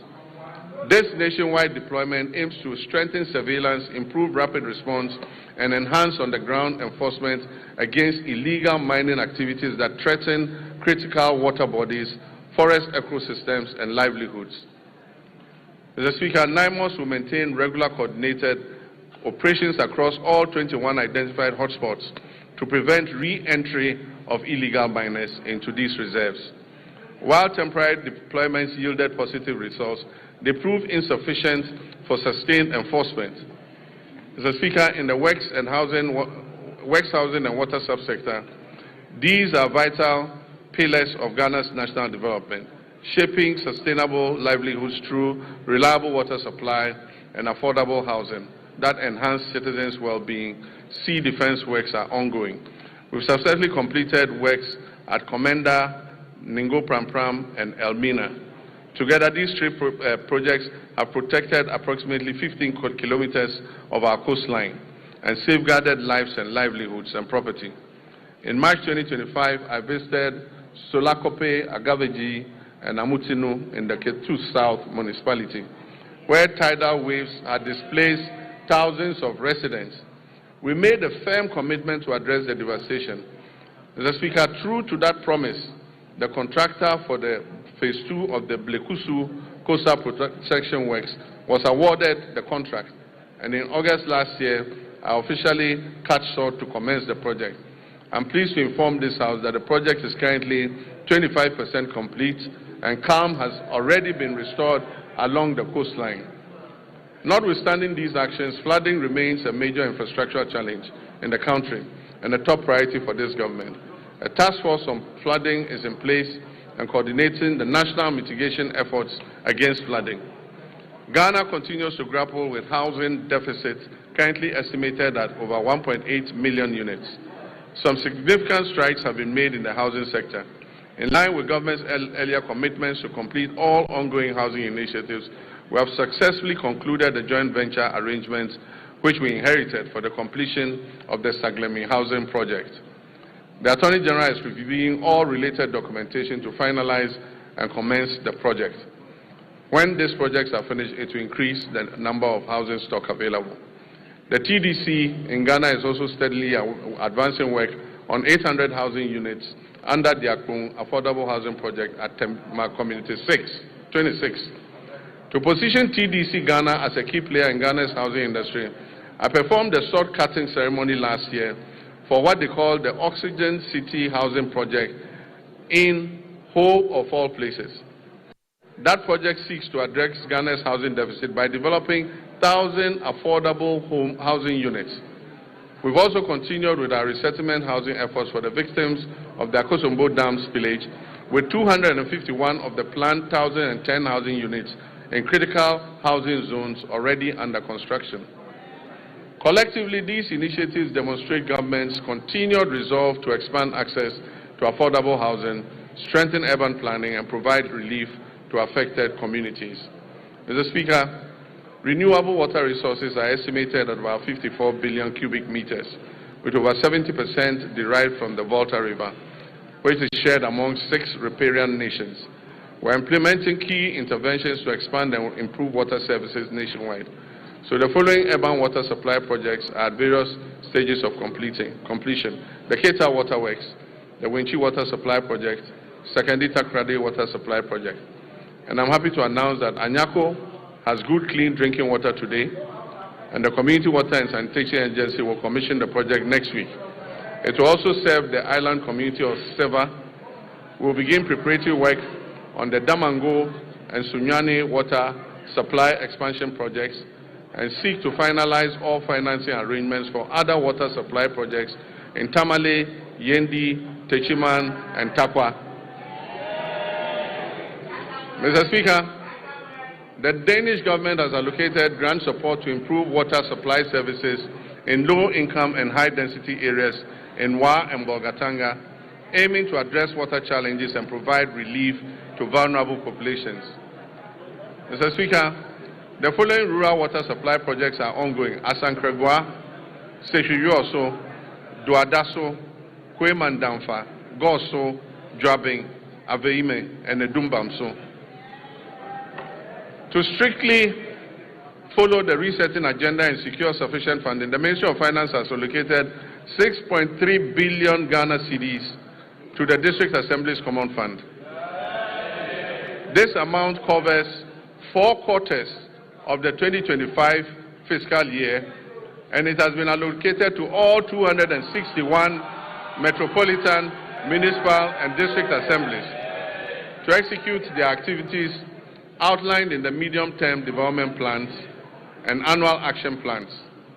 Mr. Speaker, out of the amount released, a total of 4.3 billion has been dispersed to all MMDAs. The fourth quarter installment is being processed and will be disbursed soon. Mr. Speaker, all members of this House will agree with me. All members of this House will agree with me that the flow of resources to the district assemblies is unprecedented.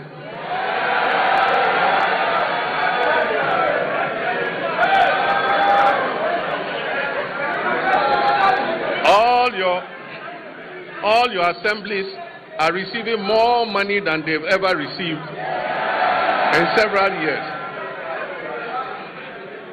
Mr. Speaker, in fulfillment of government's commitment to strengthening local governance and decentralization, the ministry has, for the first time in the history of local governance, disbursed a total of 100 million Ghana cedis in monthly allowances to all assembly members. Unprecedented, assembly members have received their allowances. The Ministry of Local Government, Chieftaincy and Religious Affairs has also finalized designs for the new 24-hour economy modern markets to be constructed in all metropolitan, municipal and district assemblies. Mr. Speaker, procurement processes are far advanced to commence the construction of these markets, and very soon in all your districts, honorable members, you will have a 24-hour market operational. Mr. Speaker, our tourism and creative arts sector has a lot to offer. Creatives using the new media are giving our nation greater prominence than we could have achieved through any first-class traditional media outlet. Our economy will not be built only by traditional sectors, but also by human creativity sectors that will absorb those people who will be displaced from the shop floor by the new AI technologies that are being rolled out. Ghana has become a favorite tourist destination because of our history, culture, our arts, our music, our fashion, and our food. Government has allocated 20 million Ghana cedis to the film sector alone. This is going to the film sector to support Kuma Wood and Galleywood and all the woods. Mr. Speaker, another 20 million cedis has been given for the other creative sectors. I believe that this injection of money will bolster our creative sectors. Mr. Speaker, I wish to assure the creative industry and the Ministry of Tourism that I'll be your personal ambassador for the promotion of tourism and the creative sector.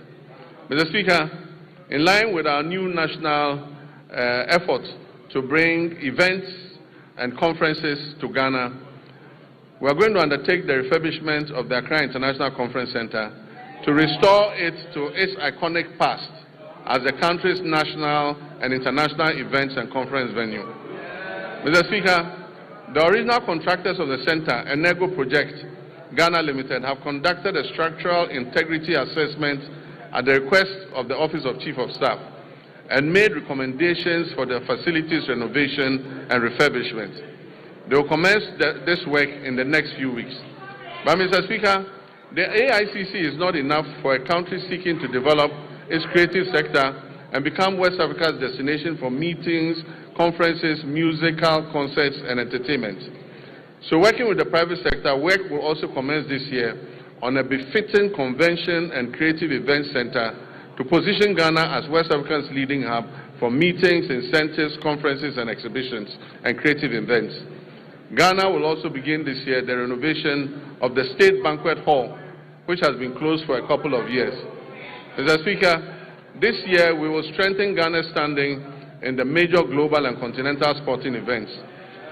We will make our 5th FIFA World Cup appearance. And for us, this is an opportunity to boost national branding and the economy beyond just sports. Mr. Speaker, supporters and other people interested in going to support the team would have to submit a visa request to the American Embassy. We are being told that we must ensure that supporters who go return on the visas. It has taken a lot of work to restore Ghana's 5-year non-immigrant visas and take us off the ban list. It is my hope that this event will not send thousands of Ghanaians to America and get us back on the ban list. Mr. Speaker, the Black Queens will compete at the 2026 African Cup of Nations, Women's African Cup of Nations, building on their bronze medal finish in Morocco. At the youth level, Ghana will participate in the 2026 Youth Olympic Games in Dakar with a multidisciplinary team aimed at strengthening long-term elite pathways. We'll also compete at the Commonwealth Games 2026 in Glasgow, reinforcing Ghana's presence across the Commonwealth sporting landscape. Mr. Speaker, as a member of the Ghana Journalists Association, I've been deeply concerned about the abuses suffered by journalists at the hands of some of our errant security personnel. I've asked the leadership of the security agencies to take firm action and to reorient their men and women on the need to be accommodating to journalists who are only doing their job of keeping citizens informed. I've also been concerned about the state of our state-owned media, most of which have suffered from historical underfunding and grappling with deteriorating infrastructure and facilities. I recently toured these media houses to learn about their challenges at first hand, and we're currently putting together a revitalization plan to leverage their valuable assets and re-inject life into their operations. The reintroduction of the Media Development Fund is also being reconsidered to support the Ghanaian media. Mr. Speaker, as I conclude, during my recent trip to Zambia, we saw what a united Ghana can achieve on the global stage. A simple mislabeling of our culture could have reduced us to a punchline. Instead, we moved with speed and confidence. We corrected the record. We turned what was supposed to be ridicule into reach. We turned confusion into connection. We taught what could have been a negative social media trend into a handshake of friendship with our Zambian brothers and sisters. Mr. Speaker, for most people, that episode was just a fleeting social media frenzy. Yet it served a greater purpose. It showed a nation that understands its brand equity. It showed citizens aligned around a common identity. It showed a country that knows who we are and refuses to be defined by others.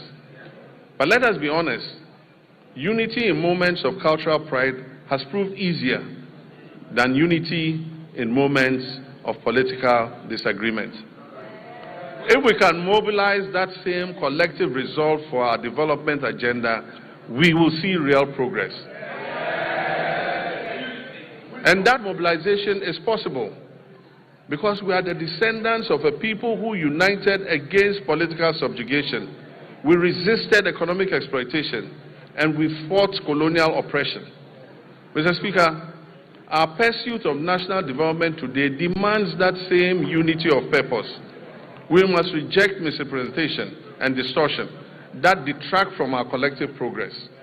We must guard our development as firmly as we guard our cultural identity. We must act as one people with one purpose. Mr. Speaker, in public life, there is a simple maxim we're all very familiar with, and it says that the buck stops with the president. Mr. Speaker, I not only agree with this. Every day I hold office of president, I live by that statement that the buck stops with me. The ultimate responsibility for the direction of this nation rests with the office that I hold, and I'll never shirk that duty. But nation building is not merely a question of who provides the strategic direction and who bears the final responsibility. It is a long chain of efforts that carries intent into reality, from policy conception to laws enacted, to resources mobilized, to services delivered, to value created on farms, in workshops, in classrooms, in markets, and in enterprises across our land. Mr. Speaker, it is here that the strength of a people reveals itself. It is in the countless acts of competence, integrity, and industry by citizens of every calling whose work turns national purpose into lived reality. Mr. Speaker, while the bulk may stop with me, the work of nation building goes beyond that. Through the labor, enterprise, and civic spirit of millions of Ghanaians whose daily efforts give policy life. Mr. Speaker, I will continue to carry the weight of final accountability. And I ask in equal measure that our citizens bring their full measure of energy, skills, and patriotism to the common task of advancing our country. That is how nations are built. That is how economies grow. No policy can substitute for civic duty. No program can replace the quiet discipline with which millions of Ghanaians sustain their families, serve their communities, and carry this republic forward each day. Mr. Speaker, we are sometimes tempted to judge our nation only by our failures and our difficulties. But the country is not defined solely by its difficulties. It is defined by the choices its people make in response to those difficulties.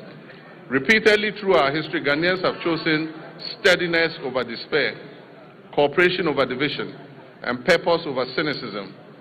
That is the deeper strength on which our future rests. We faced testy moments before, and we have overcome them. We've gone periods of economic strain, transitions that have demanded much from our citizens and our public servants alike. And Mr. Speaker, there's an African proverb that says, however long the night is, the dawn will break. Mr. Speaker, the dawn is breaking for Ghana. The moment we are in requires not only endurance but also action. It reminds us that renewal belongs to those who prepare for the morning while others still speak of and look back at the darkness. For Ghana today, that dawn is not a promise we must recite. It is a reality we must build into our institutions, into our economy, and in the ethics of responsibility we pass on to the next generation. So let us live each day mindful that the Republic is larger than any one political party, any office, any individual. This Republic belongs equally to the farmer, the trader, the teacher, the nurse, the artisan, the entrepreneur, the parliamentarian, and the young citizen, and the elderly retired personnel. Mr. Speaker, each of these people has a stake in our nation, and each one has a duty. Each has a claim on the future we're shaping together. Mr. Speaker, nations endure not because they are spared trial, but because their people refuse to surrender to trial. Ghana has been tested before. We did not surrender. We will not surrender now. And so with gratitude for how far we have come, and with the resolve for the work ahead, I say, Mr. Speaker, the state of our nation is resilient, the state of our nation is renewing, and our nation is firmly in the hands of its people. Our nation is on the brink of takeoff, and so, ladies and gentlemen, passengers, fasten your seatbelts.